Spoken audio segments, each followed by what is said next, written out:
Alright, I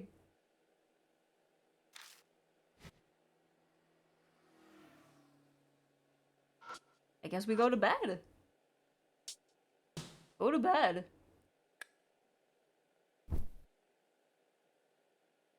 Collapsing on the bed, I shut my eyes. Are you sure woman's disappeared? I've been saved, but I still have no idea where Ami is. If Kakuya is the one who abducted her, is this game of hers going to keep going? Will I be able to survive? Who is to say?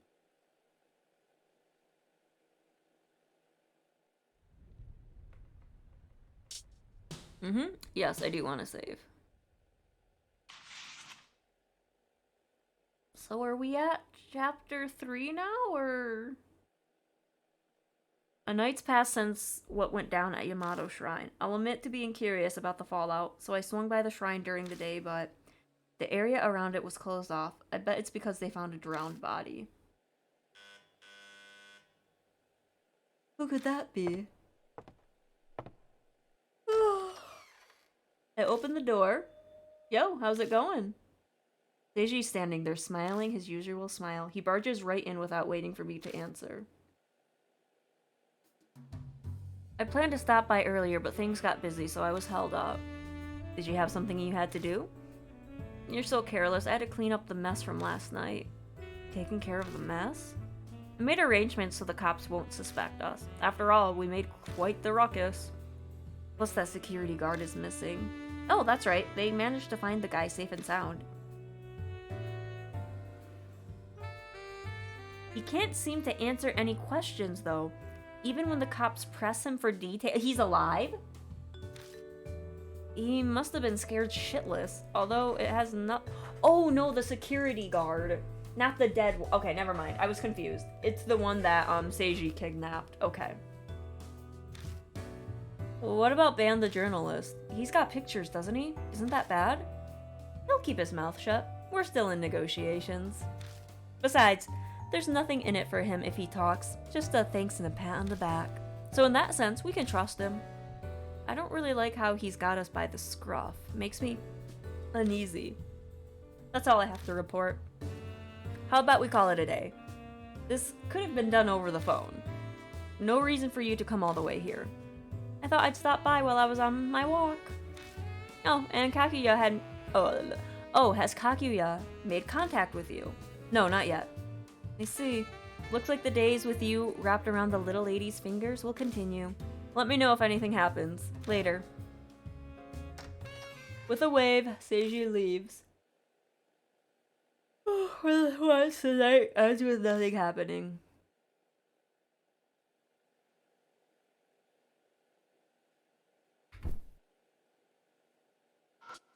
There nothing to do?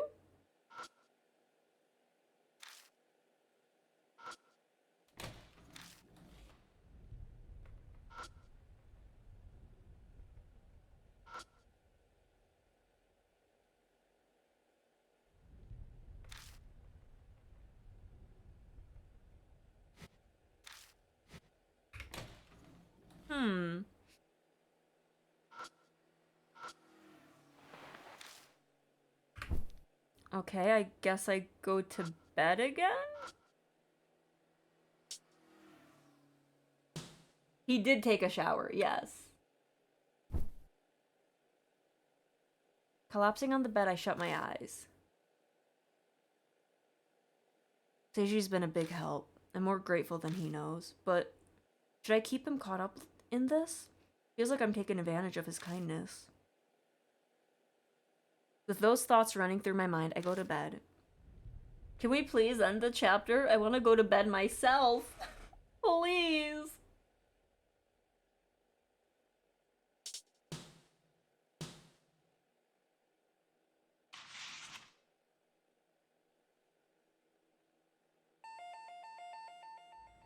On my way back from Black Rabbit, I stopped in the convenience store to buy some dinner. Aunt Natsumi wasn't at the bar. She must be with the police again. Hey, you there. A voice calls out from behind me. It belongs to a tall woman with sharp eyes. Going by her shoulders and forearms, she's definitely trained her body well. she's stand a fair chance as a competitor in the underground match. Mean. Right?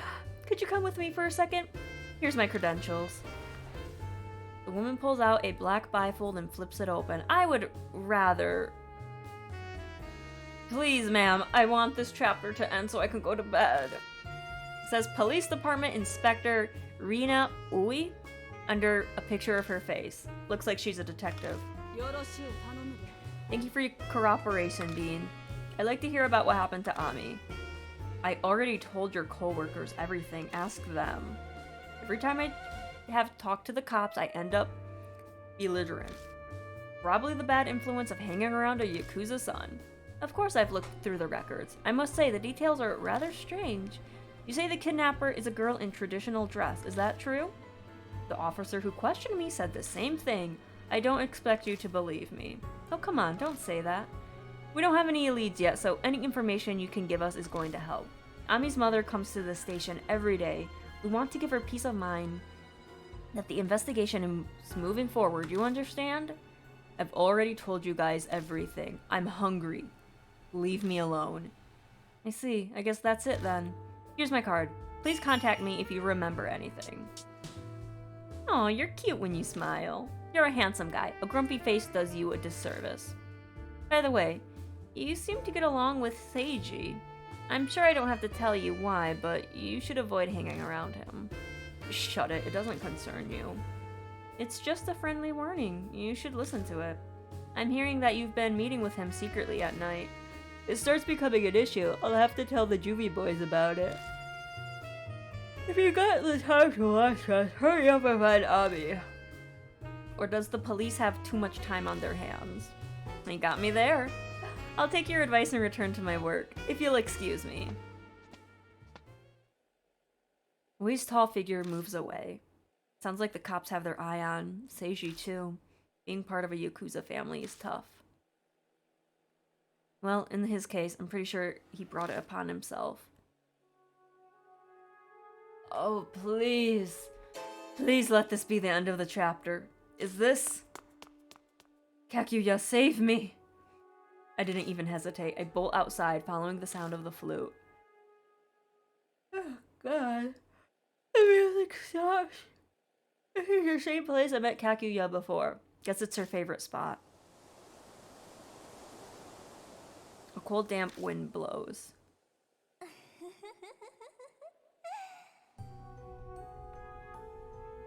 Good evening! The air in the underpass freezes at the same time Kakuya appears. I'm dripping with sweat. You beat the Urashima woman. That's amazing. Kakuya lost, but it was fun. Don't fuck with me. I've thought of the next game already. We're playing the Kubitaro of Kintoki game? Kubitaro? Look for Kubitaro of Kintoki. If you don't play with Kakuya, you'll disappear too. And Ami will never come back. How long is this fucking game going to keep going? Dude, I think we have maybe 3 to 4 more chapters after this one. Well, until Kakuya wins, of course. Kakuya doesn't like losing. See you. Kakuya melts into the darkness. Damn. A new game has started. I better investigate who Kubitaro of Kintoki is. What should I do? I almost know nothing about horror stories in the occult, so the name doesn't ring a bell. Even so, I can't bother Seiji and Kaoru with this. I don't doubt I'd get help if I asked, but I really don't want to. With what happened with the Urashima woman, it's too dangerous to get others involved. One step at a time. All I need to do is search the internet and read some occult magazines. It's late. The bookstore's already closed tonight. I'll start tomorrow. Please, end the chapter! And so, the days of death following me start up again. Please.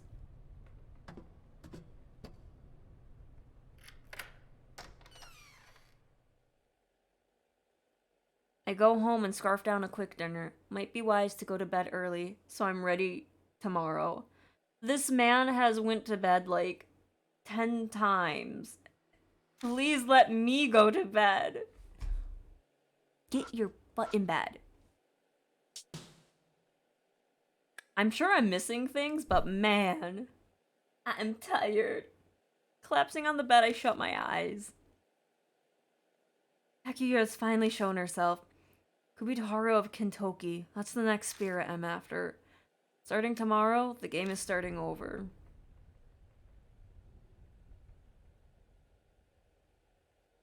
Please.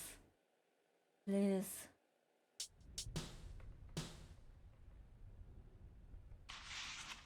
Oh my god, please, where?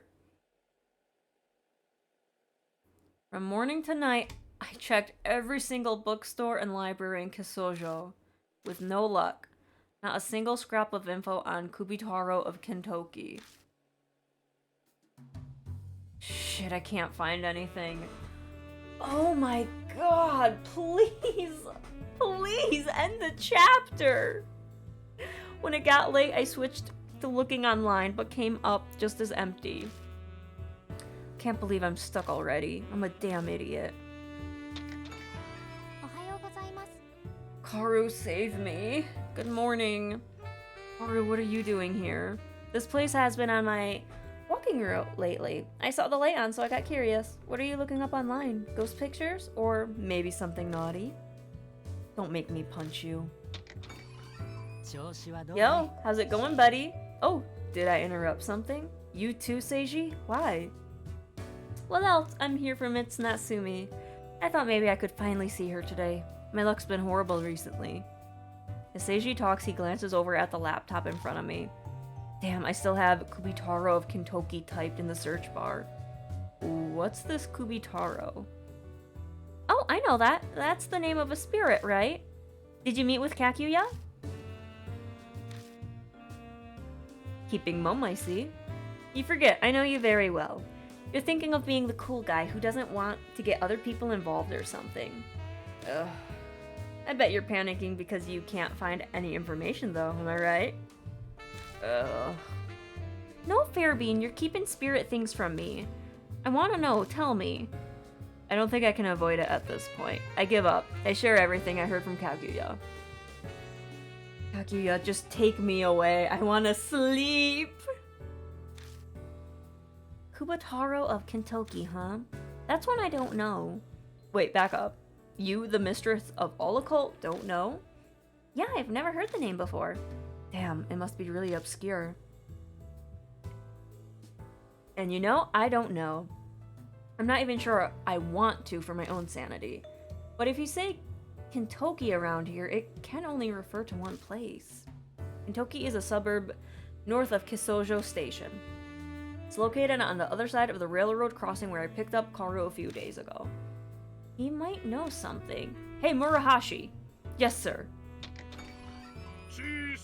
How are you all doing? Looking sharp as always, Beard. Didn't know you were here. Master Seiji told me to wait outside. Man, this AC feels so good. I'm completely sweaty. Murahashi, you grew up in Kintoki, didn't you? You ever heard the name Kubitaro of Kintoki? Maybe it's an urban legend or a ghost story or something? Kubitaro of Kintoki. It could be that. You know something? Maybe a little. I heard rumors recently about dog killings that have been going on in Kintoki.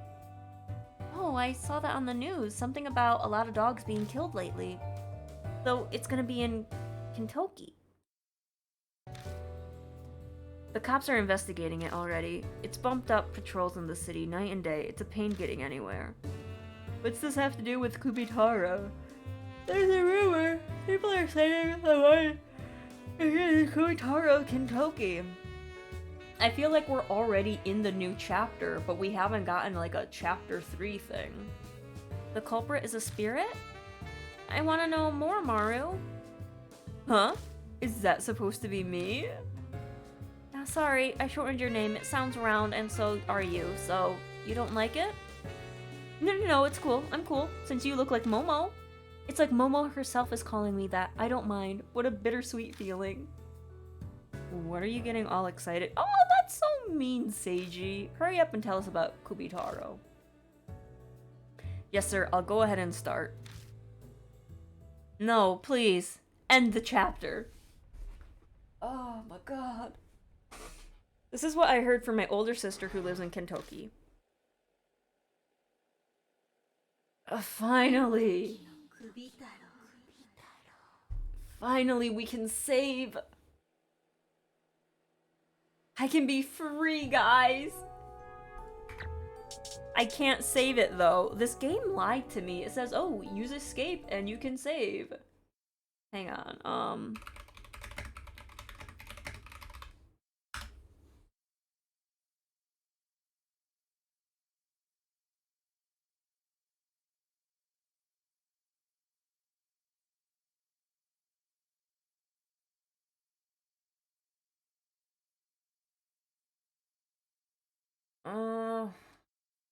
Great. Okay, so I still have to go a little bit. Oh my god, help me.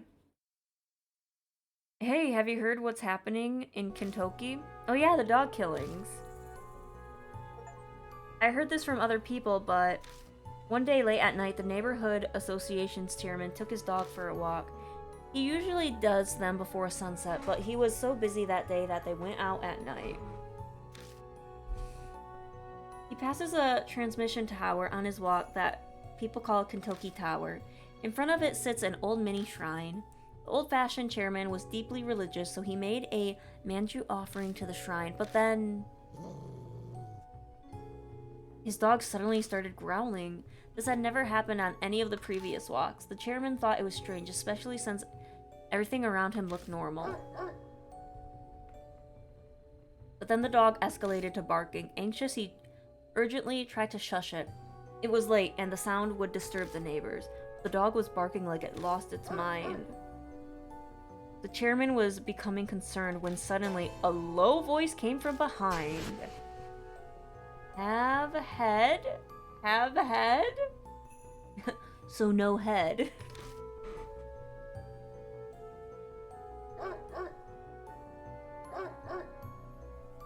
He was so frightened that he couldn't turn around. The whole time this was going on, the dog was barking at someone behind him, but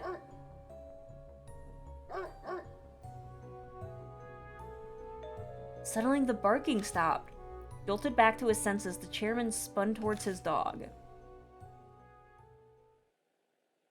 only to see the animal collapse in the pool of bright red blood.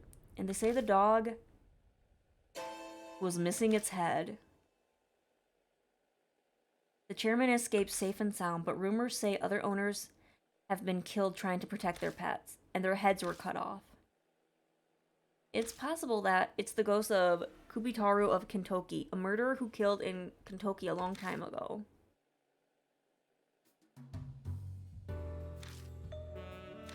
Man, these dumb people. Immediately turning to the supernatural to explain any weird thing that happens. It could be just some nutcase. Seiji bounces back from his frozen state surprisingly quickly. Seems his experience with the Hiroshima woman mellowed him a bit with spirits and horrors. This guy, Kubitaro of Kentucky.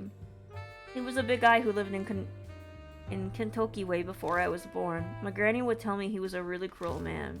He cut off the heads of animals, dogs and cows and the like, and collected them. Oh, that's awful. I wonder why.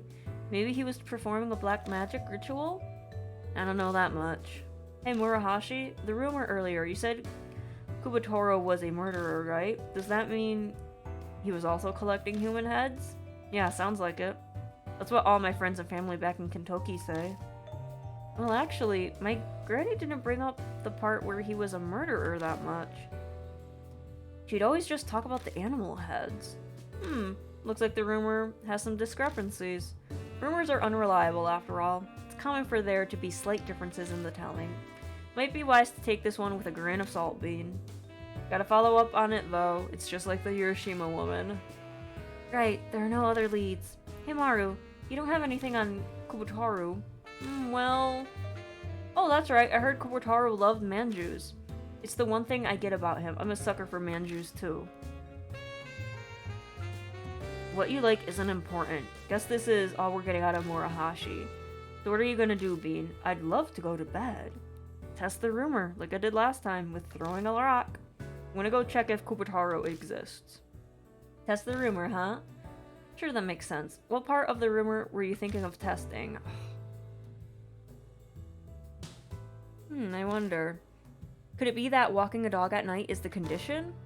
Maybe. We can start by going to the tower. We can try other ideas after we get there. That's true. I'm down. I want to see this place for myself. I agree too. Maru, where's Kintoki Tower? Sounds like they're both planning on tagging along on this case too. I doubt I can stop them at this point. Walk through the shopping district by the station, then cross the railroad tracks. It's a straight shot from there. Can't get lost. You just gotta keep an eye out. Because of everything that's been going on, the cops are patrolling at night too. Damn, it'd suck if they catch us. Can you get your police friend to deal with it, Seiji? No, not right away. I don't even know who's in charge of things there. Guess it's back to sneaking. I don't really get what's going on, but you're going to look for Kubotaro, right? I know my way around Kintoki. Want me to guide you? No, we don't need you. A thug face like you walking around with us, the police won't hesitate to question us. That's so mean. But you're gonna face off against a crazy psycho who tears off dog heads. It's dangerous. I can't stay behind while you're putting yourself in danger, sir. You have that little faith in me? Yeah, you could say that. A rookie like you can't even collect properly, shouldn't talk so big. Don't you agree, Bean? Oh, you seem dissatisfied. I must say I'm surprised you're standing up for him. Sir, you're really harsh. Well, he did give us information on Kubotaro. At this point, isn't he being more helpful than Seiji? Okay, yes, you did very well provide us with information. You're always going on about how someone gave birth to twins or new products in the store. You're very skilled in gathering the least lucrative information, I'll give you that. Mr. Seiji. So, just keep collecting information on Kubotaro and don't do anything unnecessary, got it? Understood, leave it to me. He nods vigorously, a huge smile on his face. I feel like I'm watching a bulldog getting praised by its owner. He's practically wagging a tail. Bean, Karu, sorry to keep you waiting. We should get going. No, please! We part from Murahashi outside the bar and make our way towards Kasujo Station. I'm gonna start crying.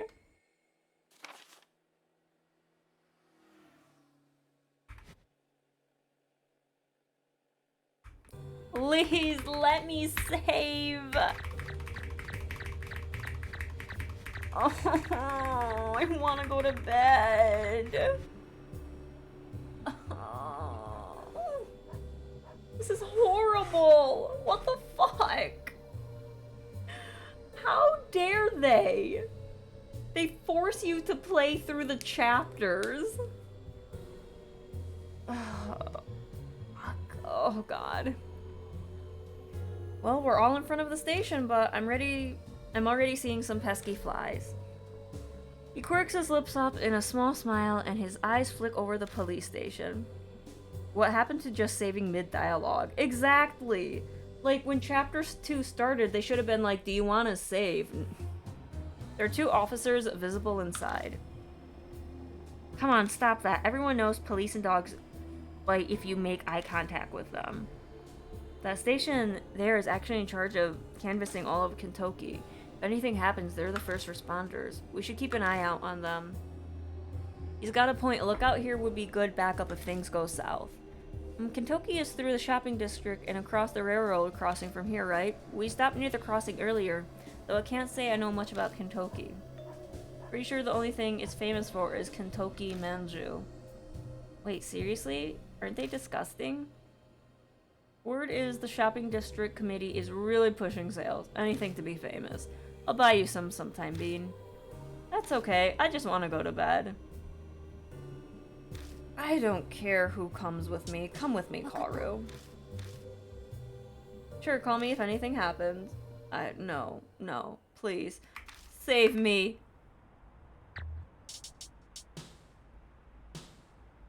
Oh my god, did I save it? Oh, hello, Alaska. Welcome. I almost forgot to record. Oopsies. I'll have to like combine like the last 40 minutes from the last stream onto this one, which is fine. It's fine. I don't think there's anything I really need here. Let's just go. We're gonna find... What are you? It's a small shrine. It's got a Jinzo standing in it. Something's wrapped in front of the Jinzo. It's not Jinzo, it's Jizo. The label says it's Kintoki Manju. They taste god-awful, but you can't deny that they have an incredible selection of flavors. Oh, but don't take the offerings, okay? It's bad karma. Obviously. Isn't this where that guy is? Like, we offer the manju, and then he's like, okay, you're dead now.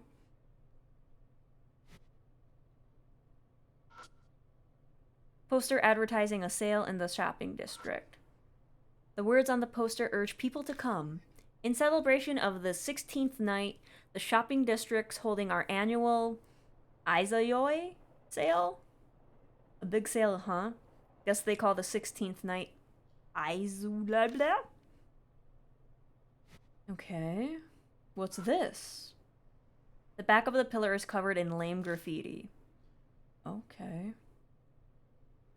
Oh, a little octopus. I think the sign's made of wood. There's a cartoon octopus drawn on it. Seeing how some parts are almost illegible, the store might actually be pretty old. Ooh, drinky. Nothing looks to be sold out. Wonder if they ever need to restock. Well, probably, my dude. Ooh, the arcade. Oh. Hello?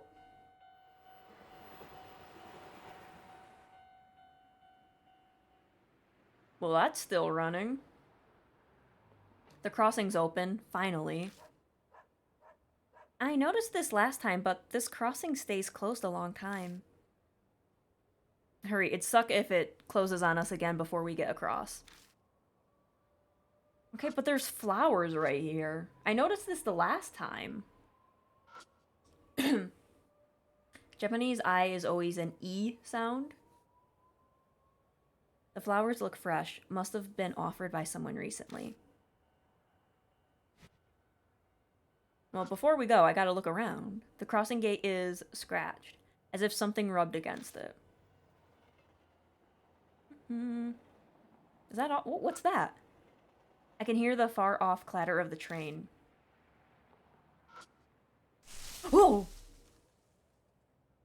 The trees on the side of the road are rustling in the wind. Stupid trees.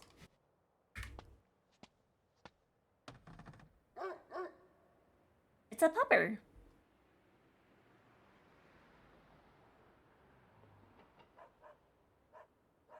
Why can't... Hello? Why is it all black? Hello?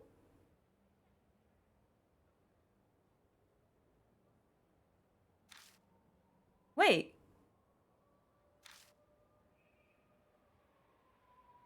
Why did I have to click twice?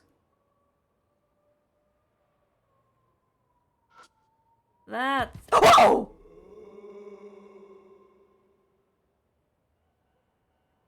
We haven't even been streaming 5 minutes. Oh, thank you for the sub, Cope. Thank you, thank you.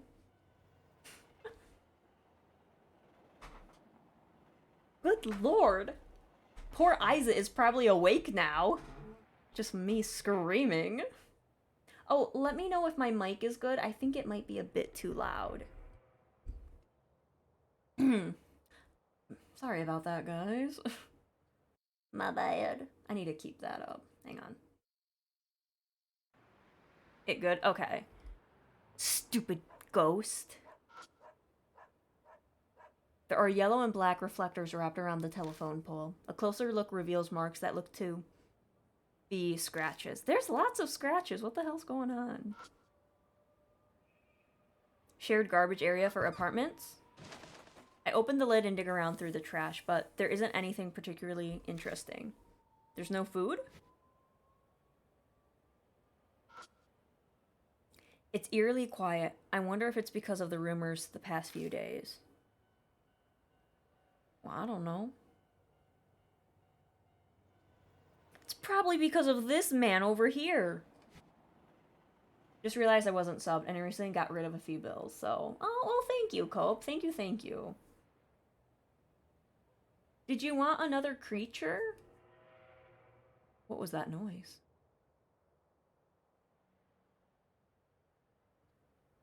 I need to sketch out your little Wolverine creature. I don't like how this is a straight line. I also don't like that music. We've been walking for a while, but I haven't seen any police officers. I would have thought this place would be crawling with them. I'll admit, it makes it easier for us to move around, which is a great bonus, but the residents around here must be worried. The police are useless when people need them most. Oh, yeah, they are. I'm good with one. Oh, well, thank you. I'll try to get the creatures out soon. You said it. What? Why are you agreeing with me? Aren't you more the disrupting the peace type of guy? I wouldn't say that. Regardless, at times like these, it's reassuring to have someone like that on my side. Right then. Is someone there? It's an officer. So here's the thing, my dude. You are in a spirit hunter game, and generally, the guards and cops die. So you are probably gonna die, my dude. A cop appears out of nowhere by the side of the parking lot. What's with this timing? The cop's smile looks rather forced. Smile. What are you doing here so late? Oh yeah, we're just... There's been a rash of dangerous, disturbing cases lately. You shouldn't wander about. I've seen the recent crime scene myself. It was gruesome. Mind if I ask you a few things? And I'd like to see some form of ID, just as a precaution. Not good. My record's not exactly clean. I've been busted once before for a fight. It'll be a problem if he finds out my name. Gonna have to dodge his questions somehow. Not even an important enough character to have the top half of a face reveal. Clearly doomed to an off-screen death. Maybe. Maybe. This is really loud. Hang on. Why is it so loud? A lot of people are reporting crazy supernatural things to the station for some reason. Seriously, the police aren't shamans. We don't deal with ghosts and the like. Anyways, I'd appreciate it if you would cooperate. Weird. The cop's being really talkative. Maybe he doesn't like this sort of thing. Ooh, okay. I gotta lie to the copper. That'll be easy. What's that? Oh, oops. I fucked up. My bad. But I did find out how to skip through this. Hey, what was that case you mentioned earlier? Maybe a change in topic will distract them. I'm afraid we're not at liberty to discuss that. Why not? It's all anyone's talking about in my neighborhood. Any piece of info is fine. Just following orders. Sorry, can I say ID? No, and then we punch him in the face. Only if you tell me details. Fair trade, right? I've told you we're not allowed. Are you attempting to divert this conversation? Is there a reason you don't want to show your ID? How about we have a little chat at the station? What are you doing? We need to run! Hey! We make it to the train station, but we get caught by the cops called in for backup. Oh, Jesus.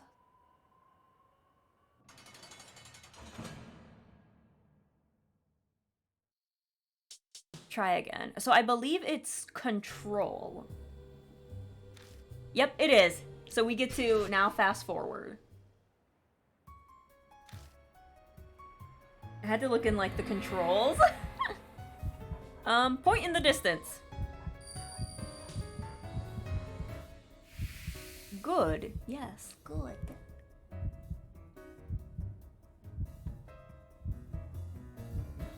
Hey, what's that over there? In a bid to distract him, I point to a spot far away that's too dark to see clearly. You mean that intersection? I'm not seeing anything there. No, further back, by the pole at the intersection, past that. Hey, come on now, you can't see that far. You shouldn't make things up. Actually his eyesight is really good. He's the type who eats his carrots. So, he may have really seen something. What was it? What did you see? You're not going to say you saw a ghost, are you? No way, there's no such thing as ghosts. Care to tell us what you saw? I don't know.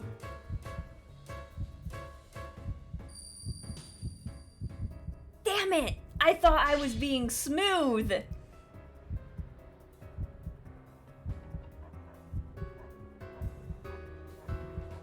I only saw a shadow. You should check it out yourself if you're concerned about it.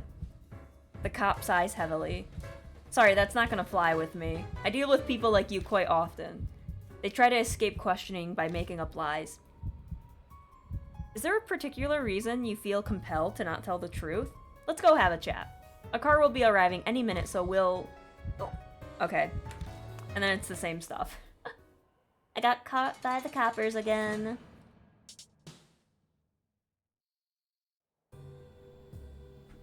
At least I found out the zoom button, so we can, like, zoom past this. Okay, so, point in the distance. I think for the next one, maybe we should do a dog?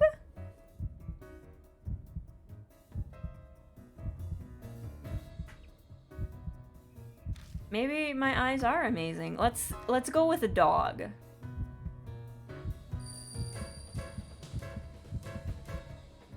Ah, yes, good.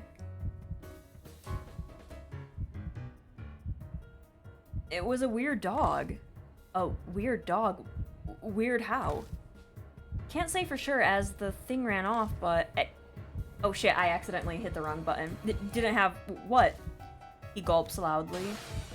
A head. Oh, you mean... Are you sure the incident isn't getting to you? That's probably it. Yeah, it's not possible. I'm sure you saw a regular dog. There's no freaking way there's a headless dog running around.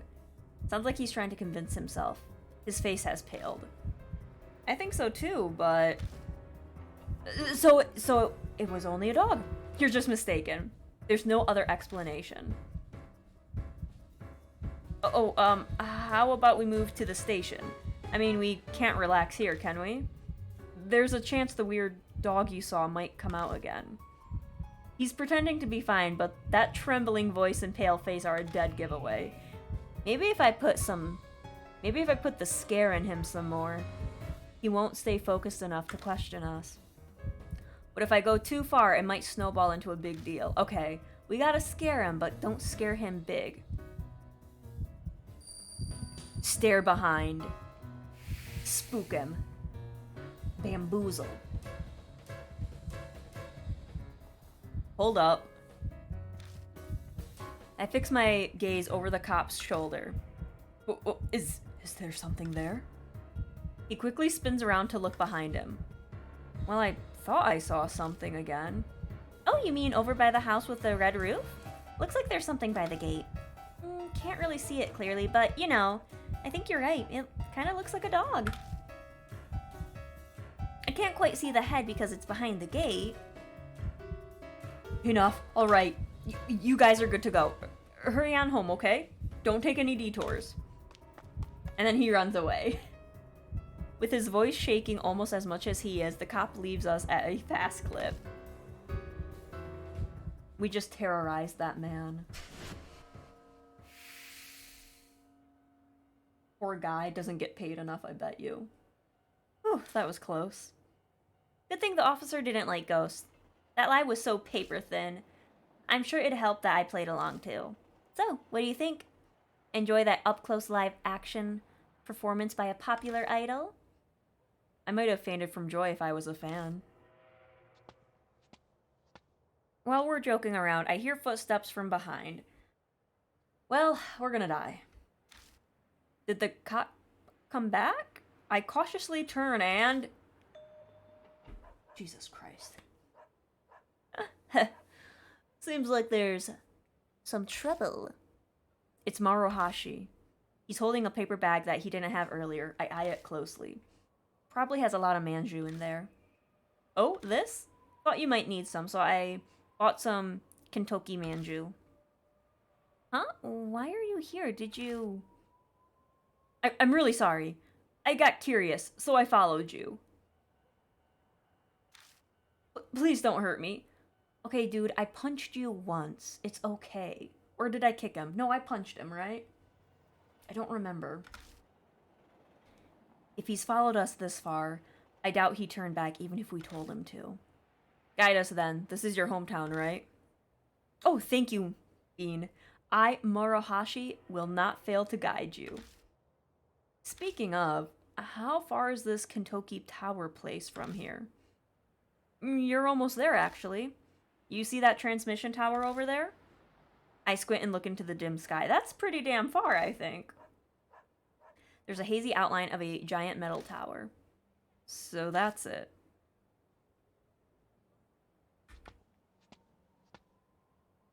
Wait, is this whole chapter just a straight line? Oh, I don't... Oh, Samara is there. Oh, I don't like this. An old well that's been closed with a concrete lid. There's a chain over the lid sealing it tight. Could be they don't want people falling in. Oh, they're probably trying to keep someone in there. Let's see. Swear to God, if there's a ghost when I'm looking around. When I shine the light at the metal wires, I can see some parts have been snipped. I wonder if someone's messed around with them as a prank. I'm like terrified to look around. The curved mirror is clouded by dirt and exhaust gas, and sections of paint have faded away. I guess we go to the little shrine. It's a small wooden mini shrine. There's a sign next to it explaining its origins. This must be the old mini shrine we heard about. Now what should I do? We make an offering, right? There's a small plate for placing offerings in front of the mini shrine. May as well test out that rumor. I love that this protagonist is like, this might get me killed. Let's do it. In the first game, they're like, I'm trying to find out where my mark is from and get rid of that spirit. This guy's like, I want these people to come after me. I mean, he's doing it for his sister, but you know. Yeah, no.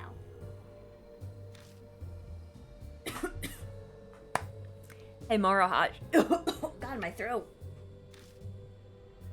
Yes, sir? What can I do for you? Hand me one of the manjus you bought. Sure thing. Here you go. He pulls a Kintoki manju from his paper bag and hands it to me. Once I've got it, I go to place it on the offering plate. What is this? When I look closer at the plate, there's weird things scattered around it. Whoa, something suspicious already. Hello, Cody. Welcome, welcome. I hope you're having a good evening? Yes? Or morning? But yeah, welcome on in. Do you know what it is, Bean? I stick my nose close, but it doesn't smell like much of anything. I think the protagonist might be an idiot. A comfy art evening? Oh, nice, nice. What are you drawing or sketching? What are you working on? Takes a bit of staring, but I finally realize what it used to be. It's a manju. The mess there is the unrecognizable remains of what had been a manju. How's the game going today? Technically we kind of just started, the game. I talked for a long time. Just some practice for now. That's good. It's always good to practice. Good, good. The red bean paste inside has squirted out in a uncanny resemblance of intestines. Aw, I was expecting a supernatural phenomenon and got nothing. Girl, the moment I put this Manju down, that man's gonna come after us. Or me. Well, nothing is the way I like it. The Manju must have been offered by someone earlier. Maybe some kind of animal went after it? I feel like crows and mice would eat it. Hello, Mickey. Welcome, welcome. Probably. I hope you're having a good day or evening. Focus. I place the Manju on the small plate.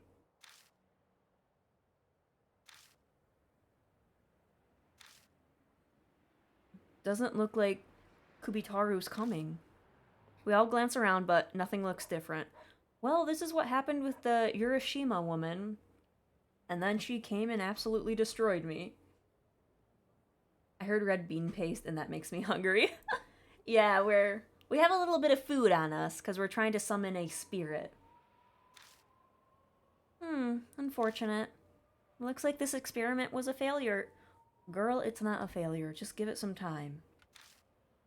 Like, that man is probably, like, down the street, and he's like, oh crap, someone just offered it. I gotta, like, book it down there. Give him some time. Maybe it was the walking the dog part. No, we don't know yet. It was the same with the I almost said Urameshi. Urashima. It's not Urameshi. Urashima. Nothing's happened after I threw the rock, but she actually... Summery lukewarm breeze blows between the transmission tower and the nearby homes. I swear Did I just feel a gaze on me? Okay, someone's looking. Drops everything to get some food. I know, I kind of want some food too, but it's like, Or was I imagining it? Something the matter, Bean? Your face kind of froze there. No, nothing.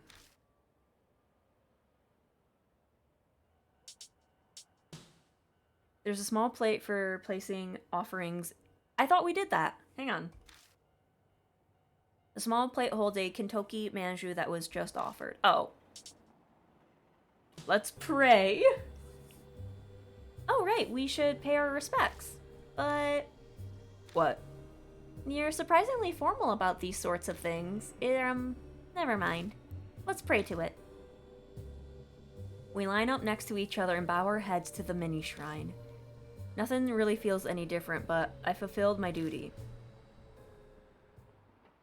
But what's on the sign? Something's written on the sign in thin letters. The thing's smudged and hard to read, but it looks like the origin of the mini shrine is explained. It says... A sacred tree called a Kintoki cedar used to be here. The cedar were two brothers called Taru Kintoki and Jiro Kintoki.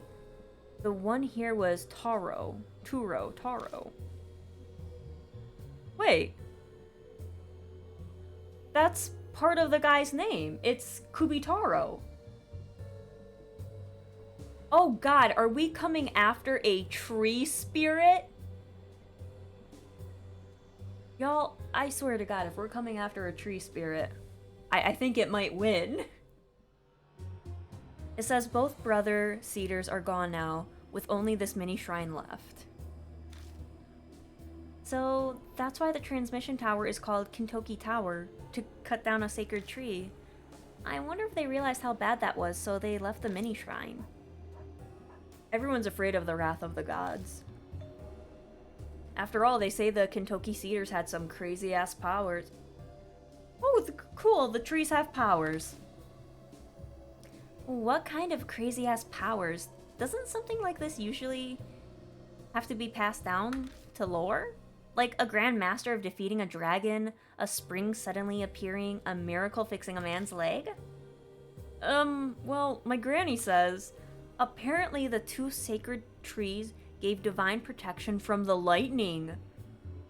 Oh, lightning. Interesting. So I guess the first spirit was water. This one's lightning? Ever since the trees were cut down, there have been more lightning strikes and electrical accidents. It's possible that the Kintoki Cedar's divine protection came from the 5 elements. See, that's what I was thinking. I'm like, wait, water, electric, oh? You know, since lightning falls under the wood element, oh, well, there's that too. Oh my god. Are we going after, like, airbenders and, like, firebenders and all this stuff? Oh god. Kaguya is probably the Avatar then. Oh shit. So with the loss of the cedars, the people must have lost their ability to avoid lightning. Don't you think so, Bean? Don't look at me. I know squat about these sort of things. Aw, you're no fun. Maru, are there any other legends? I don't know anymore. When I was a squirt, they just told me to not play around here or even talk about it. They also said to not go near the well, but well, that's common sense. I wouldn't go near that well. I see a locked well. They're probably keeping a little child demon down there. Stay there, Samara. The well, huh? The well is probably dry, but someone's still maintaining it.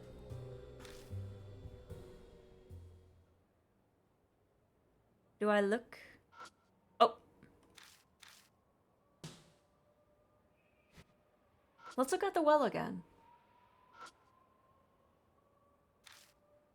Huh. Well, I guess that's all, so I guess we leave. Well, let's go back.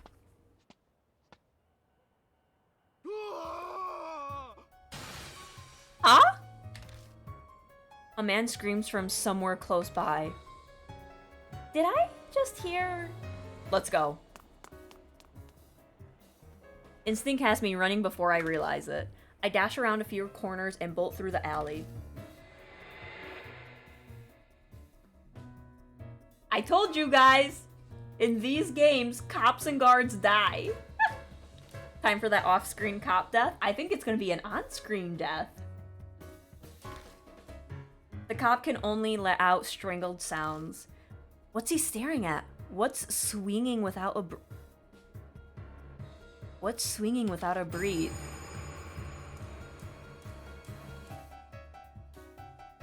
A headless dog hangs from a pole. What is this? How? The others catch up to me only moments later, all eyes fixed on the horrific dog corpse. Hey, you! What the hell happened? Screw the guy being a cop. I demand answers from this terrified man. X-Head! Can't have mine. Head. Hey, did you see Kubitaro? An axe. Large man. Took the head. Went to transmission tower. Oh, girl, we were just over there.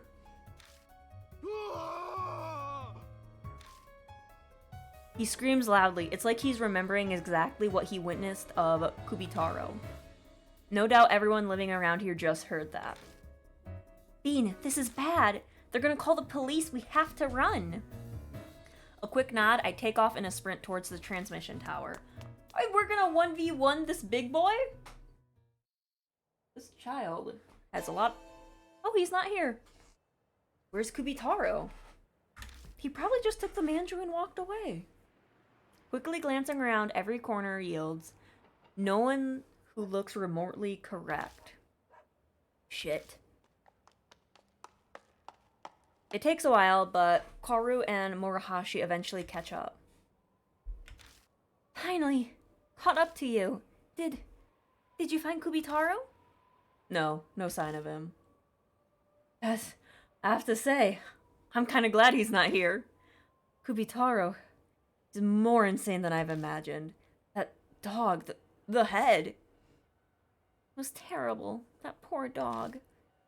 This is really awful. What is it, Bean? Why are you sniffing around like that? Kinda smells like blood. Huh? Really? I don't smell anything. I trust Bean. His senses and reactions seem pretty well developed. It's a spot we checked earlier, but let's take a look again just in case. The police could arrive any second after the incident with the dog. We need to investigate quickly. Where is the blood? Is there blood here? Oh, okay. Where's the blood? Is there blood here? No blood. Where is the blood? Instead of where is the love, it's where is the blood? Remember that song? My old people.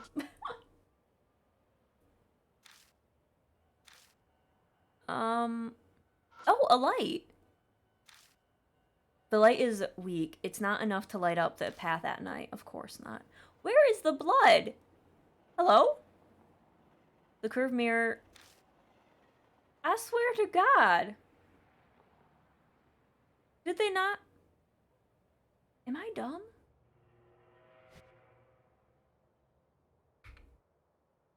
Let's search fast before the cops... I looked here. Oh, maybe it's on the sign.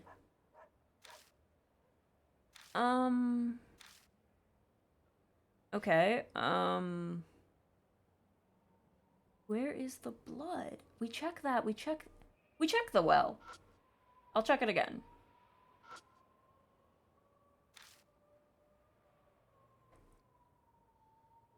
When I take a closer look at the sealed well... Huh? What's that weird smell? It's coming from behind the well. Well, Samara's been there for, like, quite a few years, so I'm sure she's, like, stinky. I slide my fingers over behind the well to examine it when I suddenly feel a slimy sensation. Ew.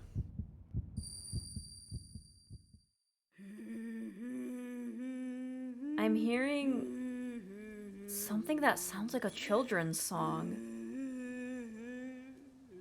It's not even like words, it's just breath? A dog is whining like it's afraid of something. I'd be afraid too. Head to the Great Taru Kentoki on the 15th night. Off to the Great Taru Kentoki to make Dad feel better? I think we're gonna have to fight the final boss on the 15th.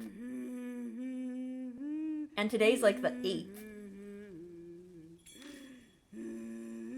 The voice is singing rather joyfully, but the presence I feel on my skin is the icy cold touch of sadness.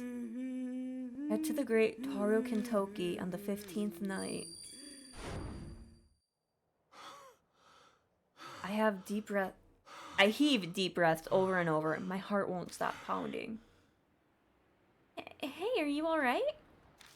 Did you use your blood powers? I still don't know how to say that. I should have asked, Alaska. Oh, shit.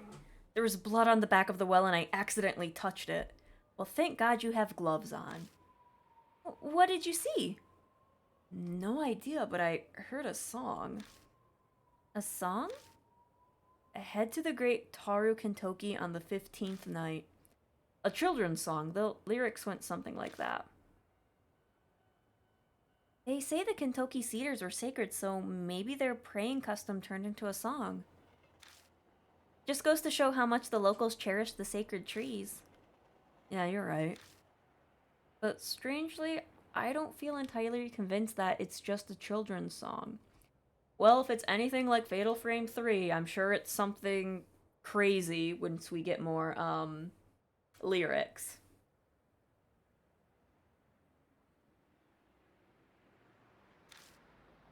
The emotion I picked up from touching the blood was cold and sad. That wasn't the only thing I heard. There was a dog growling.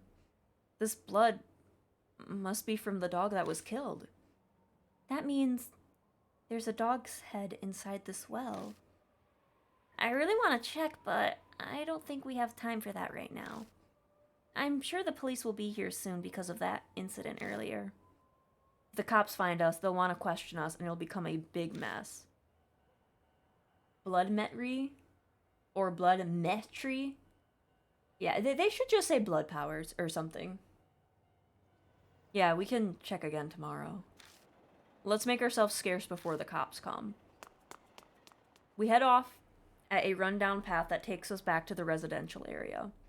I feel like this game is a lot of, come back another night and just, like, back and forth.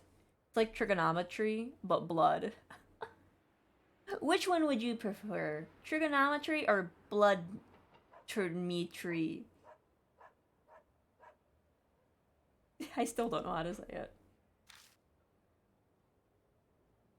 So today should be the 9th. So we're getting closer to the 15th. Oh, hello.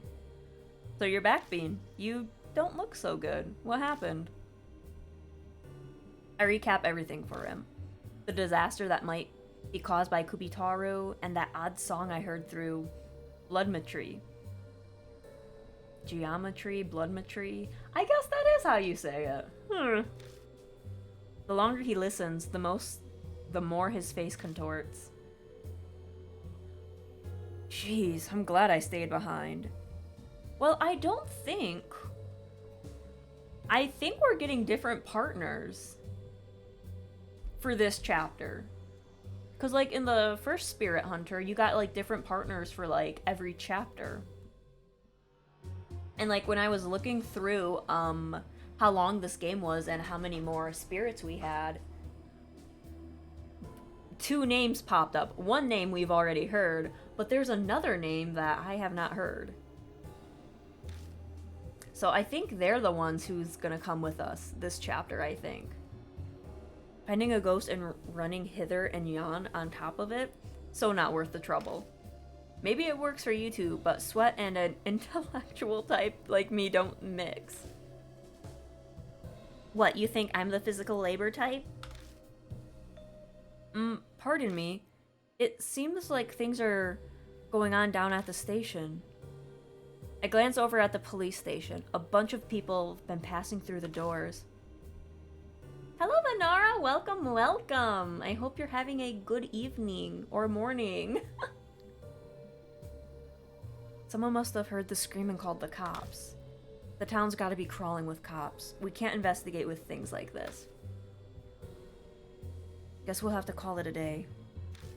Okay. Alright. Let's meet tomorrow at the usual time and place. Now, if you'll excuse me, I have plans. For what? Sir, wait for me. Oh, that's right, Bean. You can have these. Murahashi shoves a bag full of Kintoki manju at me. What the? Okay, I'm off. I mean, it's free food, I'll take it. I should get going myself. I'd like to head back with you part of the way, but I have to stop by the agency. I need to discuss work with my manager. What are you working on right now? Well, you know, summer things. Like shows that bring in idols in swimsuits to play sports in the pool. What is this? What is this? Like, I know we're playing a guy character, but Jesus. I don't want to say any of these. I'd just be like, oh, okay, that's cool. Pog, have a good night. I don't want to say any of these. Do it. No, of course not. I hope you realize you sound like a perverted old man! Pack, you sound like a perverted old man. Alright, good night. I was expecting a stronger reaction. Or like a slap in the face. But okay. They head off in the separate directions, leaving me standing with a paper bag. Guess I'll head home. It's generally when he's alone that he gets, like, attacked by spirits. I mean, not attacked, but, you know, they come for him.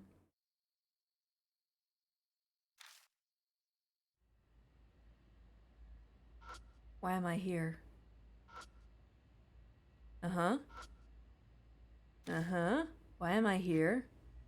Hello?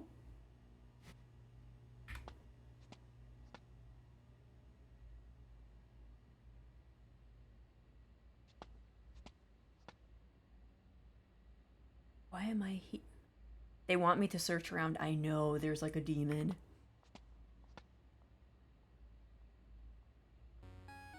Oh, my phone! My phone? Who's calling me? No number. Someone pranking me? Don't answer it! This is why we don't answer phones.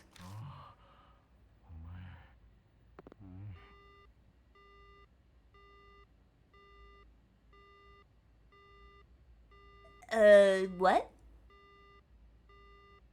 Yeah, what the hell was that? Now a text? May as well open the message. This man is not smart. Let me... D-man? I used to have that phone in middle school. I know, right? I feel like a lot of people had the brick. One who explores the untapped world. I am D-man. Don't be afraid. We'll start with finding Op Arts, the Bible we explorers all love. Then business can get underway. I sincerely hope that I can welcome you as a new comrade. Huh? Okay.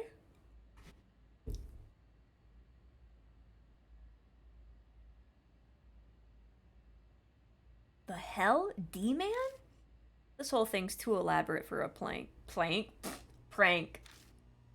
I think Oop Art was the name of some kind of weird magazine about UFOs or something. Might find it in the convenience store. D-man. Or D-mail, sorry. Texts from D-man may show up sometimes. Use the hints in them to examine your surroundings. Why? When you search the correct location, you'll gain a D card. You can check them out in the spirit file. Try and look for the first D card. Okay. Let me go to the convenience store. That hourly wage is horrible. I mean, aren't they all? There we go. I'll ask and see if they got the magazine.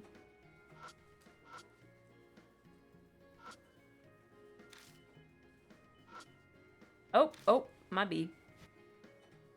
Excuse me, do you have a magazine? Nobody here. They in the bathroom?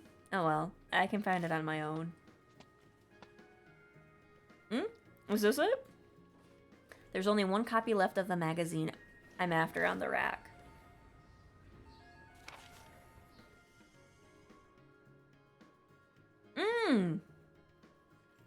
Now hang on.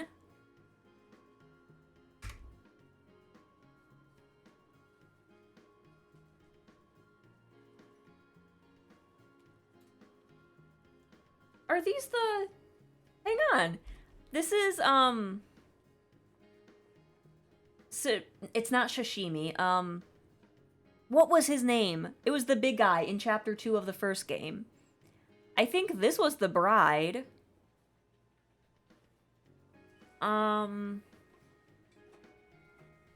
That's Kakuya!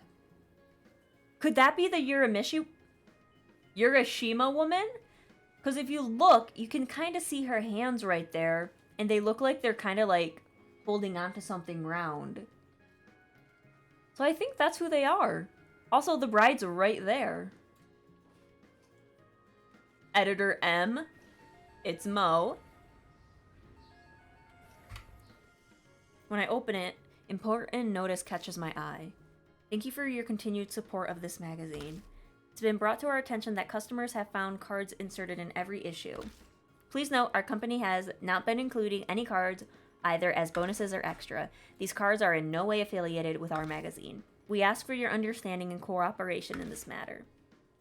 As I finish reading, I notice a strange card tucked between the pages. Is this the card that they were talking about? I flip it over to see what's written on it. Congratulations on your first D card. To help you believe me, here's a little about myself. How much do you know about the urban legend of D-Man? Rumor has it an occult magazine called Monthly Oop Art sometimes encloses a small item for inexplicable reasons. It's said that those cards contain info on several spirits. This information comes from D-Man. Hello, Madre. Welcome, welcome. I hope you're having a good evening. Yes, it's finally the weekend. That's right. It's yours truly. What's the purpose of these cards? An extraordinary man like yourself may have already realized. The Seekers of the Untapped World. These cards help me offer my knowledge and recruit those with potential to join me. This is by no means mandatory, as this is just fluff compared to the fate you're facing right now. But if you're interested, I'm willing to offer something related from my memories. To start, a story about one of my acquaintances, a Mr. K from H City. Showcase your talent to the fullest and dive into the unknown. Oh, interesting. It's Saturday over there? Nice, nice. It'll be Saturday for me in like an hour. Just give it some time. Okay, so we're gonna get like extra information if we find these cards. What's with this card? This is pretty involved for a dumb prank. And how the hell they text me? If it's a joke, it's not funny. I shouldn't even be playing along. Who in the world is this D guy anyways? Hello, Pokey. Welcome, welcome. Oh, we got more information.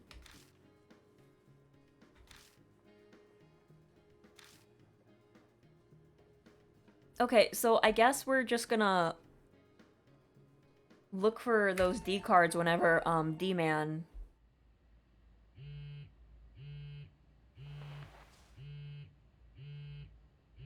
a text from who? I open the message. Oh! It's from D-Man. Great, you're a natural. You'll have no problems with the next one. Search the red monster that devours paper. At this location will be the appropriate analysis record. I'll be contacting you irregularly from now on. Stay healthy. Red monster that devours paper. I think it might have been Blossom who gave you a gifted sub. I don't remember.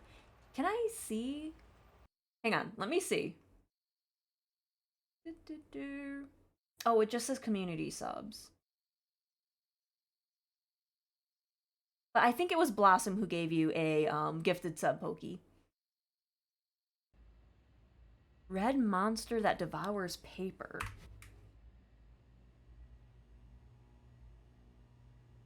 D-Man again?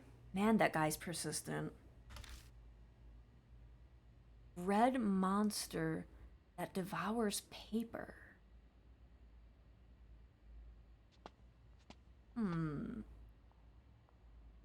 What's that? Wait. Is that red? Hang on. What are you?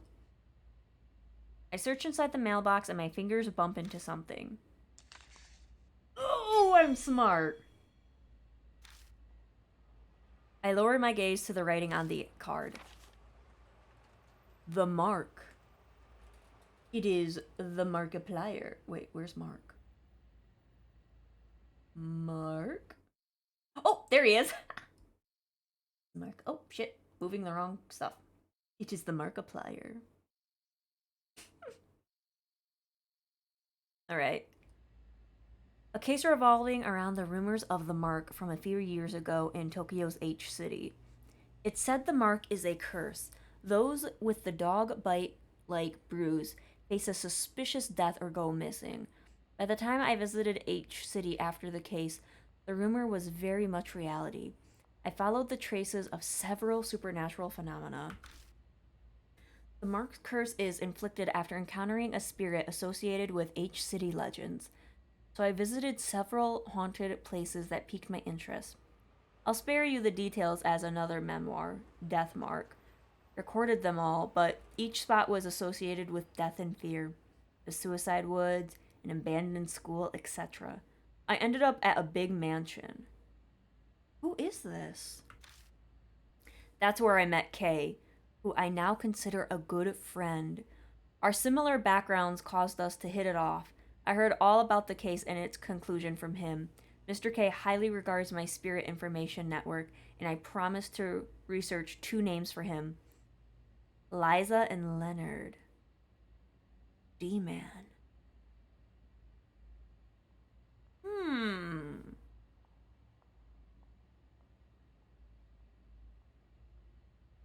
I'm assuming Kay would be the protagonist in that game.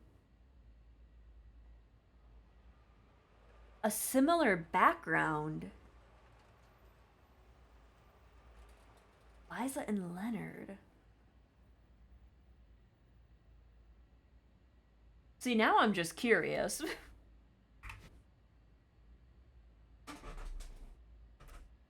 What's this D guy doing all this for? It's for the lore. Hello, Canned. Welcome, welcome. I hope you're having a good evening or morning. Well, whatever. I better head back. I solved D-Man's riddle, so I head home feeling pretty satisfied with myself. I haven't eaten since noon, so I check the contents of my refrigerator. I have some pork that's still good. Maybe I'll make some stir fry. Now that I'm full, I'm starting to feel drowsy. Tomorrow's gonna be busy, so going to bed early seems like a good plan. Who is calling me? It's Seiji. It's late, what do you want? Kubotaro make you too scared to sleep? Shut it. Ban called me. Okay. That journalist. What'd he say? He wants to meet at Shinza Station, right now. Well, what if I already took my pants off? Like, I'm not putting my pants back on. I'm sorry, dude, once the pants are off, I'm not going outside. What a pain. Just as I was about to go to bed. And why did you call me? It's obvious. I want to bum a ride on that bike you always talk about. Why me? It's the fastest way there. Plus, you'd be a good bodyguard. Wouldn't members of the family work? You have to be curious about Bon, too. He knew about spirits. Maybe he has more information about Kubitaro. Actually, I'm outside your place right now. This creeper. Hurry up and get out here. Don't keep me waiting. Hang up the phone and just go to bed. Guess I don't have a choice. We all have choices.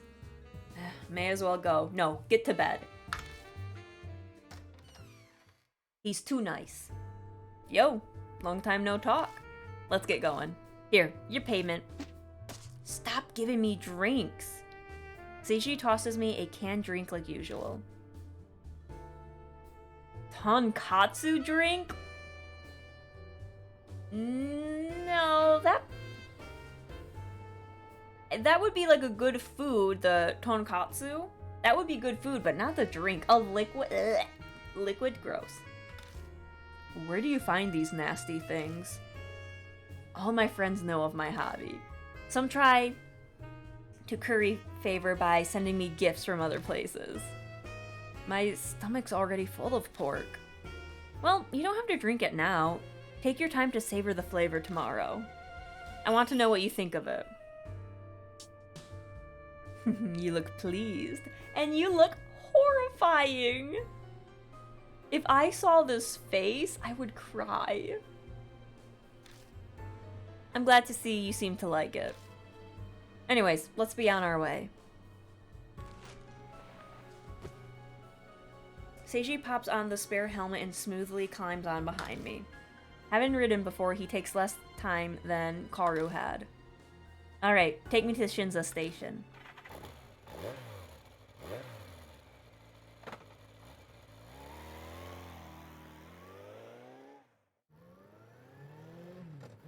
I drive down the empty road heading towards the center of the Shinza ward. The bright building in front of me, Moon Tower, points me in the correct direction. Shinza station is right by it. I'm kinda sleepy. Oh god, we're gonna die. We're just gonna fall asleep on our bike. The day's fatigue plus a full stomach have made my eyes heavy. Ugh, I really should have had a cup of coffee or something before I left.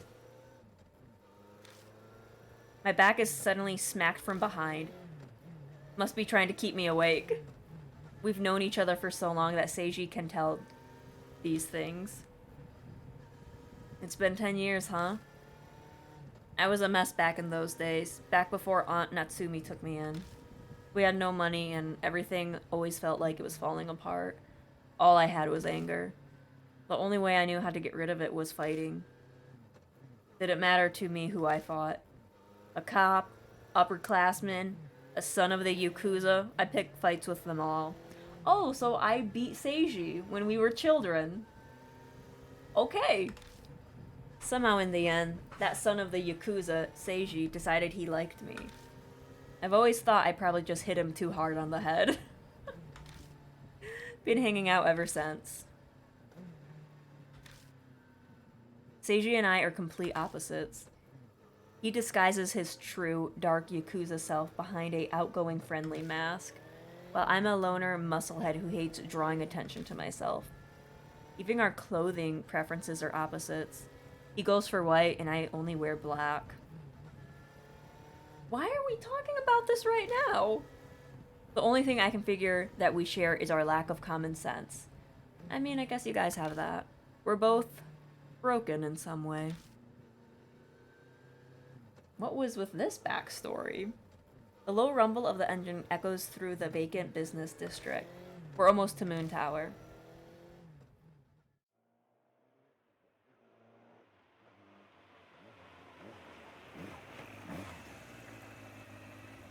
When we reach Shinza station, I park my bike and we head towards the meeting spot.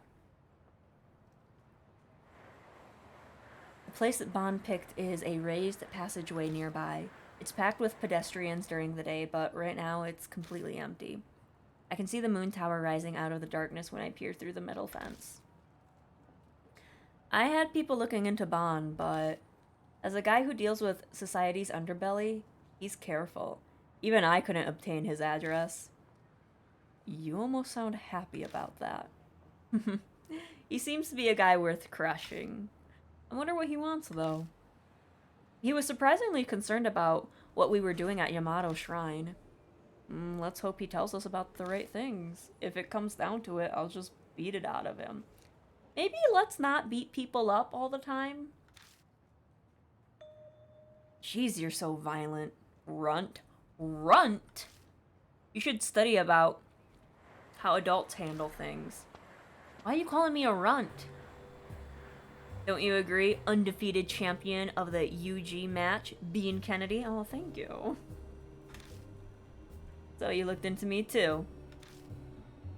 Your mother is a horror novelist, Natsumi Kennedy.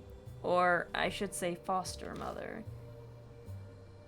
Your real mother is her older sister, Satomi. She passed away due to an illness 2 years ago. She wasn't officially married, so I couldn't find out who your father was. Are you stalking me? Are you looking at me through my windows when I'm sleeping? Hell no, this is insurance. It's to show that I know you very well. I could even let your mother know about your little part-time job. You son of a... Cool it, Bean. This passage has a security camera. We won't be able to get out of it if you hit him, and you'll end up worrying Miss Natsumi. Let me handle this. I would really like it if you didn't trouble my friend, Mr. Bond. Why are we here? I want to know why you're going after a spirit back at Yamato Shrine. I truly doubt men your age like to dabble in the occult arts. You don't know that? We're not exactly against telling you. But in exchange, we'd like to know what information you have on spirits. A mutual exchange. He stays silent for a while, then... Well, fine. You accepted that pretty fast.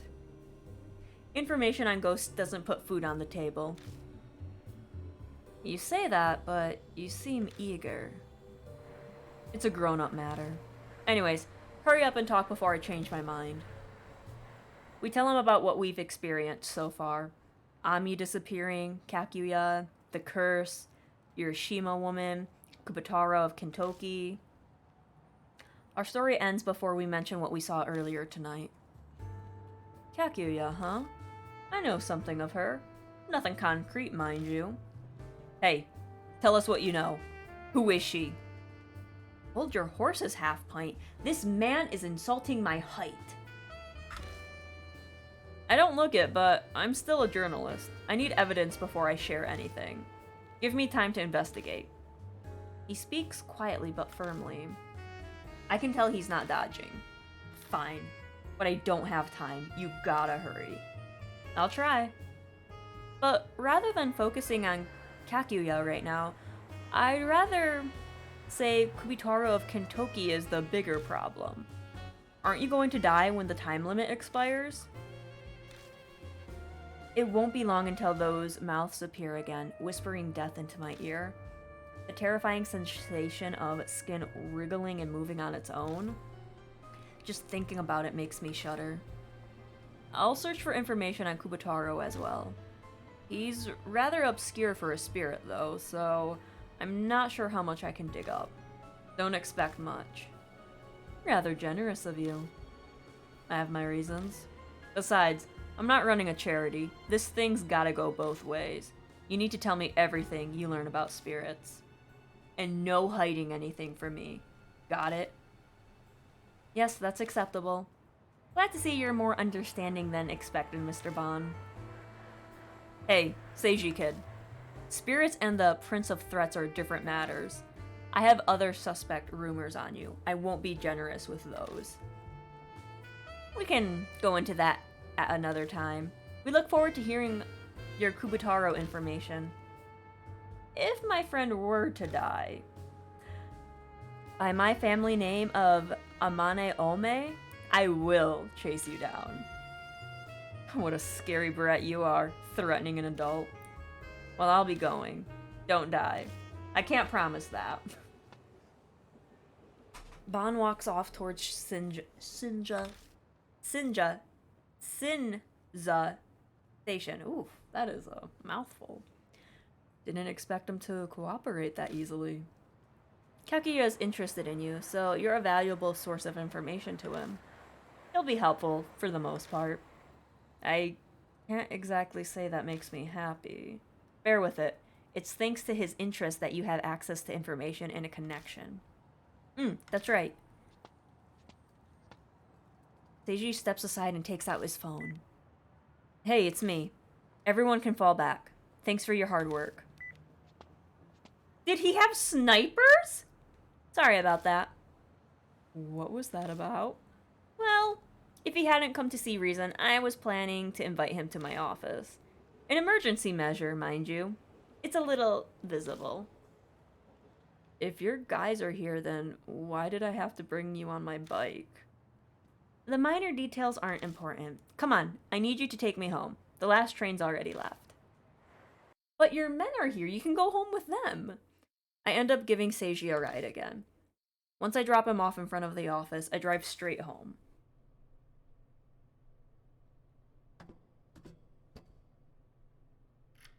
Well, nothing weird outside. Today's left me so exhausted. Alright. That's just about the cedars and stuff.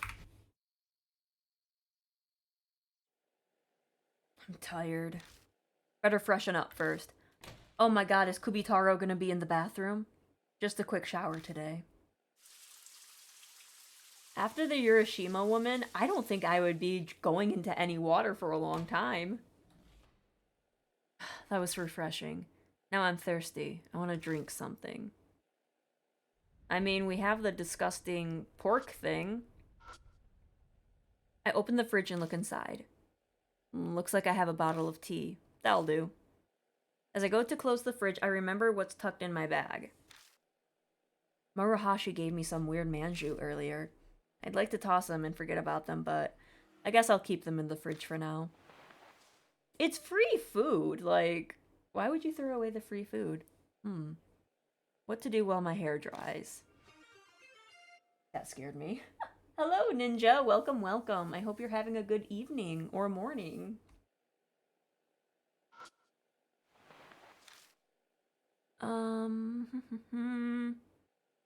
Checking everything. I keep a few seasoning bottles in here. Oh, I guess we just... I chug the tea and place the empty bottle on the table.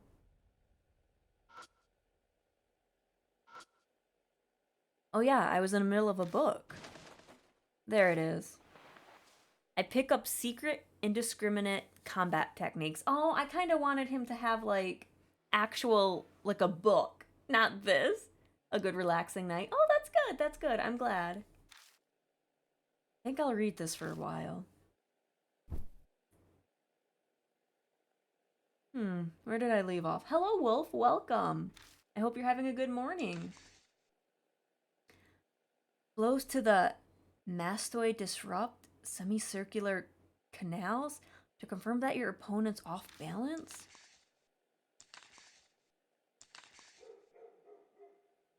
The neighbor's dogs are barking. What the hell are they barking for this late at night? Probably because Kubitaro's coming for ya. Open the Woke up to have a good morning with you. Yay! So, Kubitaro is probably gonna be behind the window or the curtains. So let's go. Oh. There's nothing. It stopped. Finally. Yeah, probably stopped for the wrong reasons. What the hell was that about? I don't feel like reading anymore. May as well just go to bed.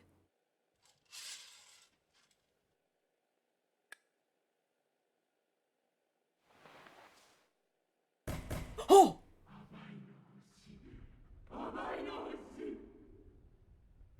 What? What was that? I wish I knew what was said. I gotta put chapstick on, hang on. Before a spirit comes after me, I have to make sure my lips are moist. 1 second, spirit.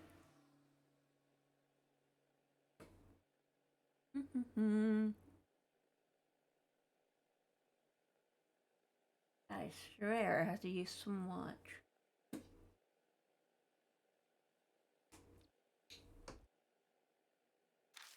It came from the balcony. Let me prep myself.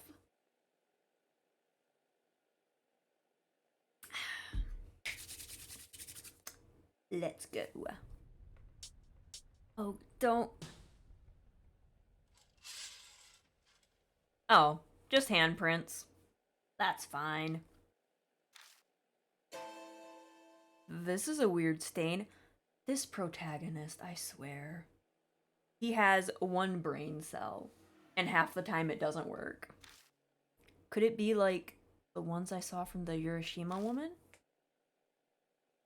Nah, I'm reading too much into it. Dude, you would be the first one to die in a horror movie. Bouncing around like the Windows screensaver. Doubt I'll be able to fall asleep right away, but I think I'll lie down anyways. I would be wide awake. I'd be like, I can't sleep. I collapse on the bed and shut my eyes. I think back on what happened a few days ago. Strange things been happening to me since I started looking into the Urashima woman rumor. If that's the case, could the thing earlier have been something to do with Kubitaro of Kintoki? After everything that's happened today, I'm exhausted. Despite still being riled up, my consciousness drifts off immediately. Yes, I do want to save. So it's the 7th, so I feel like we have 7 days until we have to go against Kubitaru. He makes it, though, the horror movie by being oblivious to be affected by any of the spooky events. Yeah, like, there's a killer after him, and, like, the killer swings, and he, like, ducks randomly to, like, pick up a penny. That's probably how he'll survive. Like, dumb luck. Kentucky during the daytime is full of cop cars and excessive number of officers. But it's because of the incident with the headless dog last night. Looks like we'll have to keep our guard up even more tonight. When the sky bleeds into sunset, I make my way to the Black Rabbit like usual. Lights are already on in the bar. At the sound of the door. Oh, excuse me. Aunt Natsumi stands up from the counter. Bean! I get a whiff of something that smells suspiciously like alcohol. Aunt Natsumi, have you been drinking? Maybe a little. I couldn't get any food down, so I thought I'd try to see if alcohol would... Oh, that's not a smart idea. I'm sure it's not just to take the place of something, of some kind of food. She's doing everything in her power, but there's been no progress regarding Ami. Meeting up with everyone again? Yeah, we get together here sometimes. It's unusual to see you with friends, Bean. Thanks! Damn. You're usually alone whenever I see you. It's not like I don't like people, I'm just more comfortable when I'm by myself. I see. Well, don't do anything reckless. Ma'am, I already did something reckless. Just then her phone rings. Hello, this is Natsumi. Ah, alright. Yes, I'll be there shortly. I'm going out for a bit. I hired a private detective, so I need to go and listen to the daily report. Lock the door on your way out, okay? Aunt Natsumi gives a little wave and leaves. Her forced cheerfulness is painful to watch. What's worse is she can't hide the stagger in her step. A laptop is sitting on the counter. It's still on. Aunt Natsumi must have been using it. On the screen is a website asking for more information on missing people. Looks like she was reading the Shinza Ward page. Ami's case hasn't been made public yet, so it's not up on the site. Generally, they get those Amber Alerts out, like, pretty damn fast. And it's been, like, over a week since she went missing? Like, hello? Hello? Most of those missing seem to be old folks and adults, though there are a few kids too. Half a year ago is as recent as they get, with some middle school kid missing. It was investigated as a kidnapping, like Ami, but it doesn't seem like the kid's been found. Maybe Kakuya kidnapped this kid too? Kids disappearing one after the other with the adults not noticing? It's damn eerie. It's not at the... Sorry, I'm not at the bar long. Before Seiji and Kaoru arrive at the same time. Good morning. Good morning. I can't speak. I ran into Seiji at the station, so we decided to walk over together. Guess people in the industry feel the need to say good morning regardless of the time. It still throws me off when I hear it at night. Yo, how's it going?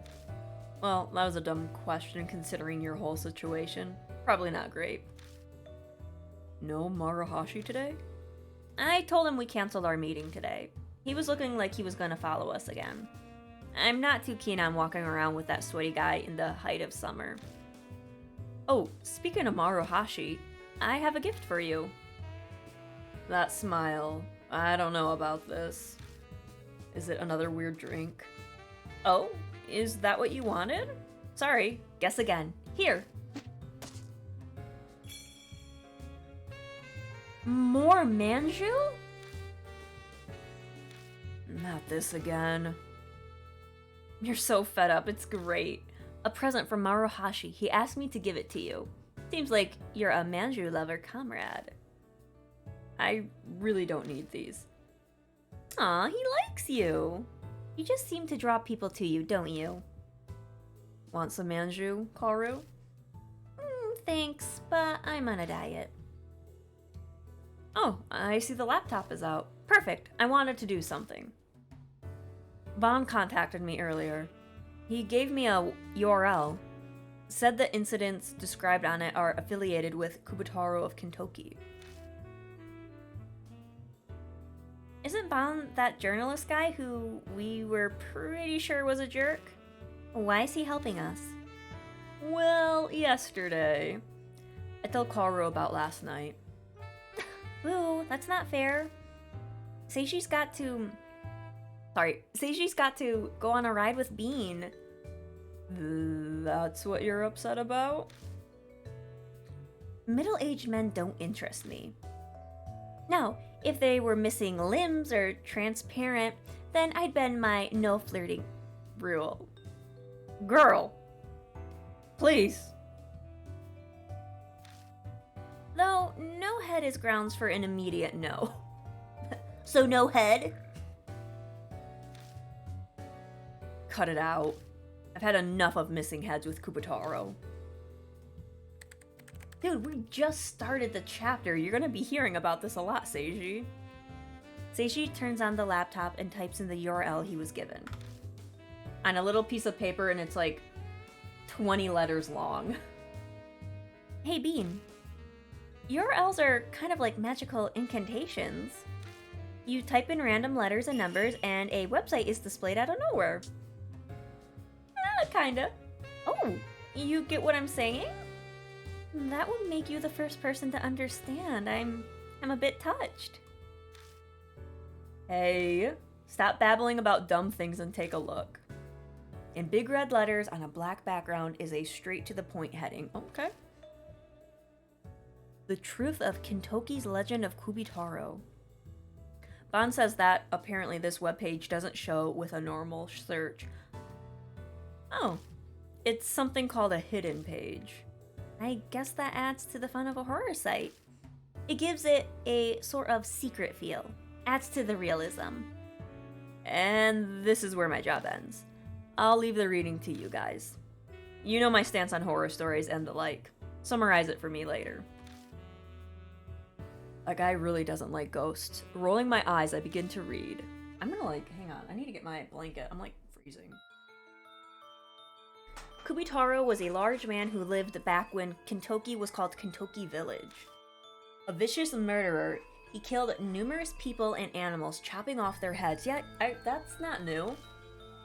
That is the established theory regarding Kubutaro.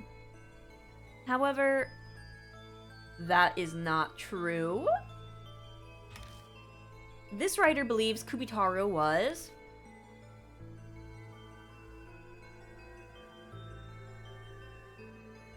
a large girl of supernatural strength, born to the landowner of Kintoki Village. That explains the voice. So the child song, that sounded like a girl, and the spirit we heard at our house sounded like a woman too.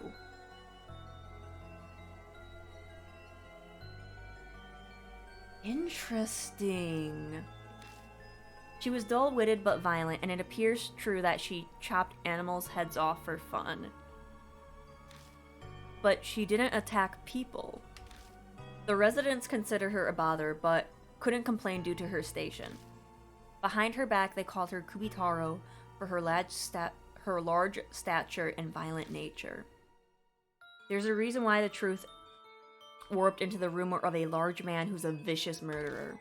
Apparently, Kubutaro did something that touched on the taboo of the village, and that's how Kubutaro died. Her father silenced the village with a gag order in order to hide the family's shame.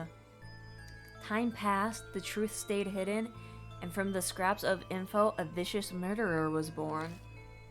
That is the truth behind the rumor of Kubutaro that the people of Kintoki believe today. Okay. Not really a horror story, this feels more like a validation of the truth.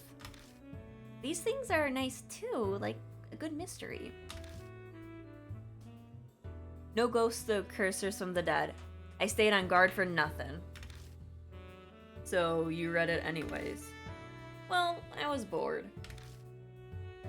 This all feels more believable than the vicious murderer story Maruhashi told us. If we assume this theory is correct, which I think it is correct. Then the biggest surprise is that Kubotaro was a girl.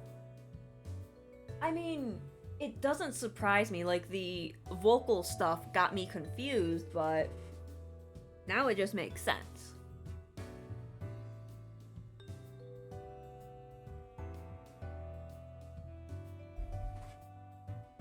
Hang on, I'm putting my sweater back on. Maybe I'll turn my lava lamp on. Maybe it'll heat the room up, or not. I'll just leave it off.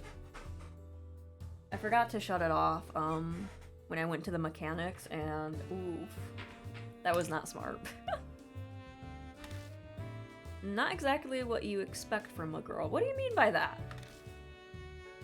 It's far from what normal boys do too, chopping heads off animals? It does make you wonder though, what did Kubotaro do that touched on the taboo? We could think on this forever and there'd still be no way we know for sure. But I'm curious, is this connected to the death of Kubotaro? It might be a clue to something like with the Urashima woman. No point to musing on this any further. We should go to Kintoki first. Yeah. We decide to head to the station for now. Okay.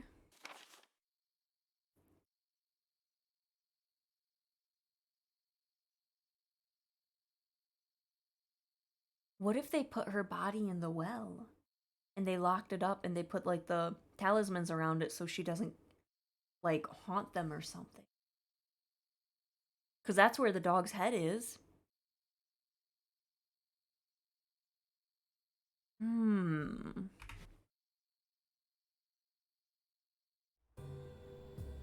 To no one's surprise, there aren't a lot of people out at midnight.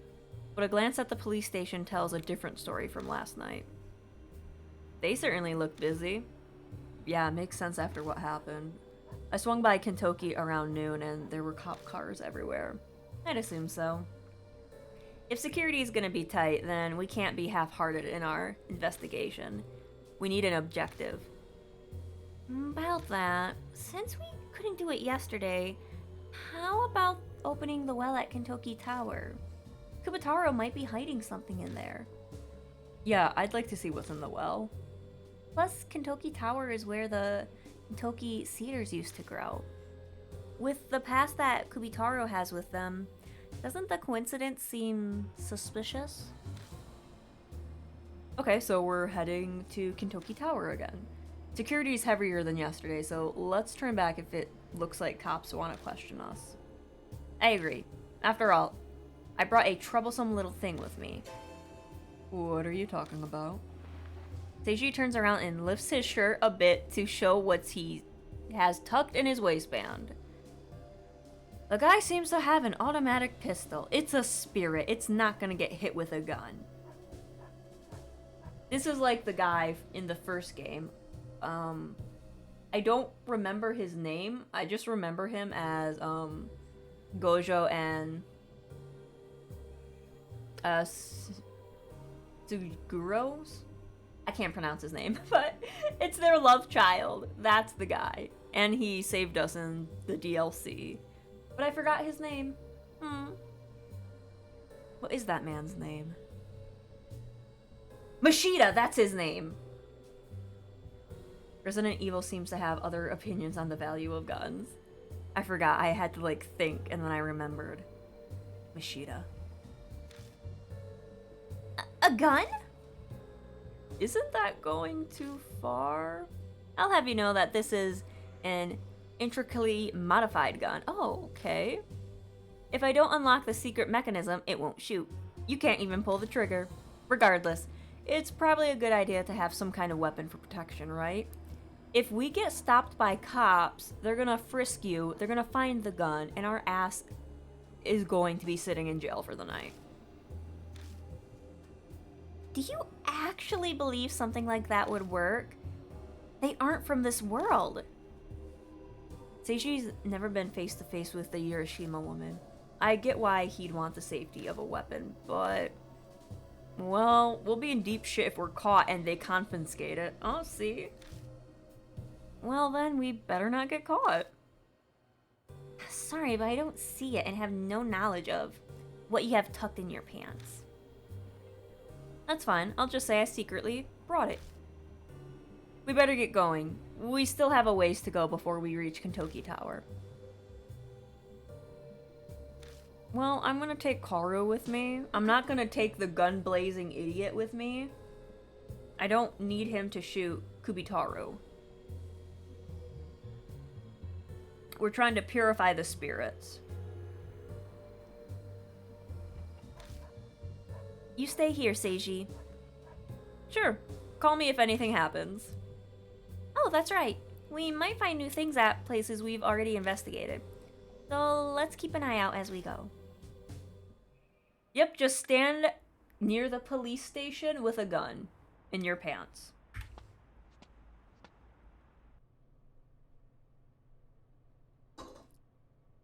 Okay, so she said to explore.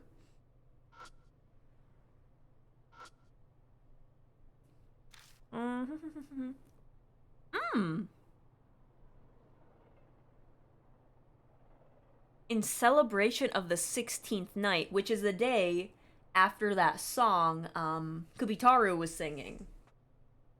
So this is related to Kubitaru somehow.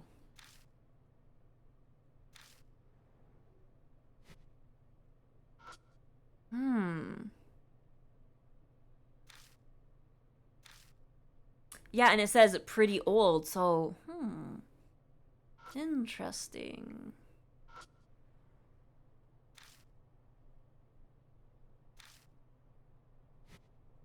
Is that all? Hang on, we're checking everything. There's a discolored section. I bet they put a sign out front of the store when they're open.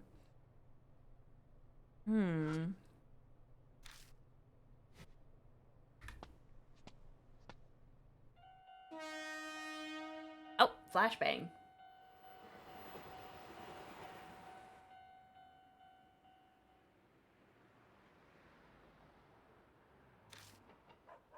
Makes sense since we came here at the same time yesterday.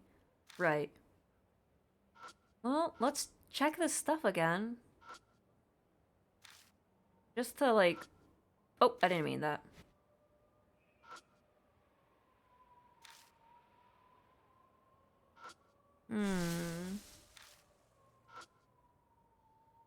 It's a beautiful condo that was built recently. I don't sense anyone moving inside. Maybe they're sleeping or they're not home yet.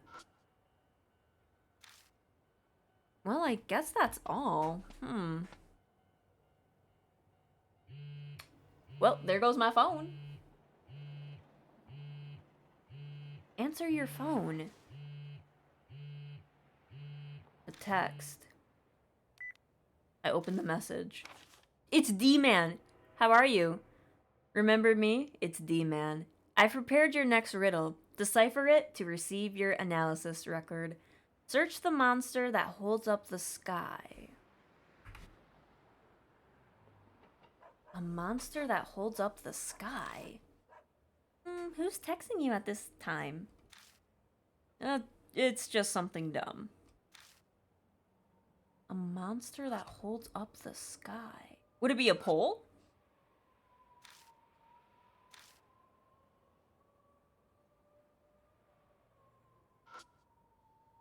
It's eerily quiet. I wonder if it's because of the rumors the past few days.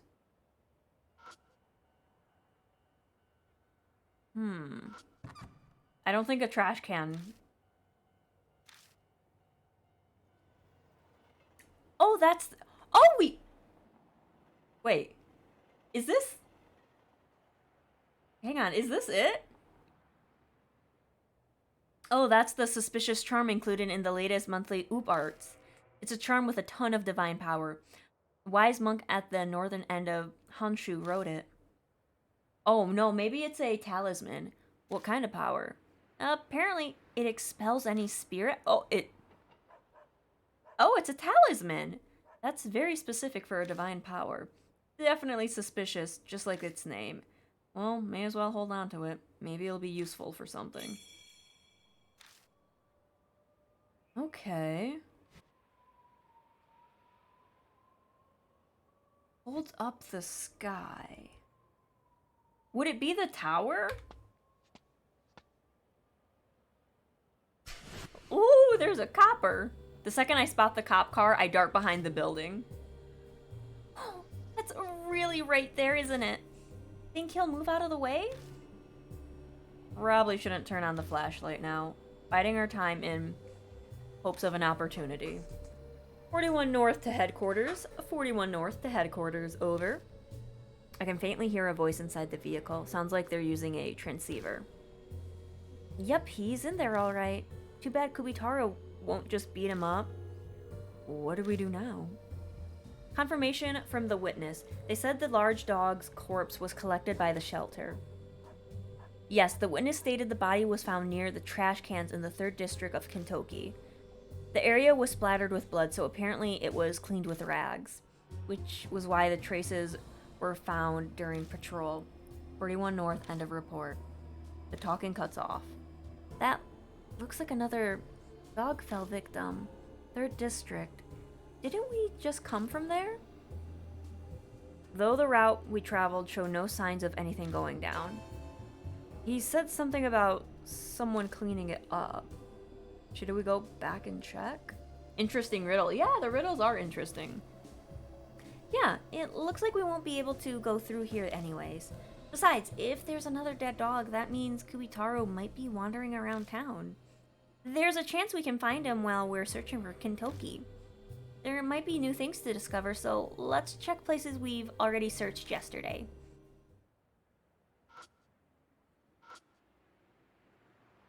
Be a pain in the ass if the cops discovered me. I'll hold... Oh.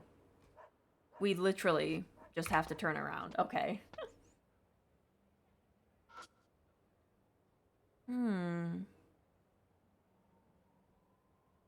I don't see anything.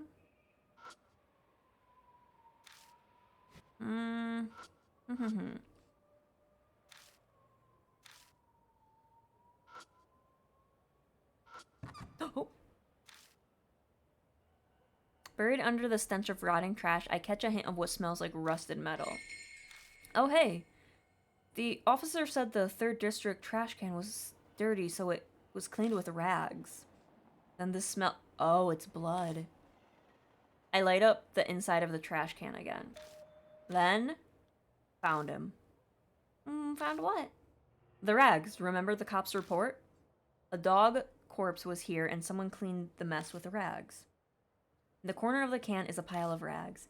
They're all pretty damp and covered in red stains. Alright. Blood me tree, let's go. I hold my breath in hopes of blocking out the horrible smell as I put the blood-soaked rags. Or took out the blood-soaked rags? If the cops are right, then this blood should be from the dog killed by Kubitaro. Maybe I can see some kind of clue. I hesitantly place my palm on the rags.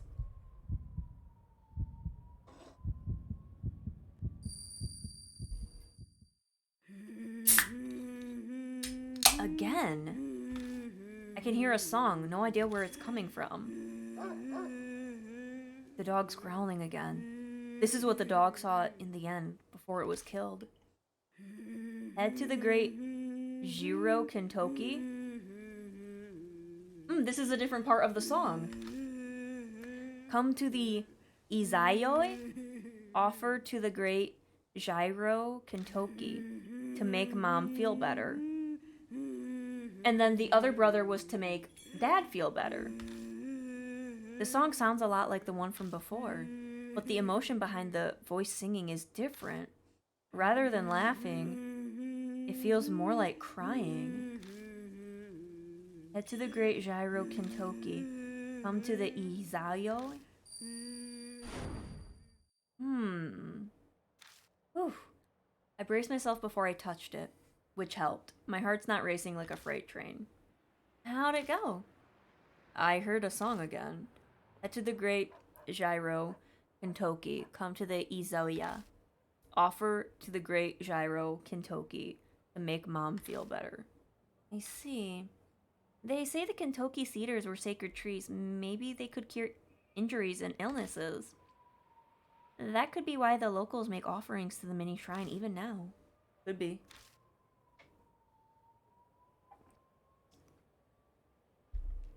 Bowing heads in respect and making offerings. Sickness getting cured. Did they make a children's song like this because the sacred trees really had that power? But the voice that sang sounded like it was crying.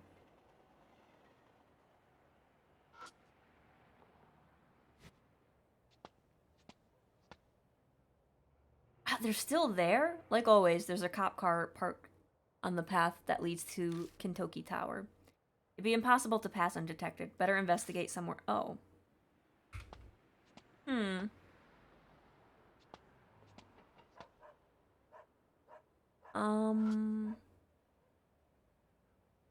Something... Maybe this? I'm trying to find the other D-man's, card.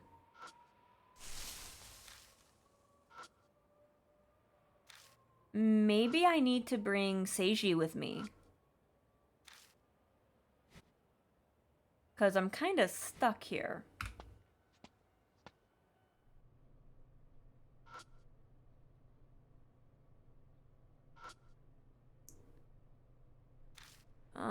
Just looking for anything. Wait. We found it. There's something stuck to the back of the pillar. Yes! I lower my gaze to the writing on the card. Excuse me. Sorry, guys. Urban legends have fascinated people for years. There's an old one that goes back to the 70s. A spirit known as Leonard appears as a clown doll dressed in red and blue. Each person sees him in a different spot, school, home, etc. When Leonard shows himself, time stops. The world will look the same, but will be devoid of all the people but them. An example, an old man wakes up and leaves home for work. Oddly, he passes no one on his way to the bus stop. The bus arrives and it's empty when it's normally packed. Immediately suspicious, he frees before the bus door. The driver approaches looking like a mannequin clown. It's Leonard. The clown grins. Oops, it's another lost one. Suddenly he wakes up, surrounded by the usual crowded bus stop he's used to. The rumor is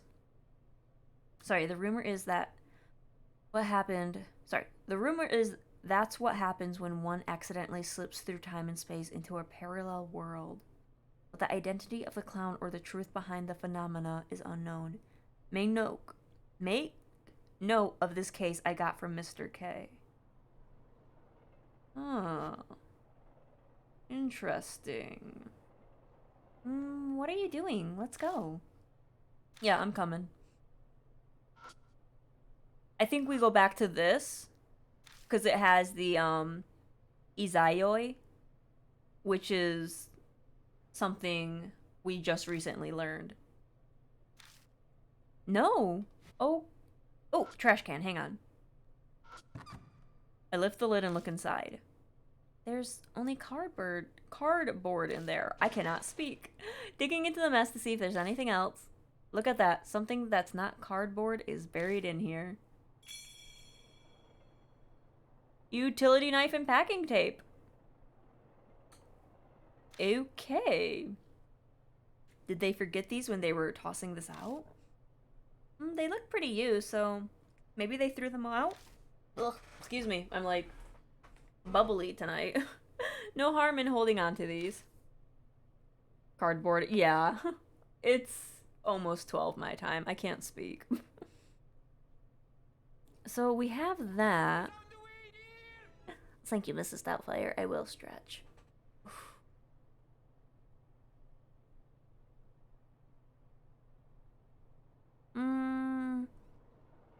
What can I use with the tape and scissors? I don't think there's really anything I can do.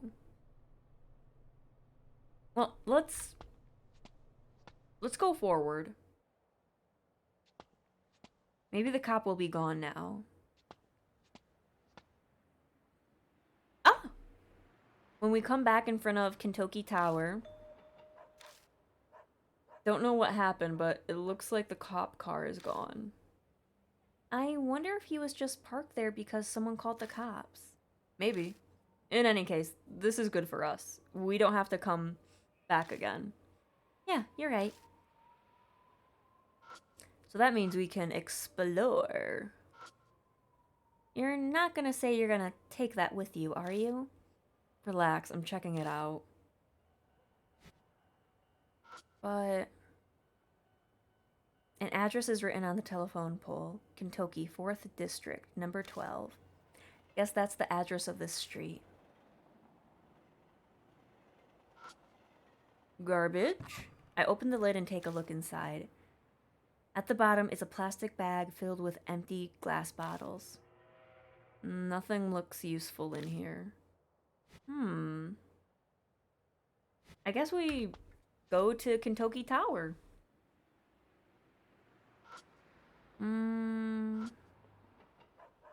It's a small wooden mini shrine. There's a sign next to it explaining the origins. There's only wrappers of offered manjus left in front of the mini shrine. Wonder if someone ate them.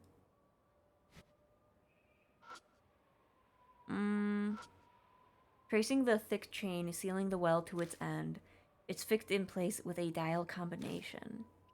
Damn, a combination lock. We have to do something about it first. I'm guessing your strength isn't really enough to break this, but we don't have any special tools with us. It's really sealed up tight. I wonder if the mini shrine's Shinto priest did this. Maybe we can get the code out of the priest somehow. You really think it'd be that easy? We have no idea how to even contact him. Wonder if this sort of information is inside the shrine or on the back of the sign? Can't say I'm expecting much, but it doesn't hurt to check. Oh, I didn't mean that. There we go.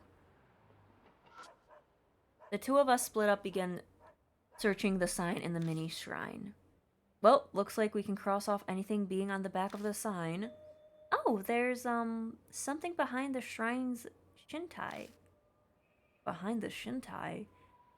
Sounds kinda disrespectful. Inside the mini shrine, I find what looks like a sheet of paper wrapped in thin string? Oh! I unroll the weather-dampened paper to find words written with a brush. If you want to know Taru's age, then inquire of Gyro. Oh, maybe the code is Taru's age, but we have to go to Jiro or Gyro's location to find it. What's this? The Shinto priest for the mini shrine wrote this? Taro and Gyro refer to the great Kentokis, right? Since apparently they were two brothers? Since it says to ask Gyro, I wonder if the one here was the older brother, Taro. Then Taro's age must be talking about maybe the numbers for the combination lock? I see. I bet a forgetful priest made a note that only he'd understand. And he hid it here. Sounds like someone went senile. Though, I guess a priest for a small shrine like this probably didn't have a successor. So where's this Gyro anyways? I wonder. Didn't we see a place that looked similar to here somewhere? Did we? I don't think we did. When I shine the light at the metal wires, I can see some parts have been snipped. Oh, we already did that. Hmm.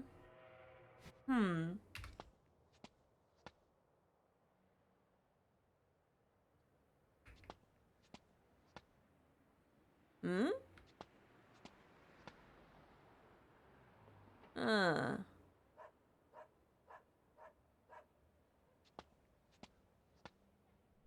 Eh?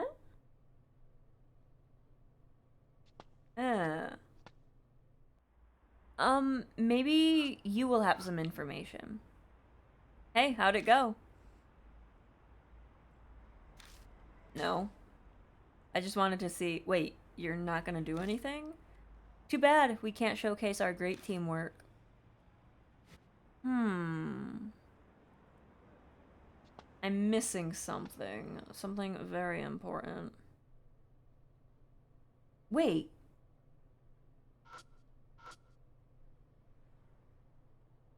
Would this be Gyro? I step back from the shrine and look at it again. The shrine. It's somehow got a a similar vibe. Woo! To the mini shrine at Kentucky Tower. This place feels familiar. Yeah, I get the same feeling. This is the this is the definitely the this is definitely the place where Gyro was. They really need to work on the writing. We better check every inch of this shrine. I flash the light around the inside of the shrine again, illuminating the roof and the Jizo. When I spot some pale letters on the ceiling, there's something written here. Let's see. Hear the children's song, offer up a humble prayer, the two gods will be blessed. Multiply the numerals given by the waxing moons. That's all of it. Sounds like a Tanka poem. Maybe it's saying to multiply the numbers of the moons from the Kentucky Cedars children's song you heard? Multiply the numbers of moons? I don't get it.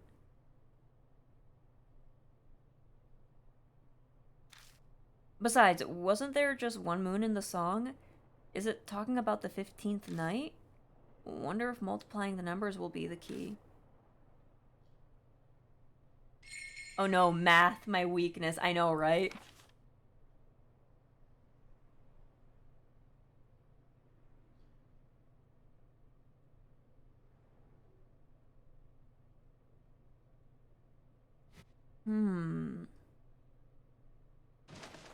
I search every inch of the shrine to see if there's anything that could be a hint.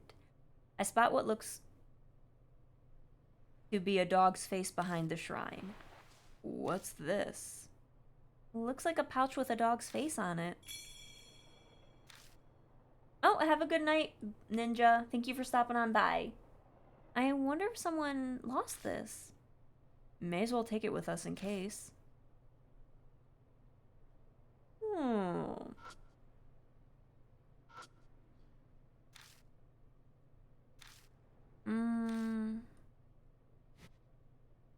The waxing moon. Did we get anything? Oh, wrong one.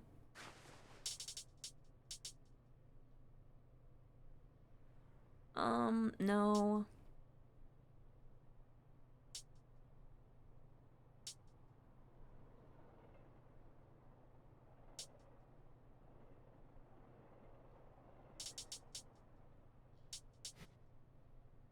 Why did it get dark?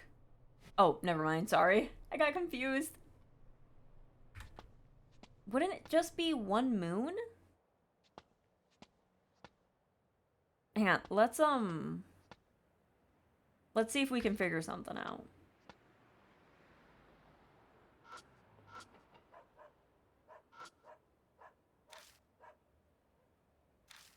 Yeah, let's try to open it. The children's song and the Tanaka I found at the shrine are clues. The two cedar song, the number given by the waxing moons, and multiply. The combination has 3 digits. Choose the number for the ones place.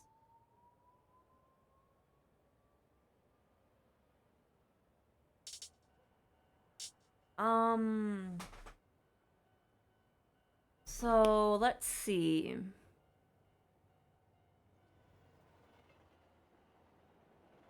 They're really gonna make me do math, aren't they?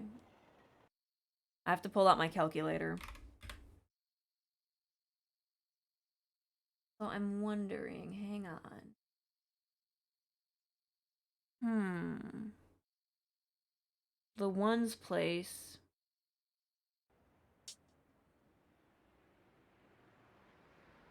0.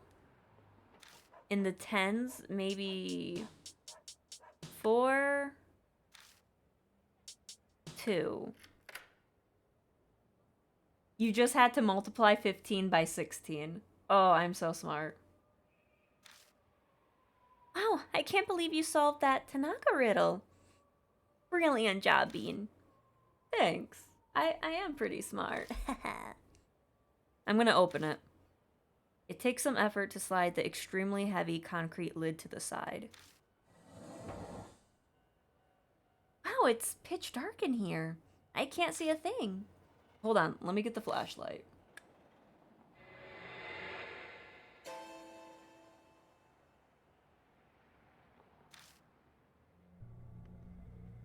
Karu gulps, trembling slightly.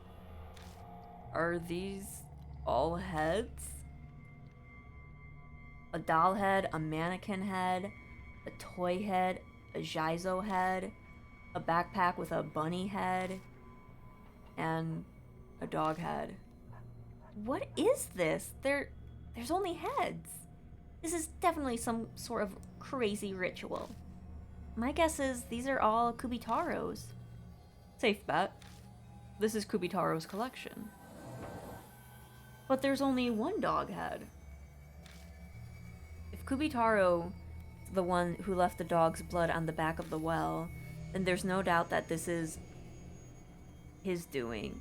Well, we kind of established that Kubitaro is a girl. Why are we using the incorrect pronouns?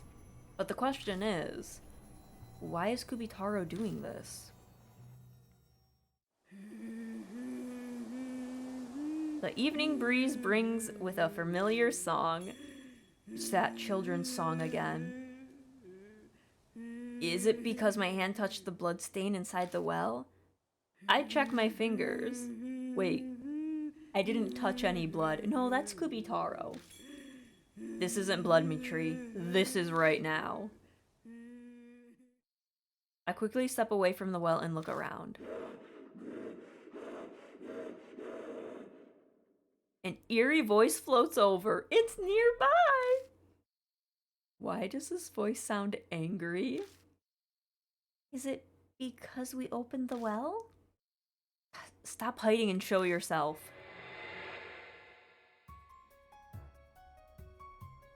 Oh, she's very tall. Is that Kubitaro from the looks of it? She's huge. Is she really a child? I swing my flashlight around to get a better look. When the light hits Kubitaro,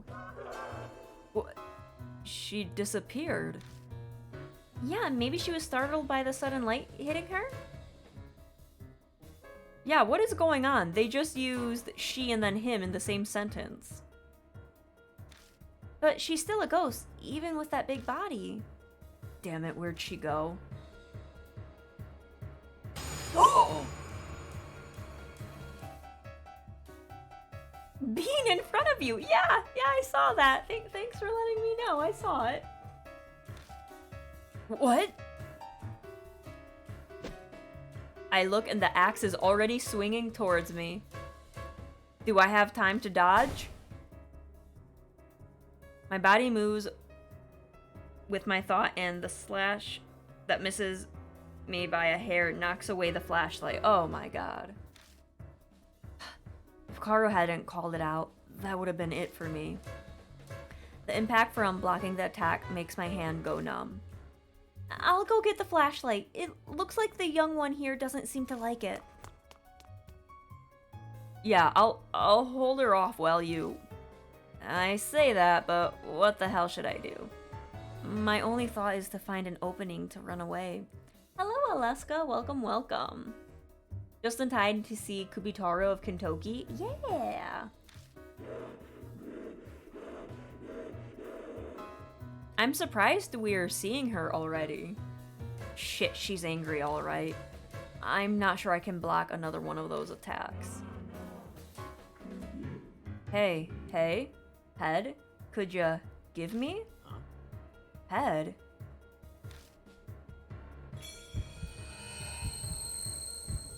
What does she mean she wants a head? Sounds like her kind of fun is in bad taste. But if Kubitaru really is a kid, maybe I can calm her down by giving her what she... A head? What she wants. What is... Focus. Think, damn it. What head? Oh god, we're gonna die. We're gonna die. I don't remember getting a head. Wrong one. Wrong one. The old well. It's pretty far away. If I threw something to distract her, I might be able to buy enough time.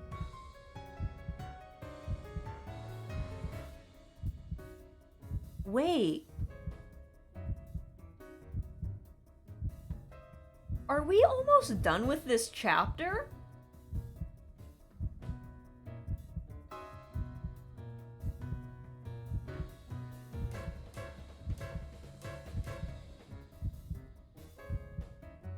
I'm gonna throw a manju, because that's all I have, really.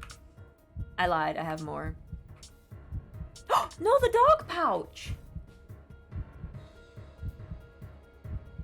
Because she wants, a head, and that's like a shape of a head.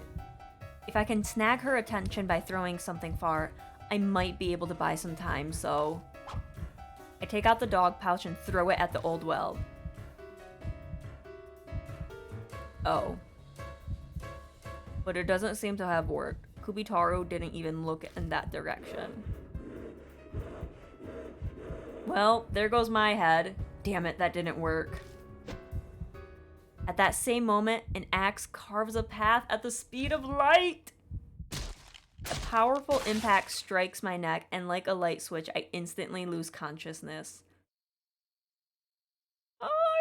I'm pretty sure... No. You don't lose consciousness, you just die. Okay. So, maybe we give it to her?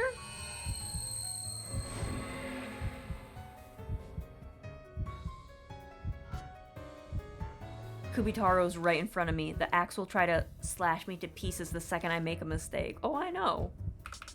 Trust me. Maybe we give her the dog pouch? If she considers everything in the well to be heads, then this probably counts.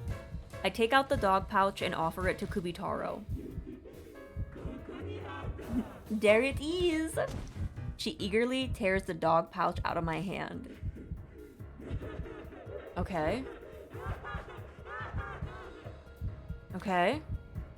Kubitaru looks happy as she stares at it. Yes, now's our chance to escape. Let's go, Karu. Yes! Karu dashes towards me, handing off the flashlight, and we book it away from Kintoki Tower. We glance back as we run, but there's no sign of her coming after us. Excuse me. We carefully cross the tracks, dash through the Galleria, and make it to the station. Oh, so that wasn't the end of the chapter. Okay, I was gonna say, that is a very short chapter. Survived, yes, because we're poggers. Now that I'm back in the familiar territory, my heart finally stops trying to beat out of my chest. Whoa, you two are in pretty bad shape. Did Kubitaru come out? I'm sorry, but you explain, Bean. I'm out of breath. I can't. She collapses to the ground. Weak. Didn't run full tilt that long. Sounds like you had a rough night. Let's take a break at Black Rabbit. I can't bear to see a girl gasping for breath, even if it's just Karu. So rude. I drag the dead weight of Karu with me as we go back to the bar.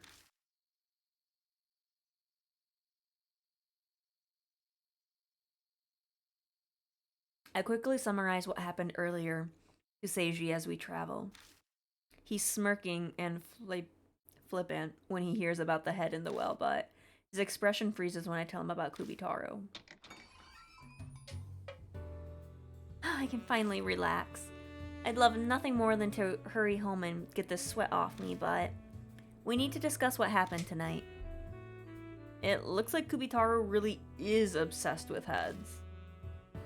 We've officially confirmed that rumor with our own eyes.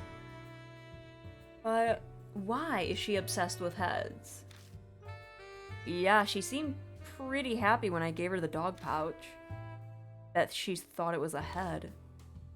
But a more fundamental question. What does Kubitaro want to accomplish by collecting heads? No doubt it's some occult thing. Karu, that's your area of expertise. Any insight for us? I dug through my occult books last night looking for rituals. The only thing I could find that was even close is headhunting tribes. But I doubt they're related to that. It's your time to shine. How are you so useless? Rude! The occult idol Momo Kurose? This is looking more and more like false advertising to me. It's not my fault. I love the occult as a hobby, it's not like I have a degree in it. Passion aside, I'd say Natsumi is more well-versed than me. She's a horror author after all. That's right, Aunt Natsumi. She might know something. Well, true enough, but she's out right now. Are you planning on waiting around until she comes back? I mean, I'm fine with that if that means I get to see her, but... No, she has notebooks with all the information she's gathered. They're in the bookshelf over there. So you're saying... We're going to dig through Miss Natsumi's private stuff while she's not here? Sounds like fun. I'm in. Seiji, you are such a weird creeper. Creeper. Ugh. Pretty sure there isn't anything like what you're expecting, Seiji. Oh, the info notebooks are... Sorry. Oh, the info notebooks of a great author. I wonder if it's written in blood, or maybe there's hair stuck between a bunch of pages.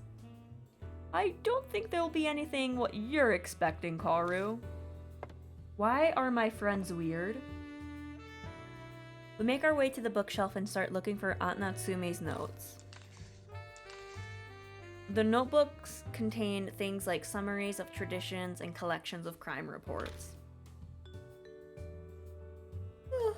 Every note in neat handwriting that puts my scrawl that even I have a hard time reading to shame. I uncover 3 notebooks with urban legend investigations written on the cover. Which one should I look at? We'll start with the first one. I pull out the red notebook and turn the pages. This notebook has info on all the most recent urban legends. This is also the one with the details of the pregnant woman murder. Didn't Kubitaro live sometime right after the war? I don't think we need recent information. Ooh, okay, blue. I pull out the notebook and turn the pages. This notebook has info on urban legends from around 3 to 5 years ago. Most of it speculates on the incident that happened in H City west of Tokyo. Some kind of weird Scar urban legend, but it doesn't have anything to do with me right now.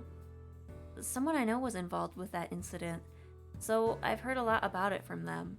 I wonder if she's talking about the other idol girl. I forgot her name, but she was the cute one. I used a lot of details when I created the character of Momo Kurose. That makes sense because she has that scar tattoo.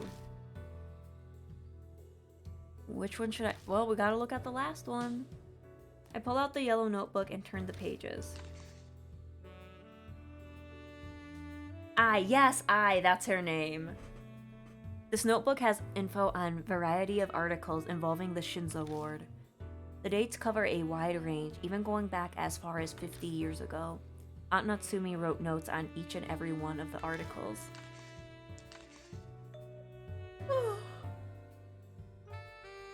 Flipping the pages, I come across an article about the Kintoki cedars. A local paper looked back on the former brother cedar trees, Taro Kintoki and Jairo Kintoki. Guess Aunt Natsumi became interested and looked further into it. During my investigation, I obtained a journal which reveals the truth about the Kintoki cedars. Despite a Kentucky village-wide gag order, the journal's writer tried to leave a record of it. According to the journal, one of the sacred Kentucky cedar trees, Taru, was chopped. She chopped the tree down. It was done by Kaneko, daughter of the Oishi family who owned the land the village was on. It's her. She's Kaneko. Kaneko suffered from oxyopia and symptomatic obesity, and she was considered a nuisance to her family. It's her! It's her! Without a proper education, her mental state and intelligence didn't measure up to other children. As a result, it seems she believed a bear plushie to be her little brother. However, during a certain incident, the plushie was destroyed, and her little brother died. Bereft, Kaneko thought to bring him back to life by following the Kentucky Cedars children's song.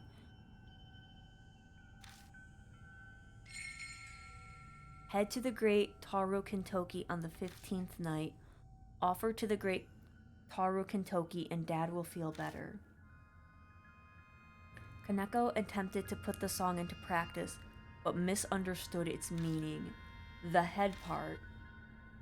She always jumbled up the lyrics and thought they offered heads, which meant she believed that her brother would be brought back by offering heads to the tree. Oh. So she cut off the heads of livestock and stray dogs and offered them to Kentucky Cedars. Of course, no matter how many heads she offered, there was no way her little brother would live. This is really sad. Like, she just wanted to bring her little brother back. Furious at how her wish didn't come true, Kaneko stole an axe from her house and chopped down the sacred Taro Kentucky tree. Her angry father captured her and tied her to the brother cedar Gyro.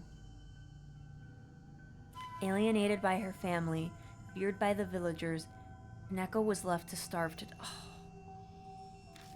The corpse was never recovered, and was never recovered and decayed at the base of the Gyro Kentucky tree.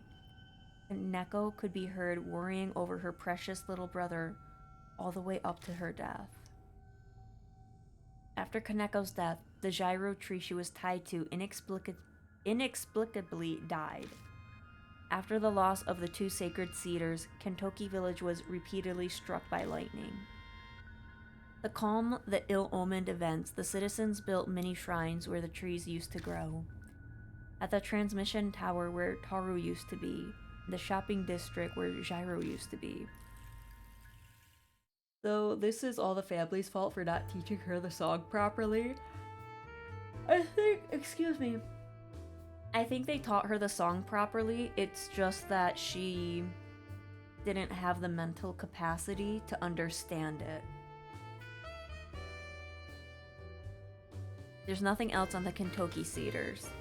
The story contained in Aunt Natsumi's notes. I feel like if maybe her family cared about her, she would be, like, better off, but, you know, she had shit family members. The tragedy of a girl who misunderstood the meaning of a children's song. An absurd public execution like that would never happen nowadays, but village society back then was very insular. It could have actually happened. It seems the Oishi family had complete control over the village.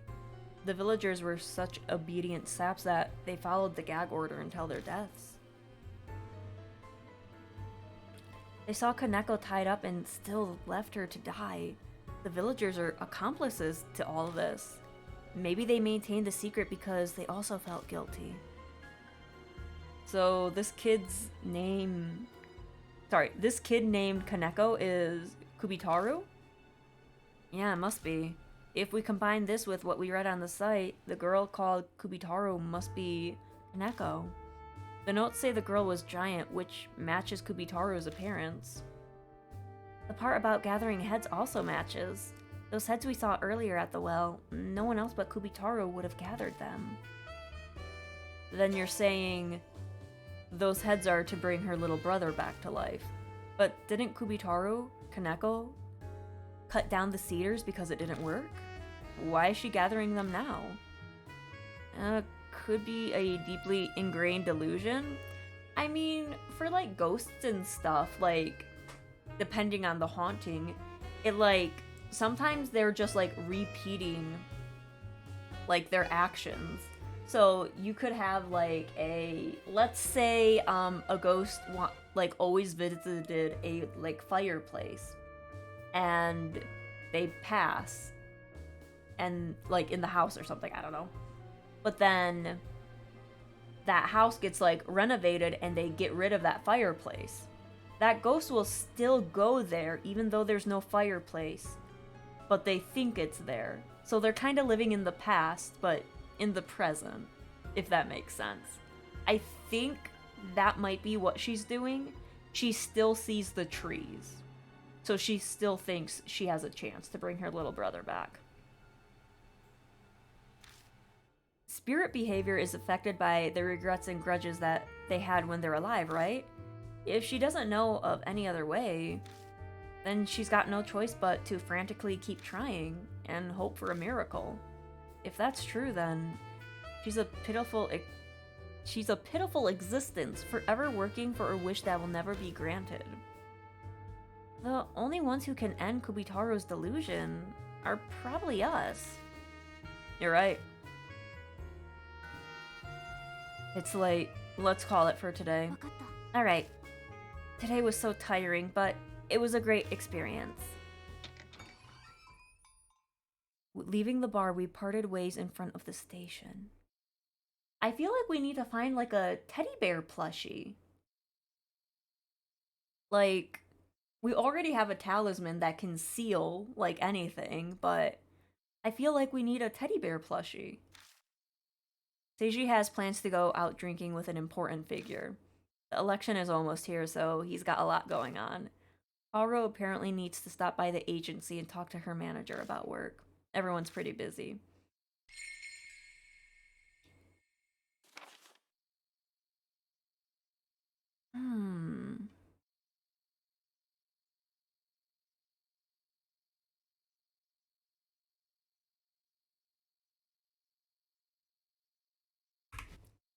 Where can we get a teddy bear plushie? Why am I here?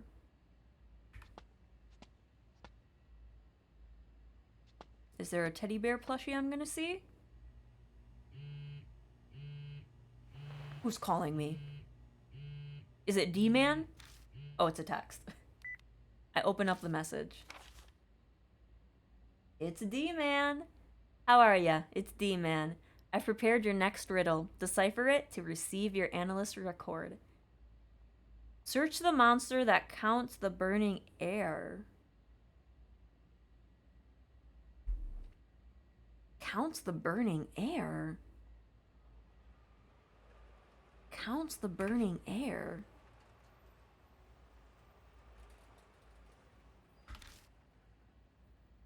Counts the burning... That doesn't count a burning air.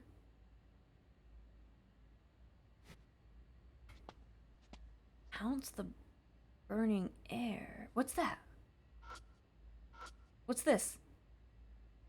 Electric meters barely moving at all? Going by the levels, I doubt anyone's on the other side of the shutter. Oh, I thought I had something. How do you count that?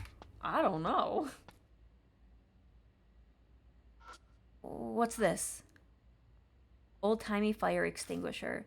Wonder if it even works. It's covered in dust.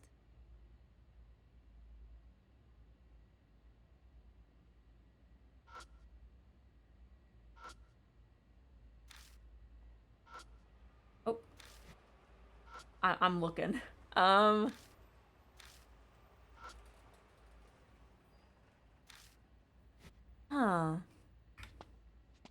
Counts the burning air. Is this whole?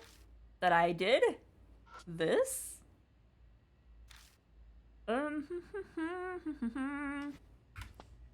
Burning air. Would it be like a fire alarm?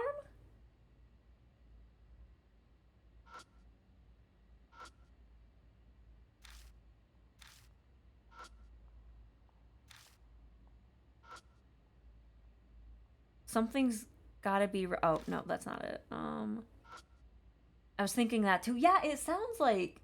It sounds right, but I need to find a fire alarm.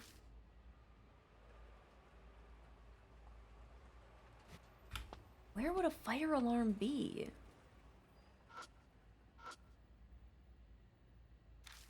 Well, yeah, there's nothing to throw away but look through there. There's a banner with the summer limited edition products on it. Looks like the second floor is a boutique. There's photos of featured clothing on the board.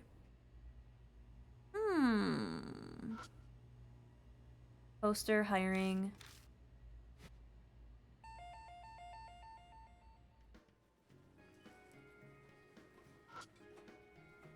Oh, I can't click it. I got so excited. Don't.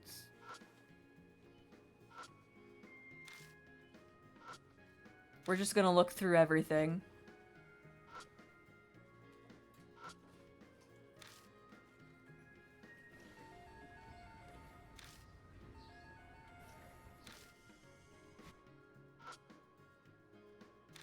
Red. That actually sounds good.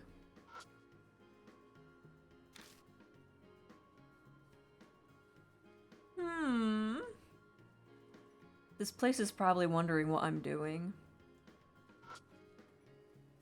Hi, welcome. Okay, do you have something that counts?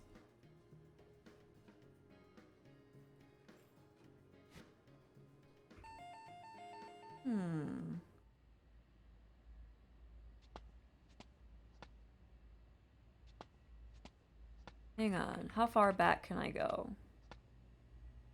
We already went there. Okay. Interesting.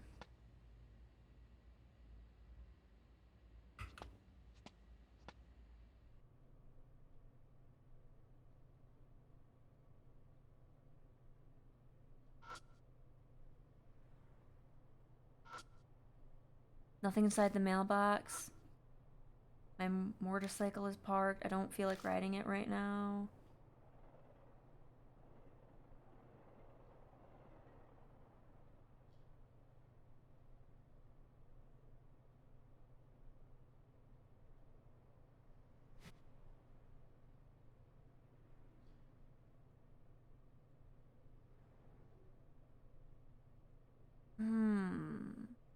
I don't want to go into my apartment just yet. Because these D-Man riddles are, like, limited, like, time.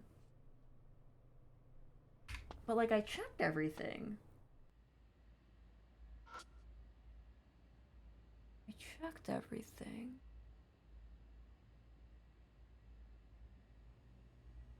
Gas? Where would I find gas at?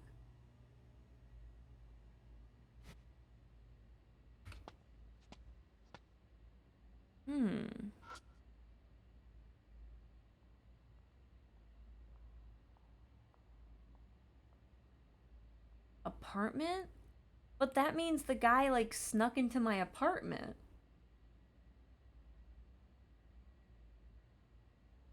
I mean... We can always try it.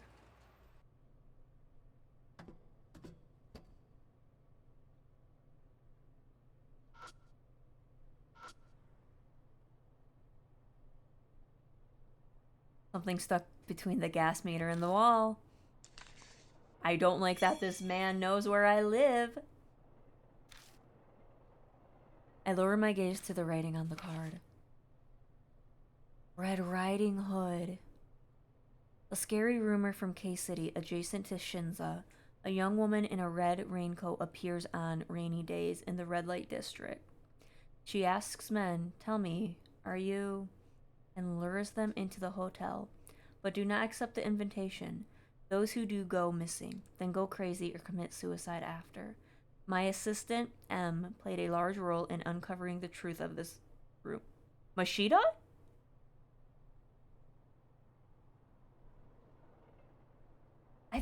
I think M is Mashida. My part-time assistant at the time was still in college, but had a knack for scoops. Reminds me of you. I digress. A certain man's name came up. I often crossed paths with the police in my work, and I got close to a detective while spending a few nights in jail. Technically, he was no longer a detective, but more of a private investigator. It's Mashida! Regardless, there are two sides to the Red Riding Hood case. One, the outcome of the girl spirit. The other, the darkness that created said spirit. Evil in human form can rob lives and human rights with the power of money. I'd partner up with the detective to smoke such evils out and expose their deeds. I helped expel evil to some extent myself. What are you talking about, D-Man? I expelled her. And then she almost expelled me. And Girl. To explore the unknown, you must face the living darkness. Judging by your current situation, if I were to look forward, I'm sure you'll have to face such filth in the near future. Sorry, disregard that. Sorry, digress again. I suggest you and your own research on those spirits. Maybe you'll learn about them from Mr. K. Truthfully, I haven't gotten the chance myself.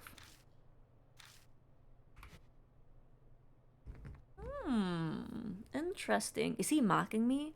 Taunting me with the fact that he knows where I live? Too much effort to worry about. May as well go home. Man, I'm tired. Think I'll just go to bed after my shower. I think just a shower today, too. Flashbang, good lord.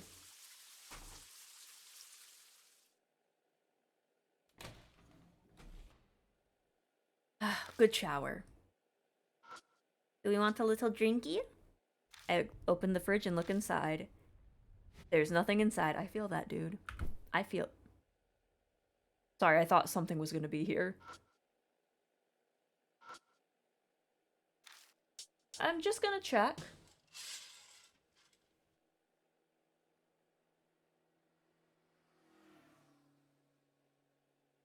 Nothing's there.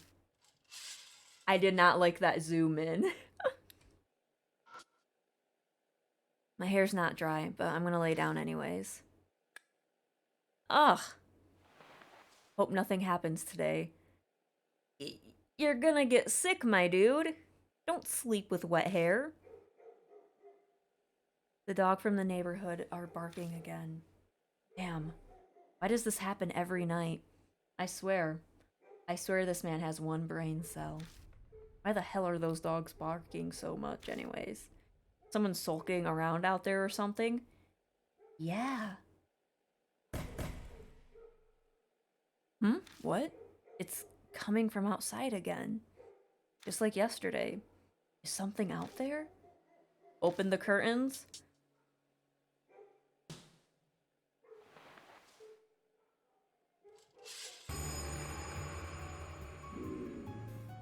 Oh, she's really tall. Damn. Is this Kubitaru? All he has to do is turn the light on. Kubitaru is closing in. Only a single sheet of glass separates us. Turn the light on. Instinctively, I shrink back, but I don't have time to fear. I have to do something. I was able to chase the Urashima woman away. There should be a way to do that same thing now. Think. Oh, at Kintoki Tower, Kubitaro avoided the light from the flashlight. Maybe I have a bunch of bright lights, but how should I get the light on Kubitaro? I'm gonna die in my own damn house.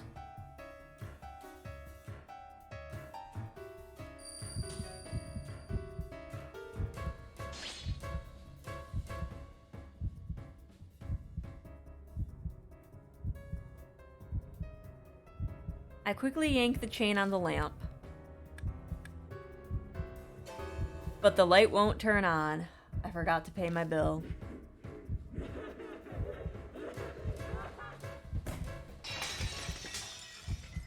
The glass door shatters and giant hands engulf my face. I'm dragged over the balcony, most of my body off the ground like I'm floating. Not the electric bill. I know. Not paying that electric bill got me killed. So I'm wondering, maybe we scream and shout and it will wake the neighbors and then they'll turn on their lights.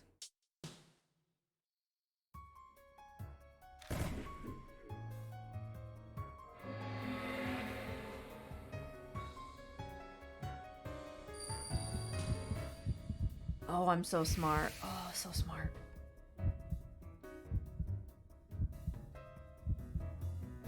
I slam my eyes shut and, from my gut, scream as loud as I can.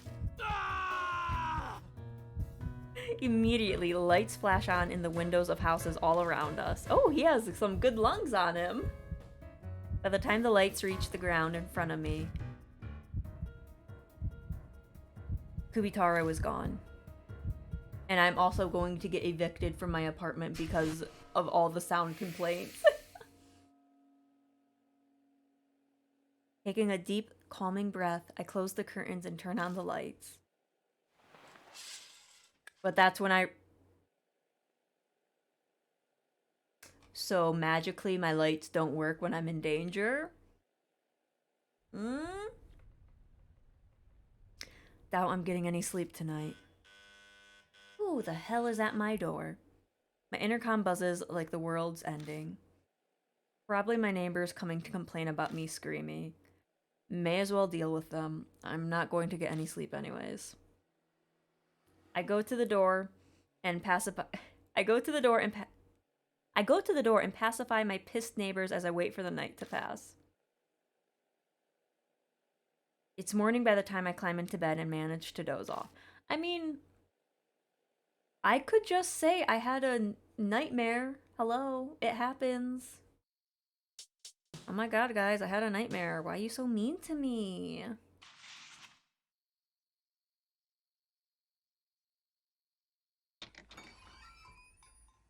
I make it to the bar a little earlier than the set time. Aunt Natsumi isn't here today. What should I do now? Oh, the mouths! Today's the day. Out of nowhere, the wall shifts and I'm dizzy, nearly collapsing to the floor. This sensation. It's the mouths, right? This is it. This is the day we destroy Kubitaro. A whisper comes from somewhere. It's time for a tale. Kubitaro carries an axe on one shoulder. Time to make offering to the great Kintoki. Bow wow wow, a dog's head.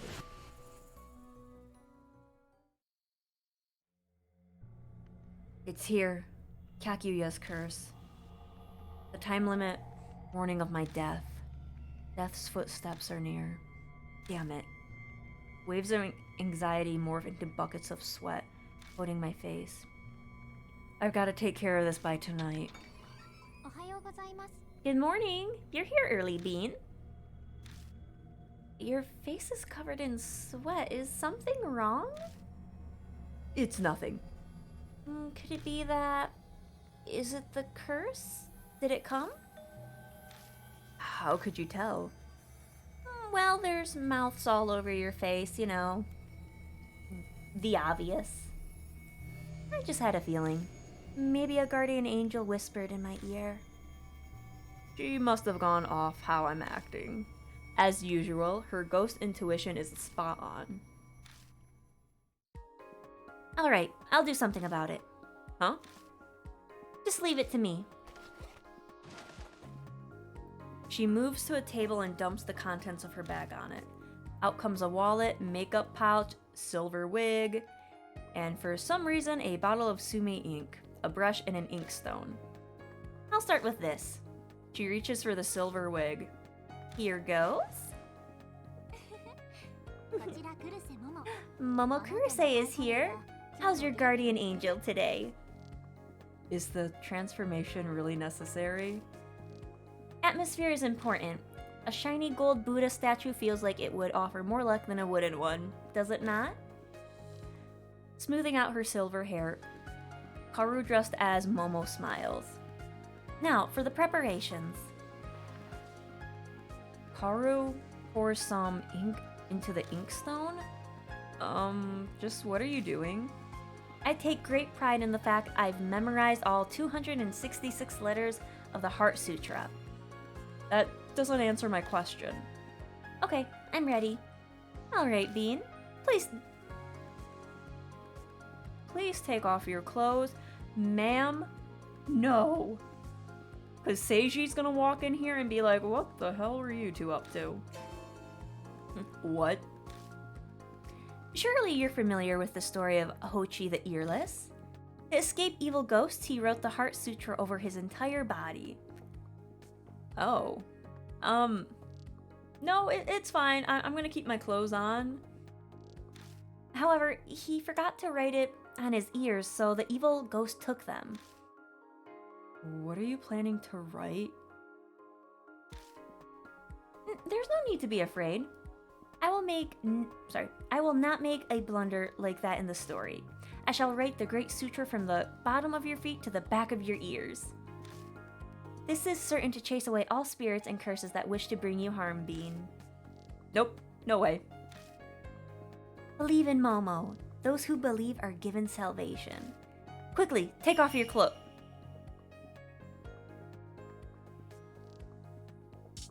No, thank you. Oh, you don't appear convinced. I don't want to take my clothes off for you. We're friends, sure, but I don't want to take my clothes off. You must know that this is for your own good. This is insane. I'm not doing it. Oh dear, you're quite stubborn. Then I'll have to forcefully... Oh my god, Seiji. See you. I can't believe I'm saying this, but I am so glad you're here. Yo, what's up, buddy? What are you doing? Oh no. This is my face when I found out she wanted me to take my clothes off.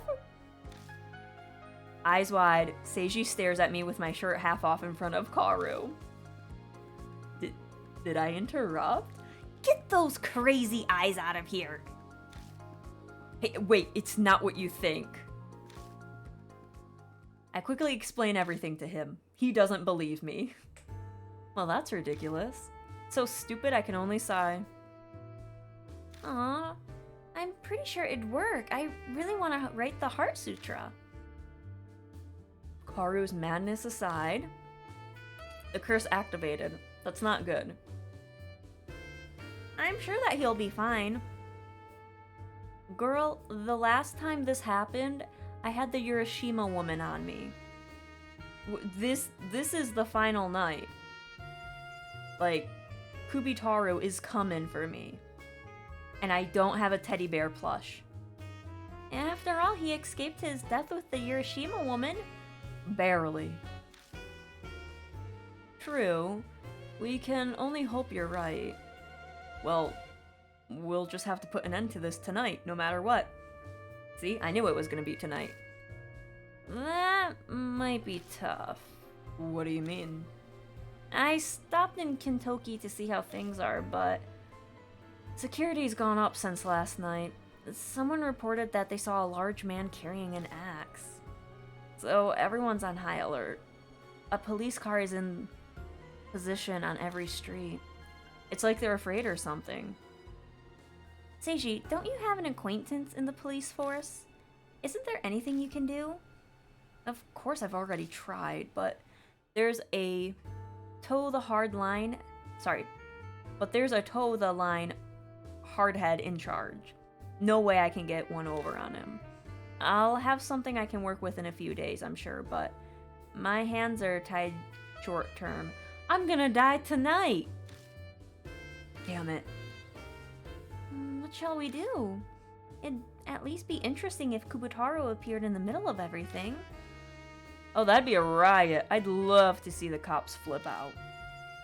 Any kind of disturbance would give them an opening. A disturbance.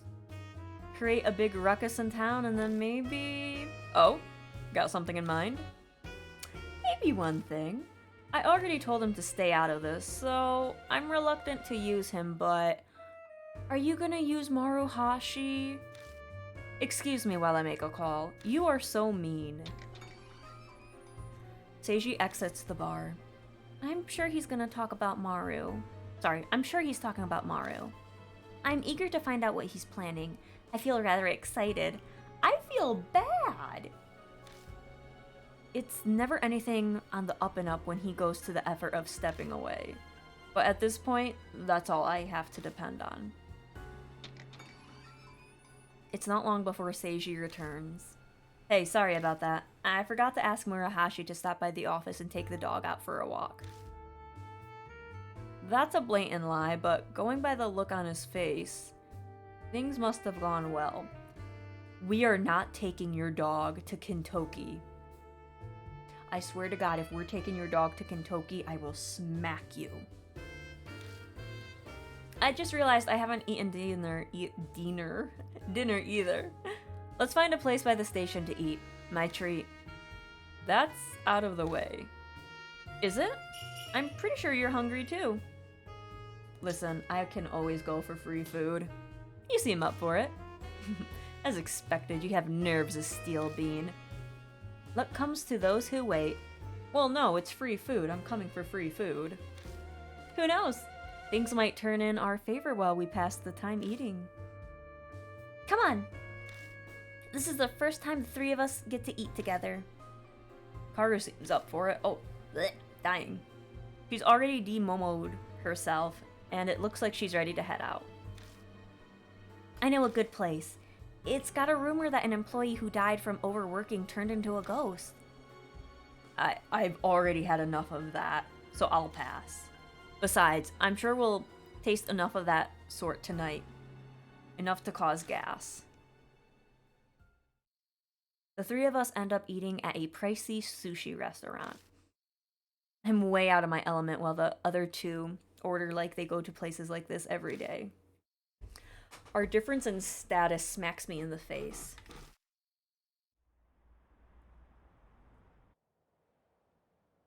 We finish eating and make our way to the roundabout in front of the station. Huh? Is it just me, or is it noisy over at the police station? The building's packed with cops. Things look a little hectic. I don't even have to strain to hear an angry voice carrying all over the others. Why is there a biker gang running amok in Kintoki? We didn't hear anything about any gathering.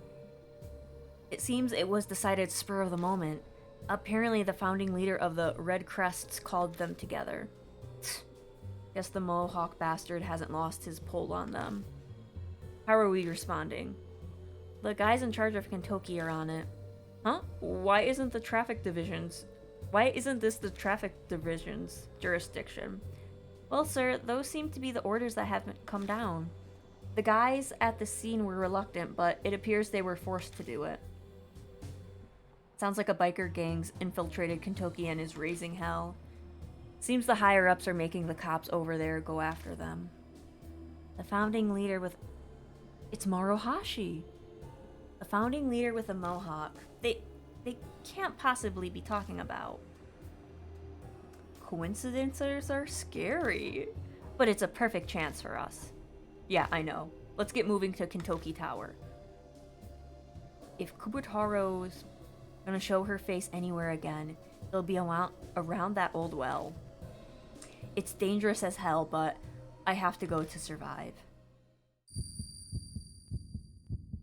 I don't have a teddy bear though, guys. I don't know if I can purify her.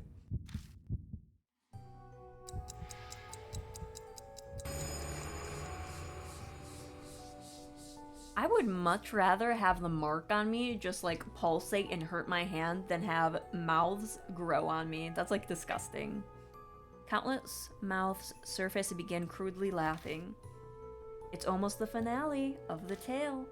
Right under the Kintoki cedars, head there with your wish.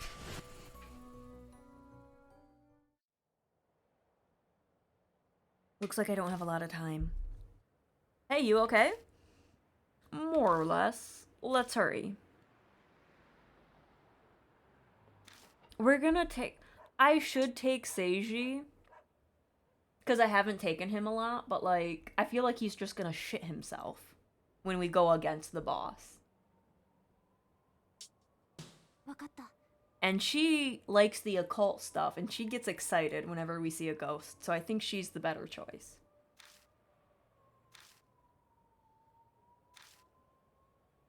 Oh, that's right. We might find new things at places we've already investigated, so let's keep an eye out as we go. Girl, there better be a teddy bear in a trash can or something.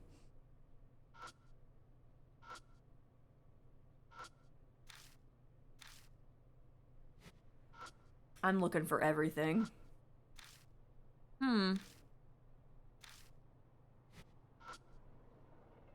Trash? Is there a teddy bear here? Crap.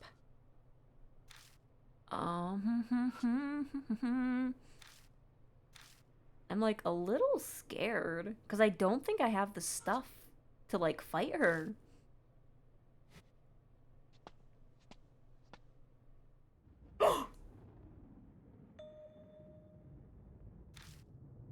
Yes. What's wrong, Bing? Nothing's wrong. You looked up so suddenly. Girl, we are saved. Saved. Nothing, just thought I heard the sky rumbling. You know what? I think I hear that too. But this weather doesn't look like rain. Yeah. Oh yeah, I heard Kentucky gets a lot of lightning strikes. Something about losing the Kentucky Cedars' divine protection? We should be careful. Well, I mean, there's no way we can really do that, but... Come here. Why can't I grab that bear? Oh, there's another offering. It's an offering to me. I don't think the plushie was here yesterday. It's true, there's a new plushie offered near the crossing. Feels like this thing's not gonna keep its head for long, left in a place like this. Yeah, hopefully Kubotaro won't find it. No time to waste on a plushie. Are these... Are they fucking stupid? I'm sorry. But I feel like these... They talked about a teddy bear. They talked about Kubitaro. Pick up the teddy bear. Like... Hello, boss. Welcome. I'm...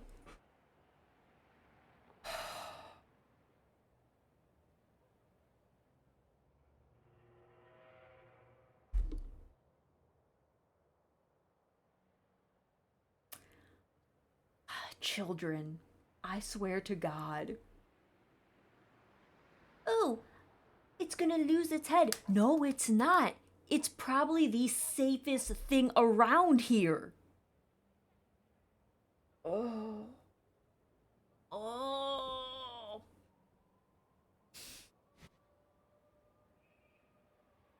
Well, maybe... We're gonna die. Karu, our asses are dead. Hang on, maybe I have to do it again. Is there blood on it? Oh, I tried. Is there... Uh-huh. Uh-huh. Uh-huh. Okay. Just look... Oh, excuse me.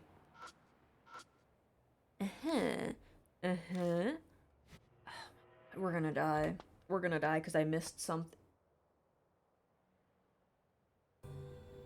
Something's flipped over. Yeah, it's a police car. Oh, that's a police car. Yeah, I see that. Oh, why is it upside down? They said a motorcycle gang's been running wild, so it must have been them. You know, causing some mischief. Your idea of mischief is way different than mine. There's a lot of graffiti, too. No wonder the police were after them. Who is texting me? A phone rings from someone's pocket. Hey, isn't that your phone? Hmm? Oh, it is me. Yeah, hello? Oh, this is Bean. Yo, how are you doing? Maruhashi? Can't say I expected to hear from him. Why are you calling me? Well, there's a reason I can't call Mr. Seiji. Anyways, here must be my report. I've already broken up the gathering he requested. Man, I haven't hit that speed in forever. Took me back to when I was still the leader. You guys did this to the cop car? Yep, pretty great, isn't it? Oh, wait, you're already that far? Actually, I'm also in Kentucky. I didn't tell Mr. Seiji. So that's why you called me. Yeah. Would you mind smoothing things out with him? I'll think about it. Where are you now? I'm near Kentucky Tower. You guys are heading this way, right? I heard from Mr. Seiji that you were able to open the well. I'm dying to see. I've been curious about that since I was a pipsqueak. Hey, watch yourself. We got into something dangerous there yesterday. I know, I won't try anything. I'll just wait and eat some manjus. Alright, later. Is Morohashi gonna die? Seems like Morohashi's waiting for us at Kentucky Tower. Wow. I can't believe he just go to a place like that on his own. That's where Kubutaro appeared yesterday. We better get a move on if we're gonna meet up. Don't want to keep him waiting too long. Let's hurry. Well, first off, we're making sure that dumb ghost isn't there.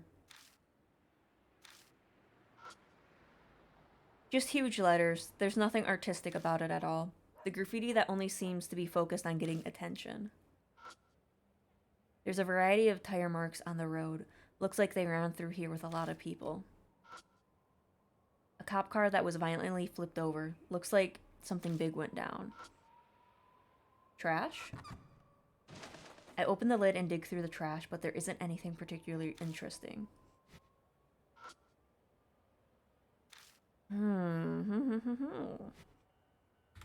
See, I'm afraid to go to the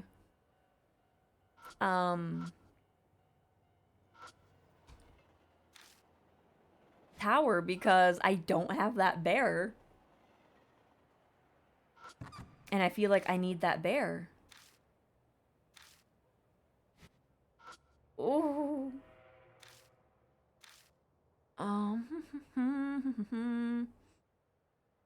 I've...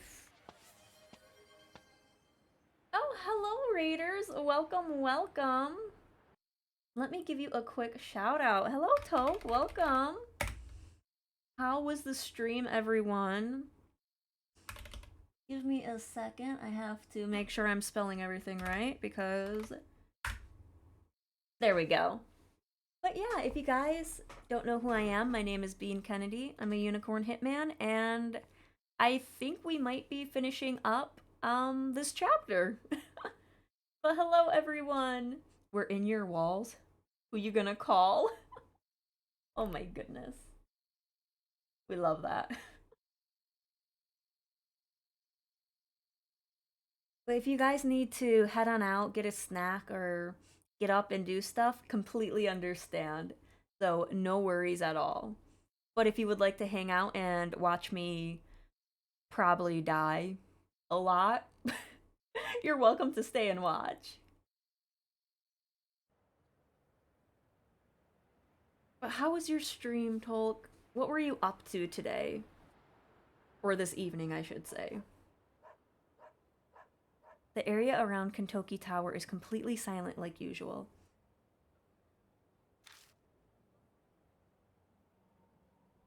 A randomized Elden Ring. Ooh, nice. Did you get any fun bosses?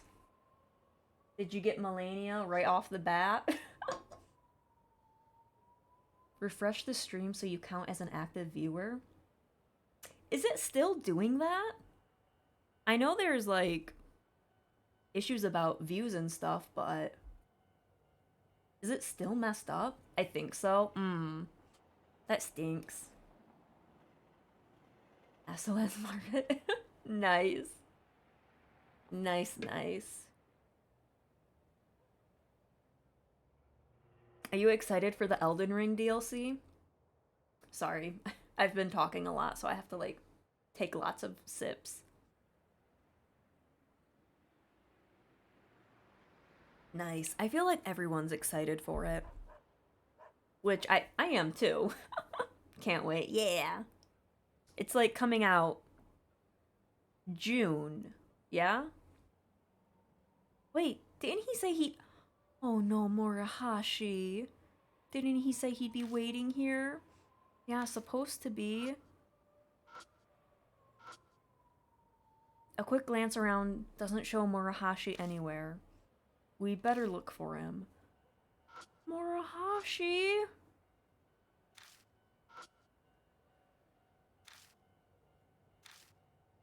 Oh. Gonna go post-stream self-cares. Not a problem. You enjoy yourself, and thank you for the raid. I hope you have a good evening. Or I guess it's 1 over here.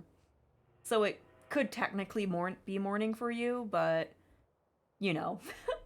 But yeah, thank you, and have a good night. Oh god, is he in the well?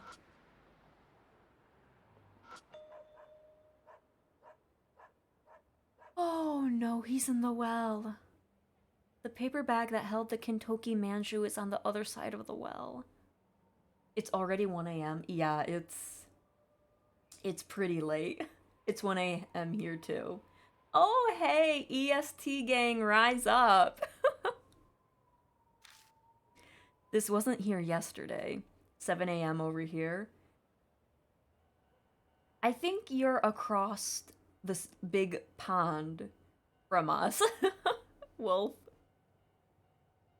EST gang, yeah! We have the worst time zone, I feel, for everything. Oh, you know, Morihashi was saying he'd eat his manjus while we wait. Did he throw this away? If that's here... Oh no. Did he go ahead and open the well on his own? Why are these characters so dumb? Like, why don't they understand that he's probably dead? He might have. I told the fool to be careful. But he's exactly the type to have given up on waiting and just opened it. Did we open it? Oh, Morihashi, I'm so sorry. We need to check inside. We went down yesterday. Sorry, what went down yesterday crosses my mind.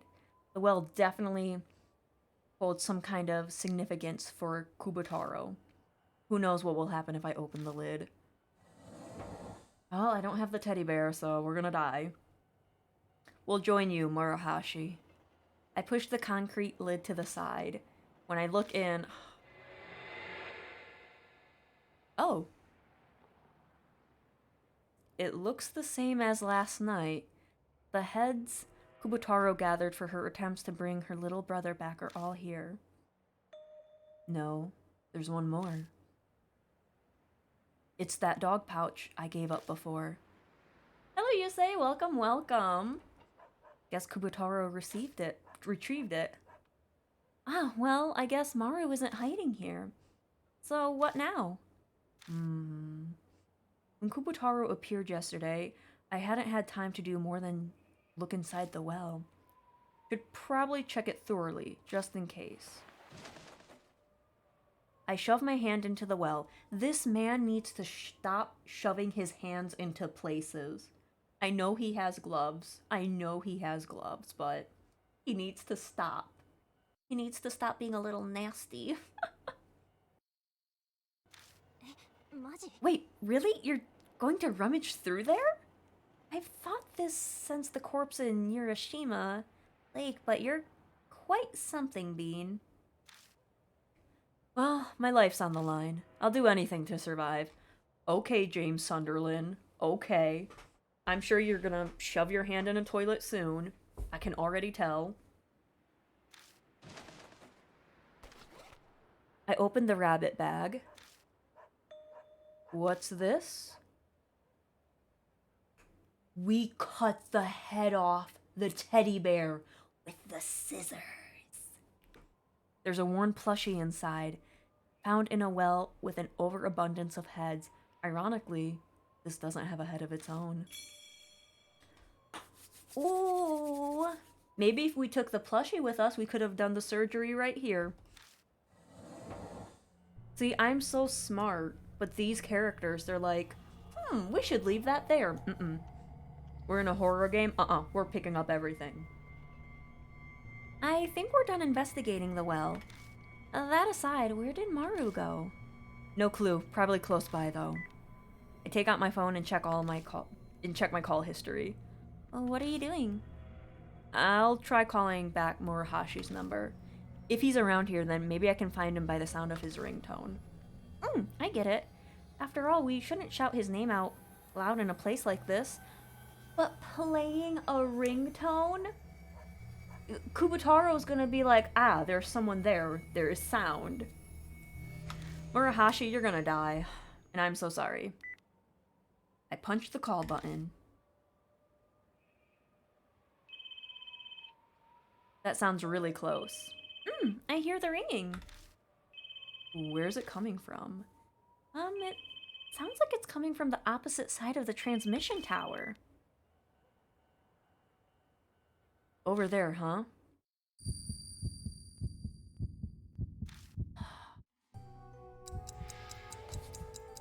Oh. I'm gonna die. The screams from the mouths pierce my brain. The tale has reached happily ever after. Don't look inside, don't look inside, don't look inside, don't look inside. I've already looked inside. Sorry. Inside of the well has been Inside of the well has been looked has been. Looked well has been looked inside looked. I thought something was wrong with my eyes. Is something wrong? No, it's nothing. I school my face as blank as possible. No point in telling the truth. Kaoru would just worry. This is bad. Got to hurry. Now listen. Oh. When I shine the light at the metal wires, I can see some... I already did that. Oh, right there. Murahashi's ringtone sounds like it's coming from behind the transmission tower. Following the fence takes us around. A familiar silhouette looks to be taking a break. Lugging that belly around must be tiring.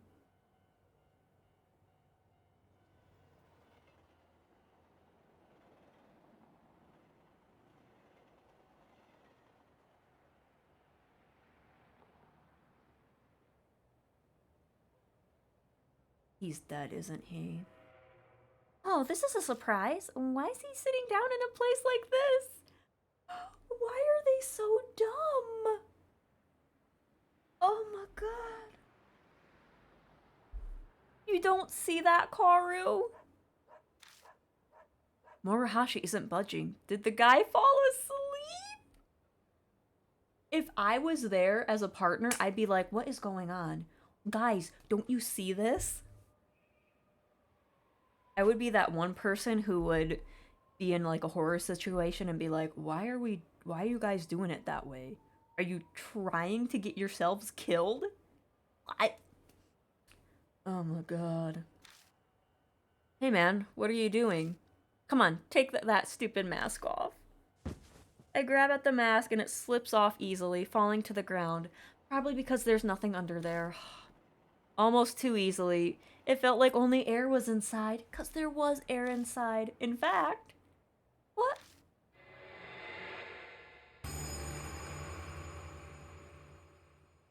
There's nothing inside the mask.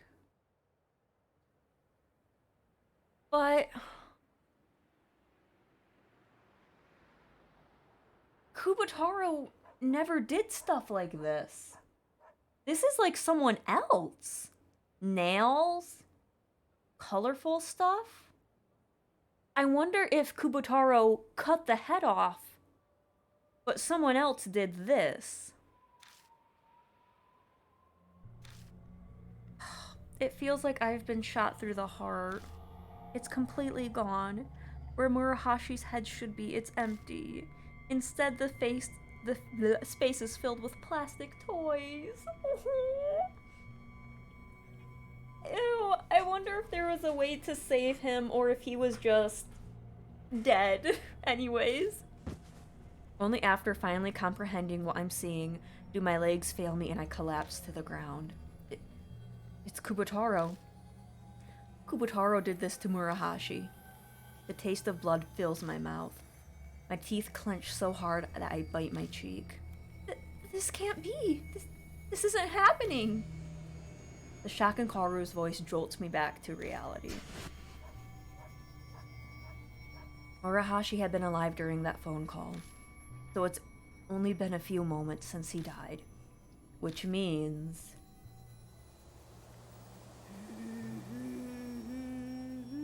Alright, girl.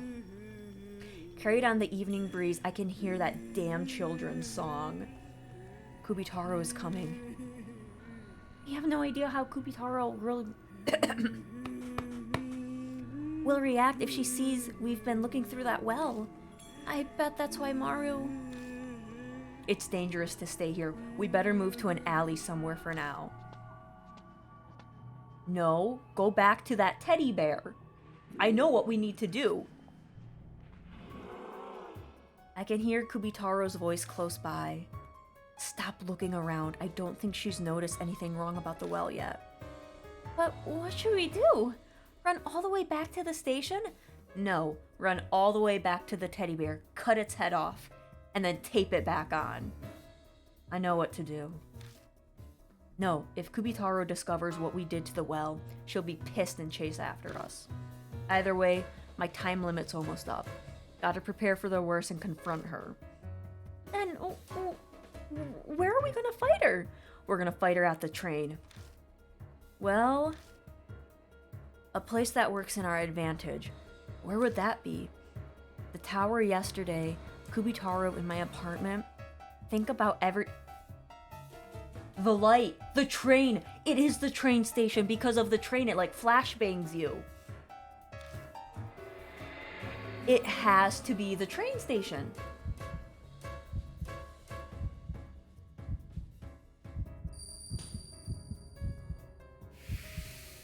Yeah, that's what I thought.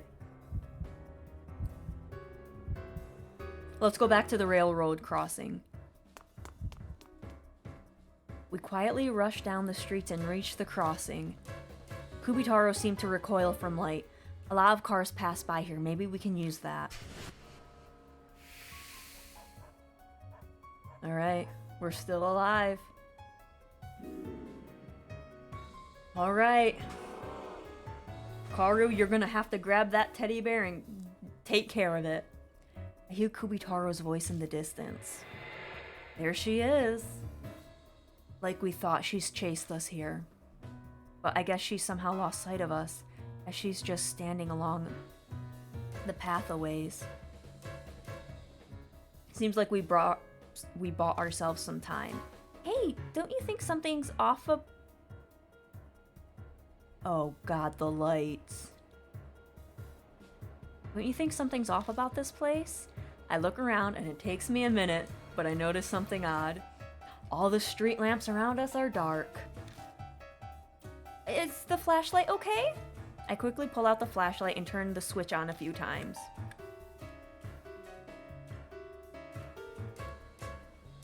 What the hell? Oh god. Wait, did Kubitaro do this? My last resort was to use the light from this thing, but it looks like it's out. There aren't any cars around either. Damn it, am I out of option? Right there. Suddenly, the railroad crossing barriers lower, and the warning lights begin flashing. Wait, what? The crossing lights still work. Realization bubbles up from my gut. That means that over there... Hey, can you lure Kubitaro this way somehow? This is short notice. If I use my trained voice to scream from the bottom of my feet, then maybe. Anything will do at this point. Do it. Alright, Here it goes. Kaoru fills every inch of her lungs with a deep breath and shrieks.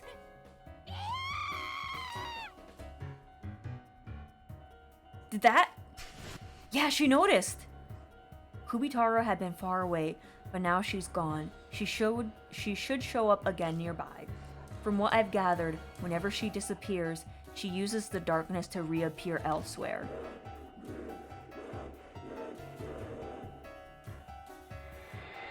I see, she's moving closer.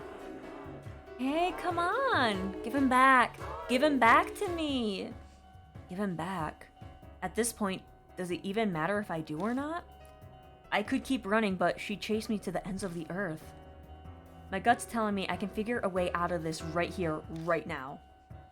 What was Kubitaro's little brother, and what did she wish of the great Kintoki so many times? I feel like this game is a lot easier with the battling the spirits than the first game. Because this one they pretty much tell you, hey, this is what you need to do. For her cherished little brother, Kubitaro will stop at nothing. That's why I might be able to end it here, right now. Focus. Think. Flashbang.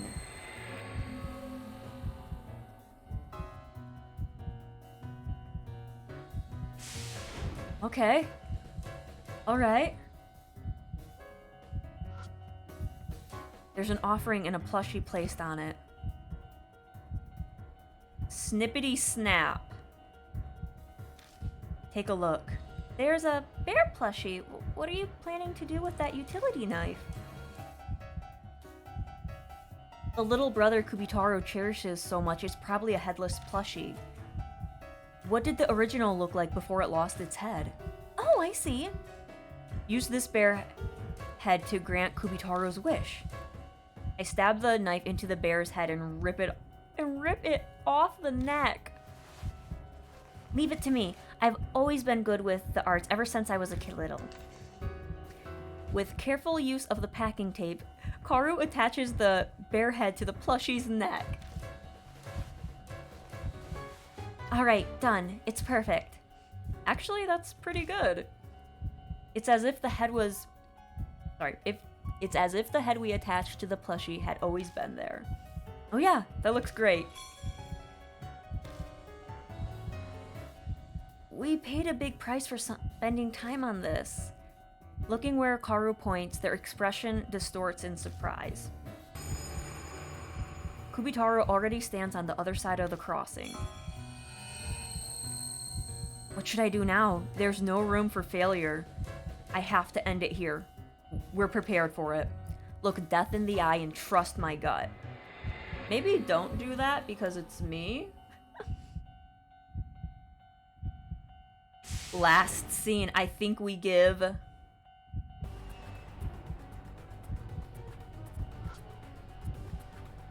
Kubitaro's definitely close. If I'm gonna do something to her, now's my chance. Should I...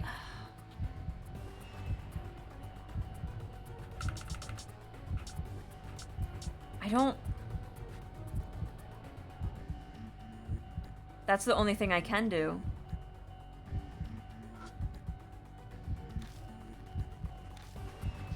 I think we have to do it like this.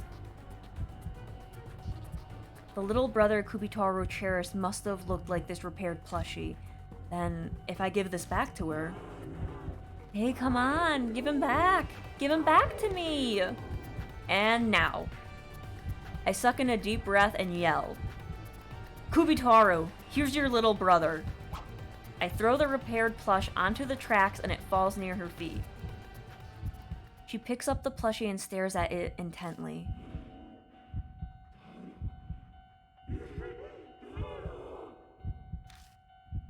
Kubitaro mutters quietly before she looks at me. I swear I see a gentle smile.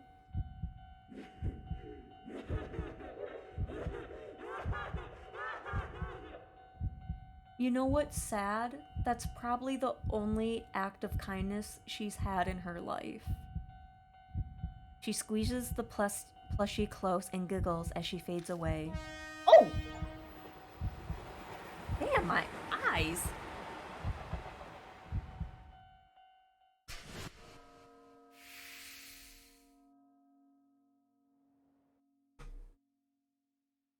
Well, we did it, but there's lots of blood there. We did it.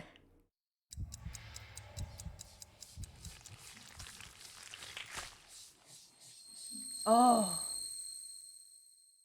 I was gonna say, excuse me, why are they still on my face? The whispering voices are gone. I'll be able to live. For another night, anyways. You defeated another spirit. You're really amazing, Bean. Bean! Seiji? Good, you're alright. He's nearly gasping for breath. He must have run all the way here. What if I took him instead of Kaoru? He would have saw Maru.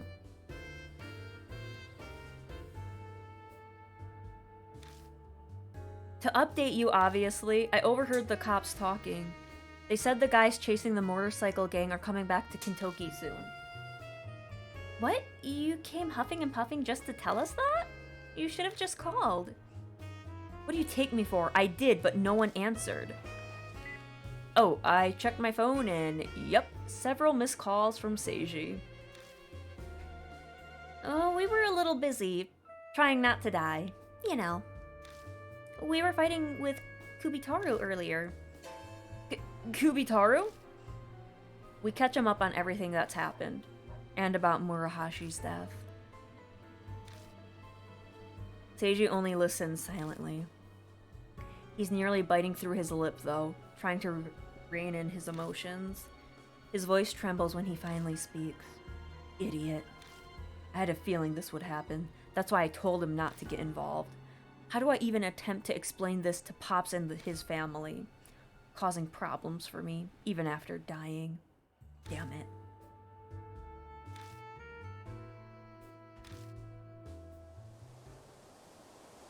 It's not a stranger who died, but someone we know.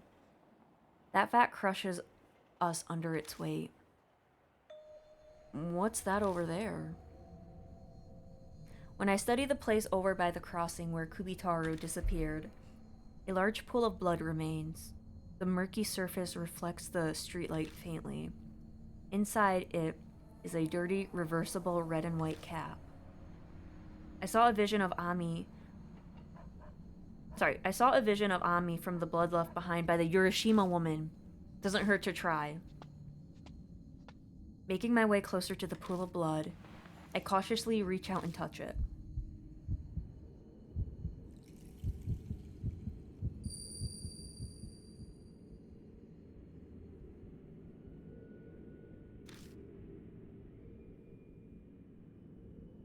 Ami's sitting in a dark place, so nothing has changed. This is just like last time. I can't really tell anything from this. More. I need more. Show me more. I sharpen my focus down to a needle point and concentrate.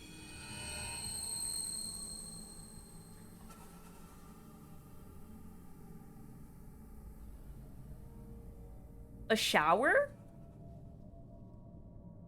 Is she like in a bathhouse or something? It's like a fog lifting and suddenly the surroundings are clear.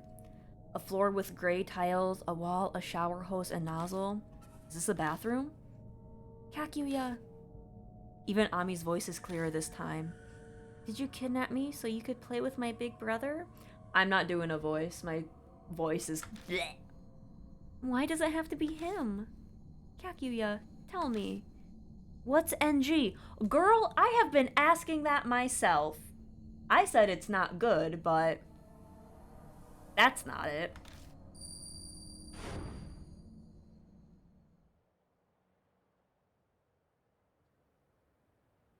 I saw where Ami was. But why is she in the bathroom? She disappeared from mine, but is it related? Is it my downstairs neighbor's bathroom she's in? Okay, the flute started a lot earlier than, last time. What's wrong, Bean? You're looking all over the place. What do you mean? Can't you hear the flute? A flute? I don't hear anything like that. Am I the only one who hears it? You're right. Kaguya is only talking to you. Her voice echoes in my head. Kaguya thought of a fun game.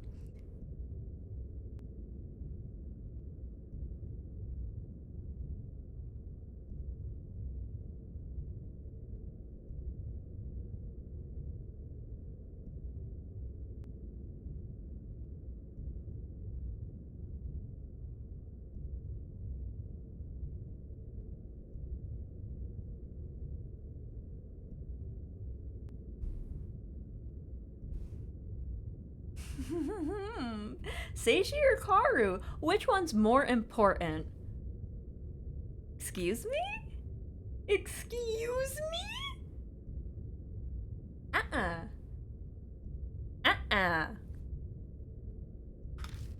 Kaguya wants to know. What do you mean by that? Hey, answer me! Jeez, what's with all the yelling all of a sudden? What's wrong?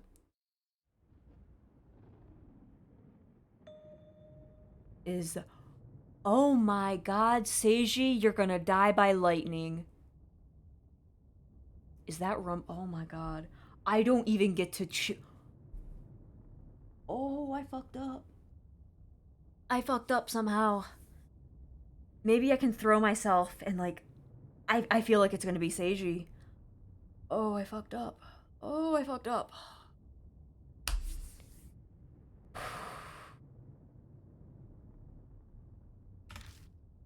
I glance up at the night sky. Weird. There's no sign of rain.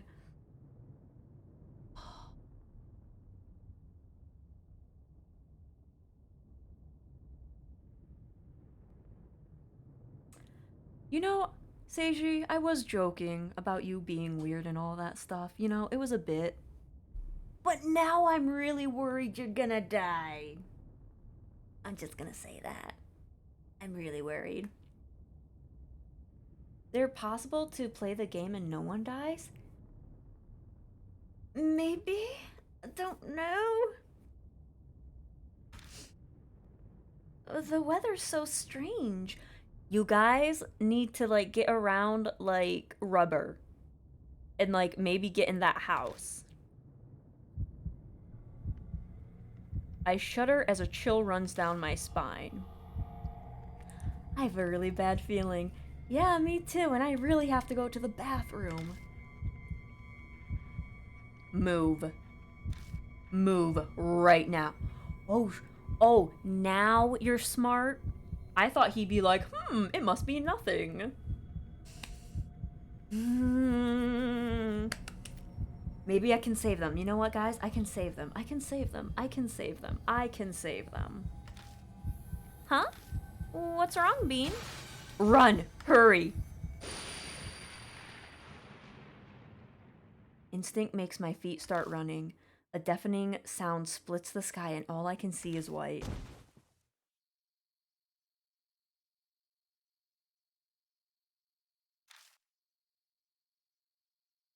What the hell just happened? I'm laid flat on the ground with shaky arms. I get up and look to the other side of the crossing.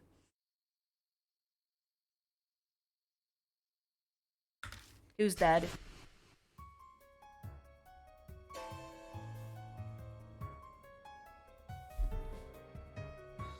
Oh my god, no.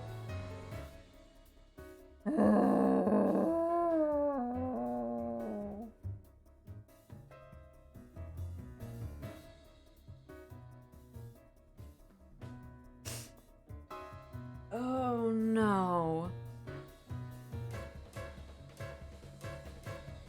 Kaguya, I'm gonna punch you in your face when I see you. But I am gonna go to the bathroom because I do have to potty.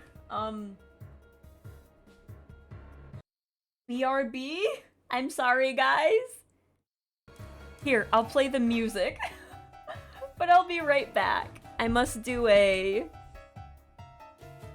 very sad potty break. I'll be back. Maybe they'll live. Maybe they'll live. Is it unpaused? Okay. Okay, guys, here we go. The tree by the road shattered into thousands of pieces. Some of the branches have caught fire, and the smoke makes me cough. That roar followed by a flash earlier? Was that a lightning strike? Also, hello, Tigger, welcome. I don't think I welcomed you. You're so stupid, you should have abandoned them both. That was the trophy I just got.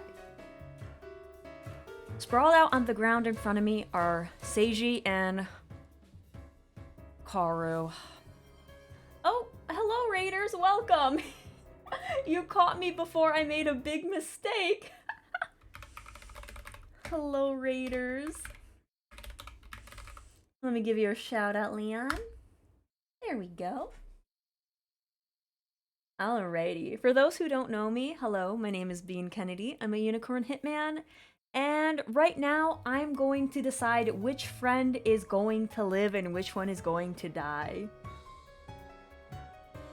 That is what we're doing. You came in right on time. But yeah, if you guys need to go get a drink, stretch, or get a snack, I completely understand. But if you want to watch me probably ruin my run through, you can stay and watch. Oh, hello Kitsu, welcome. And hello Sinful. I'm trying to get a bit better at saying hello to the people who do the raid messages. But hello everyone. Yes, we have a very big decision to do.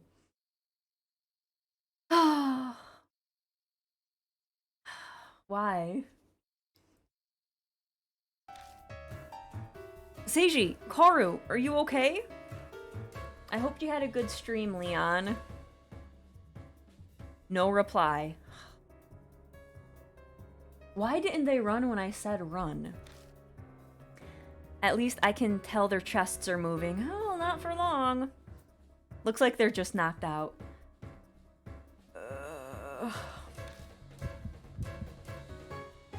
Who do I rush to first? It doesn't matter, dude. This is why they gave some of that backstory with Seiji in this chapter. We've been together since we were young. We just know each other. We're like peas in a pod. Stream was nice and good. Minecraft, nice. And Final Fantasy XIV, nice, nice. Very good. Are you excited for the new Final Fantasy expansion, Dawn Trial?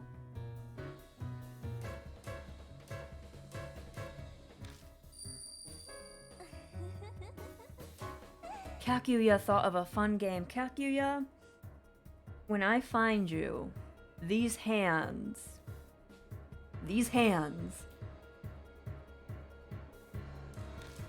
Seiji or Kaoru, which one's more important? What if I say neither? Kakuya wants to know. Well, Kakuya should go get a life and stop being so obsessed with me. Like, she's really parasocial. Like, ooh, gross. But what if I throw myself under there too? And then it's like, ma'am.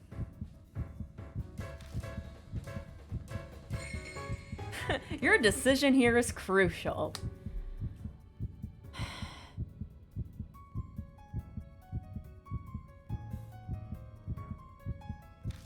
The partner not chosen will never accompany you again. Yeah, that's what happens when you die. You kind of don't accompany people.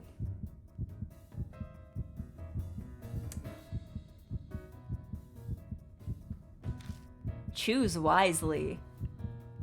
Well, I can do my creepy childhood friend, or I could do the girl who would, I feel like, help out more.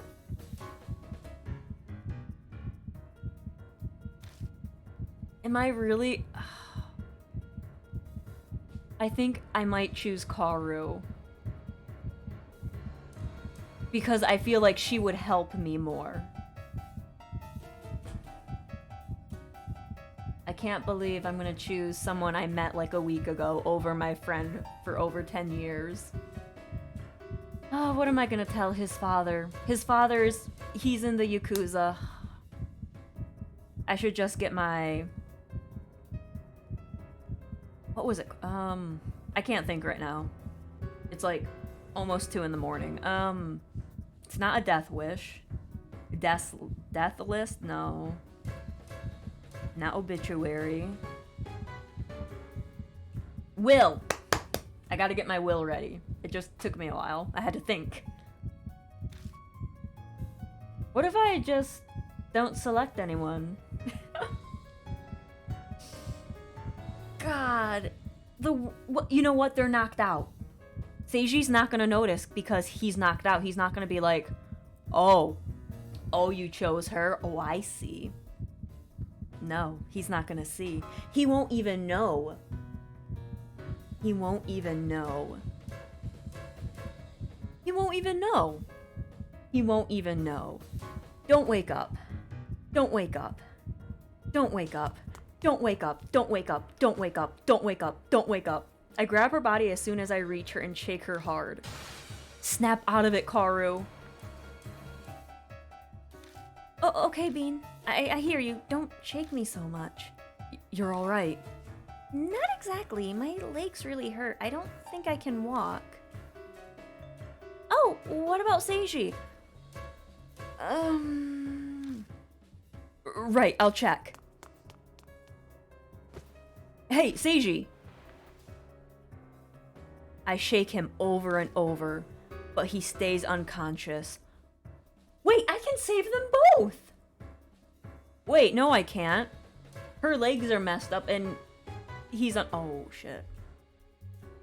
Listen, he is a strong boy. He can carry both of them.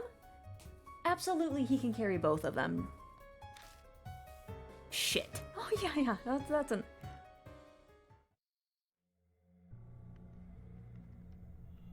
It actually looks like...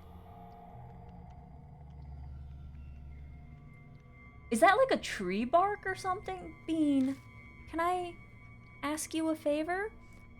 You know what? She can just like ride on my back and then I can grab Seiji. We can all live. Can I ask you a favor? Girl, my best friend of 10 years is dying before my eyes. Give me like 10 seconds. What, you want an ambulance? No, I'll take care of that myself. After you leave. I need to pull him out! What do you mean, but that... What I want to ask you is about Seiji's... I gotta take his gun. You mean the gun? Yeah. If they find that at the hospital, Seiji will be arrested. So you should hold on to it for him, Bean. He's gonna be dead! Also, can we not have this conversation right now? Can I pull my friend out? Like... I'm sure he'll forgive you for taking it. You two are best friends after all. After that, I don't think so. Okay. Sorry for making you do something dangerous.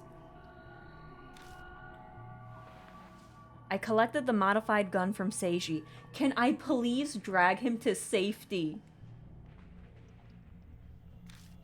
Only Seiji knows how to use it, and I'm breaking so many laws if anyone learns I'm holding it. Better hide it as soon as I get home. That's a relief. Alright, get going. Can I save Seiji? If the police come and find a gun on you, you'll end up arrested yourself. But what about Seiji? Don't worry, I'll explain everything.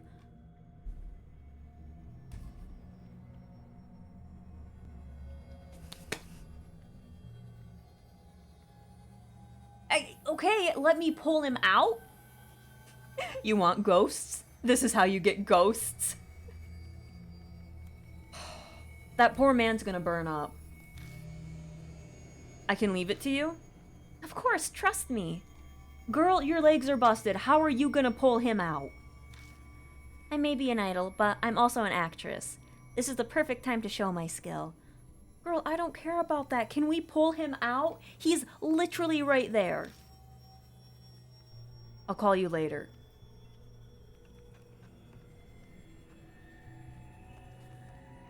He seems toasty. Yeah. Yeah, he does. I'll leave the rest to you, Karu. She's gonna have to, like, drag him. See you later, Bean. Yeah, I'll see you later, Karu. Also, bye, Seiji, I guess. That just feels like just giving Seiji the finger, just letting him burn there. Just because he's unconscious doesn't mean he can't hear. Exactly. He's probably like, did he just leave me here? Cop sirens dodge my steps as I run full speed to my apartment. It would have taken like 2 seconds to pull him out. My own breathing is loud in the deep silence you can only find at night.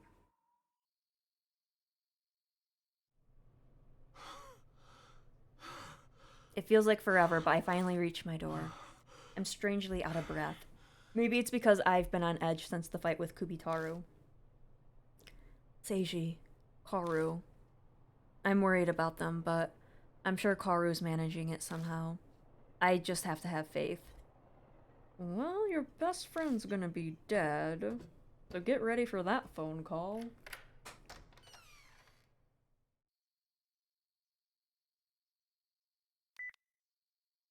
When I get home, I try calling Seiji and Karu. Well, one's dead, so good luck with that. No answer. Must not be a good time. I don't think there's any good time. I'll try calling again tomorrow. Man, this is a bad dream. Sure hope I wake up soon. I know, right?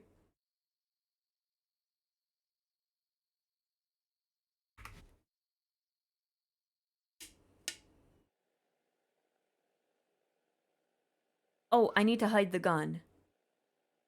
The gun, I need to hide the gun. I guess go to bed.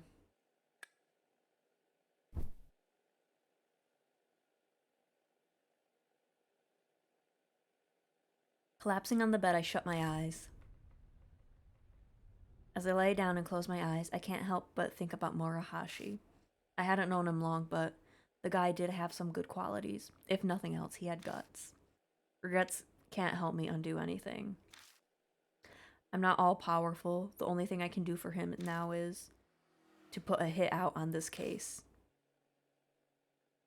I don't get a wink of sleep that night. Also, fuck Seiji, I guess. Like,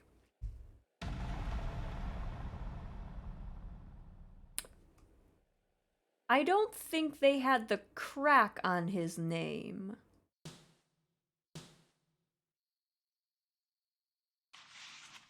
But I think that's the chapter. I think that's the chapter. Like, let me go check, because I don't want to, like, spend an hour.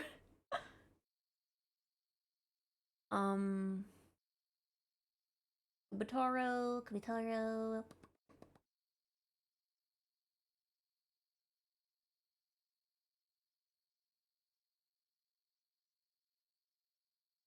Okay, it looks like I have to do Mondays, and then I'll get to chapter 4 right away.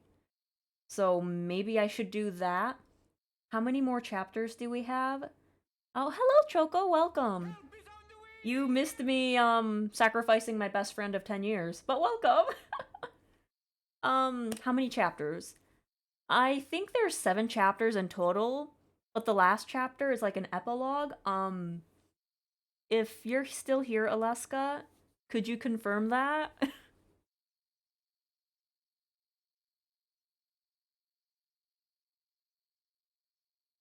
My head is full of fuzz the next morning. The sun is bright and shining, but all I can think about is Murahashi's last moments. Give me a sec to remember. No worries, no worries. It's like 2 p.m. 2 a.m. our time. I should check the situation in Kentucky, but I can't muster a shred of energy to get up. So you consider this one chapter 3. Yeah. I think this is chapter 3. Because chapter 1 was Ami disappearing, chapter 2 was the Urashima woman, and then chapter 3 was Kubitaro. Staying up all night has left me exhausted. Can't say the shock has faded either. Okay, yeah, 7 chapters. Okay, so we're like halfway through. We're almost there. It's not the best idea, but I stay in bed until evening rolls around.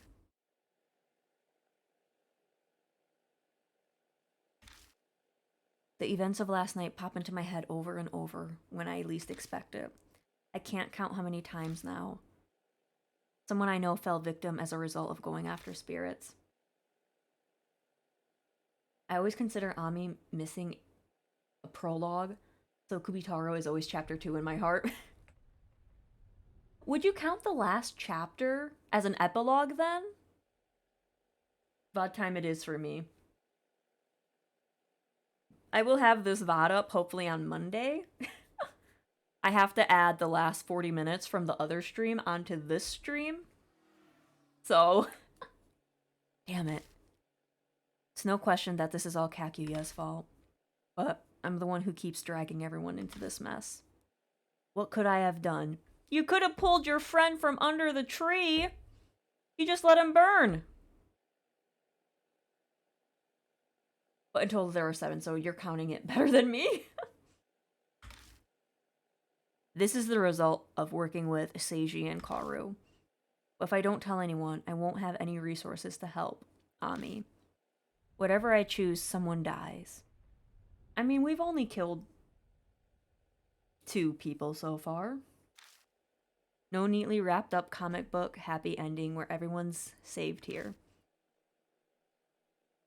When Ami disappeared, I decided to stop at nothing while going after Kaguya.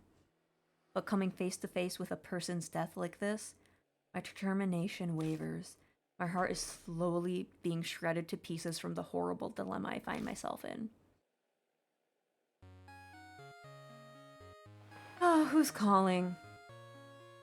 It's Kaoru. Oh, Bean! Sorry for troubling you yesterday. It's fine. You sound down. I kept thinking about Maru and couldn't get to sleep. Are we not talking about Seiji? Like, hello? He's dead? It'd be amazing if this was all just some horrible dream, but the news this morning, they found a dead body at Kentucky Tower. Oh, right. How's your leg? Ah, the injury wasn't that bad. It should take me only a week to be 100%, but there's a different problem. Yeah, Seiji's dead, I know. Did something happen? Yeah, your best friend's dead. Oh, There's something that's worse than my leg. What about Seiji? We're just gonna, like, gloss past?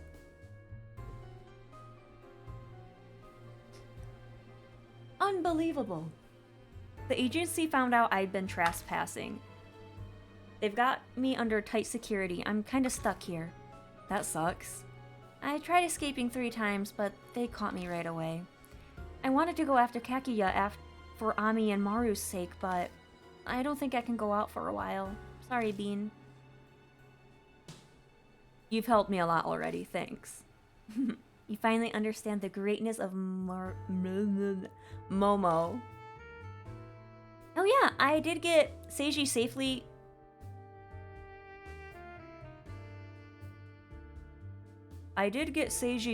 admitted to the hospital. He's dead, isn't he? As he's the son of the Yakuza, I had a tough time trying to explain our relationship. How's he doing?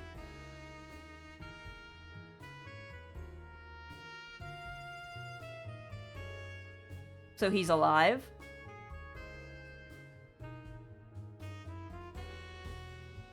Well, then I take back everything, Seiji. He's got a handful of injuries, but nothing as severe as mine. See, they both live! You sound so disappointed! was really sad. I was like, I'm gonna have to kill him. This is so sad. And now he's alive, and it's like, oops, I gotta take those nice things back. Which is great, but... What do you mean by that? Oh! Oh! Mmm. Okay, you can have those nice things back, Seiji. I'm sorry. He won't wake up. He hasn't regained consciousness. They say he's completely comatose. Well, well, ooh, maybe I should have been more specific. Keep them alive and awake. I forced an answer from the doctor, but he claims he should have woken up already. They don't know what caused it. How could this... Wait, Kaguya said something before the lightning struck. Kaguya thought of a fun game. Seiji or Kaoru, which one's more important? Kaguya wants to know. Is all this her doing too? Yes! He'll be fine, right? Girl, I don't know. I thought he was dead, and then I thought he was fine, and now he's in a coma. I don't know. Yeah. Damn, someone's coming. You can't go on your phone? Okay, I'm gonna go hang up in a sec. Don't do anything crazy. Get some rest. Hey, Bean. You're feeling responsible for Maru and Seiji, aren't you? Girl, yes.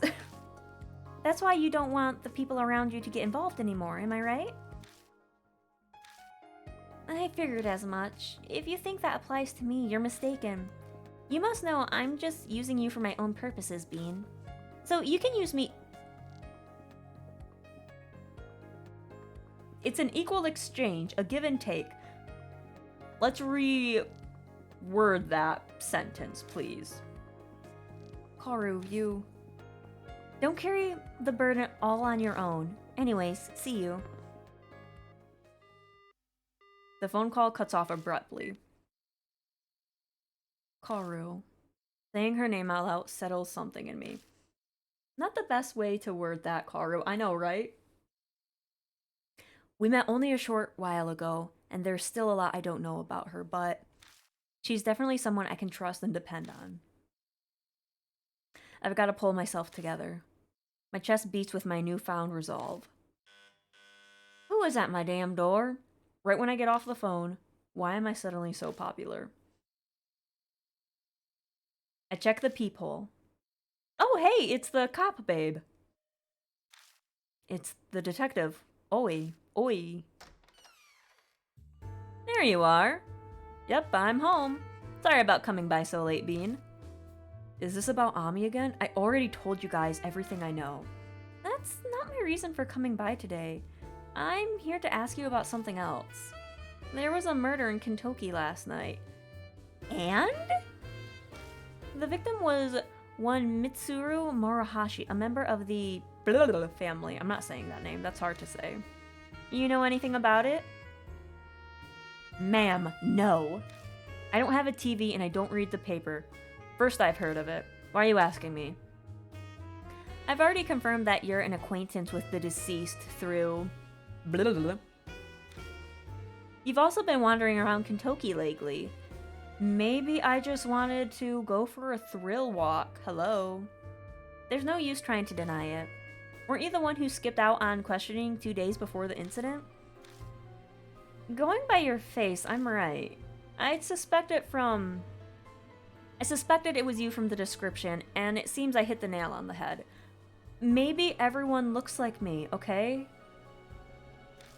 So, why are you snooping around Kintoki? Taking a walk? The heck? If you had nothing to hide, then you should have submitted to questioning. I'm not a fan of cops, so I felt like messing around. You're quite uncooperative, kid. Hey, I opened my door for you. That's plenty cooperative. Anyways, are we done here? I want to go to sleep. Fine, I'll take my leave for now. Oh, and for your information, I'm the only one who's connected you to that questioning. I haven't submitted a report on it yet, so you won't be subject to other officers coming by. Oh, that's good. So this is all just you going on a hunch and suspecting me? Don't get the wrong idea. I'm not interested in you. The spiriting away of Ami and the dog killings in Kentucky. You just happen to be involved in the cases I take interest in. Anyways, see ya. Oe's footsteps fade away. That detective, for some reason she's fixated on cases involving ghosts. There are some strange detectives out there. Maybe she knows about Mashida. Maybe it's relief at squeaking out a sticky situation, but I'm suddenly sleepy. I could fall asleep on my feet right now. Okay, that's great and all. Do we go to bed?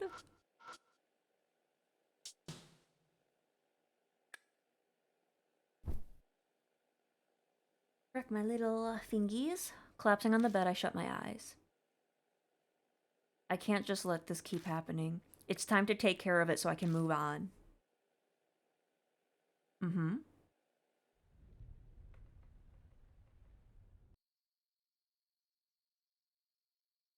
I thought... Hang on, I have to check. Oh, yep. So we're gonna be at the next chapter after I save. Yay!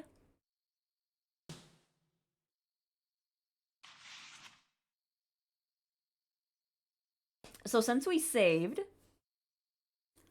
I think we're gonna end the stream here because we did it.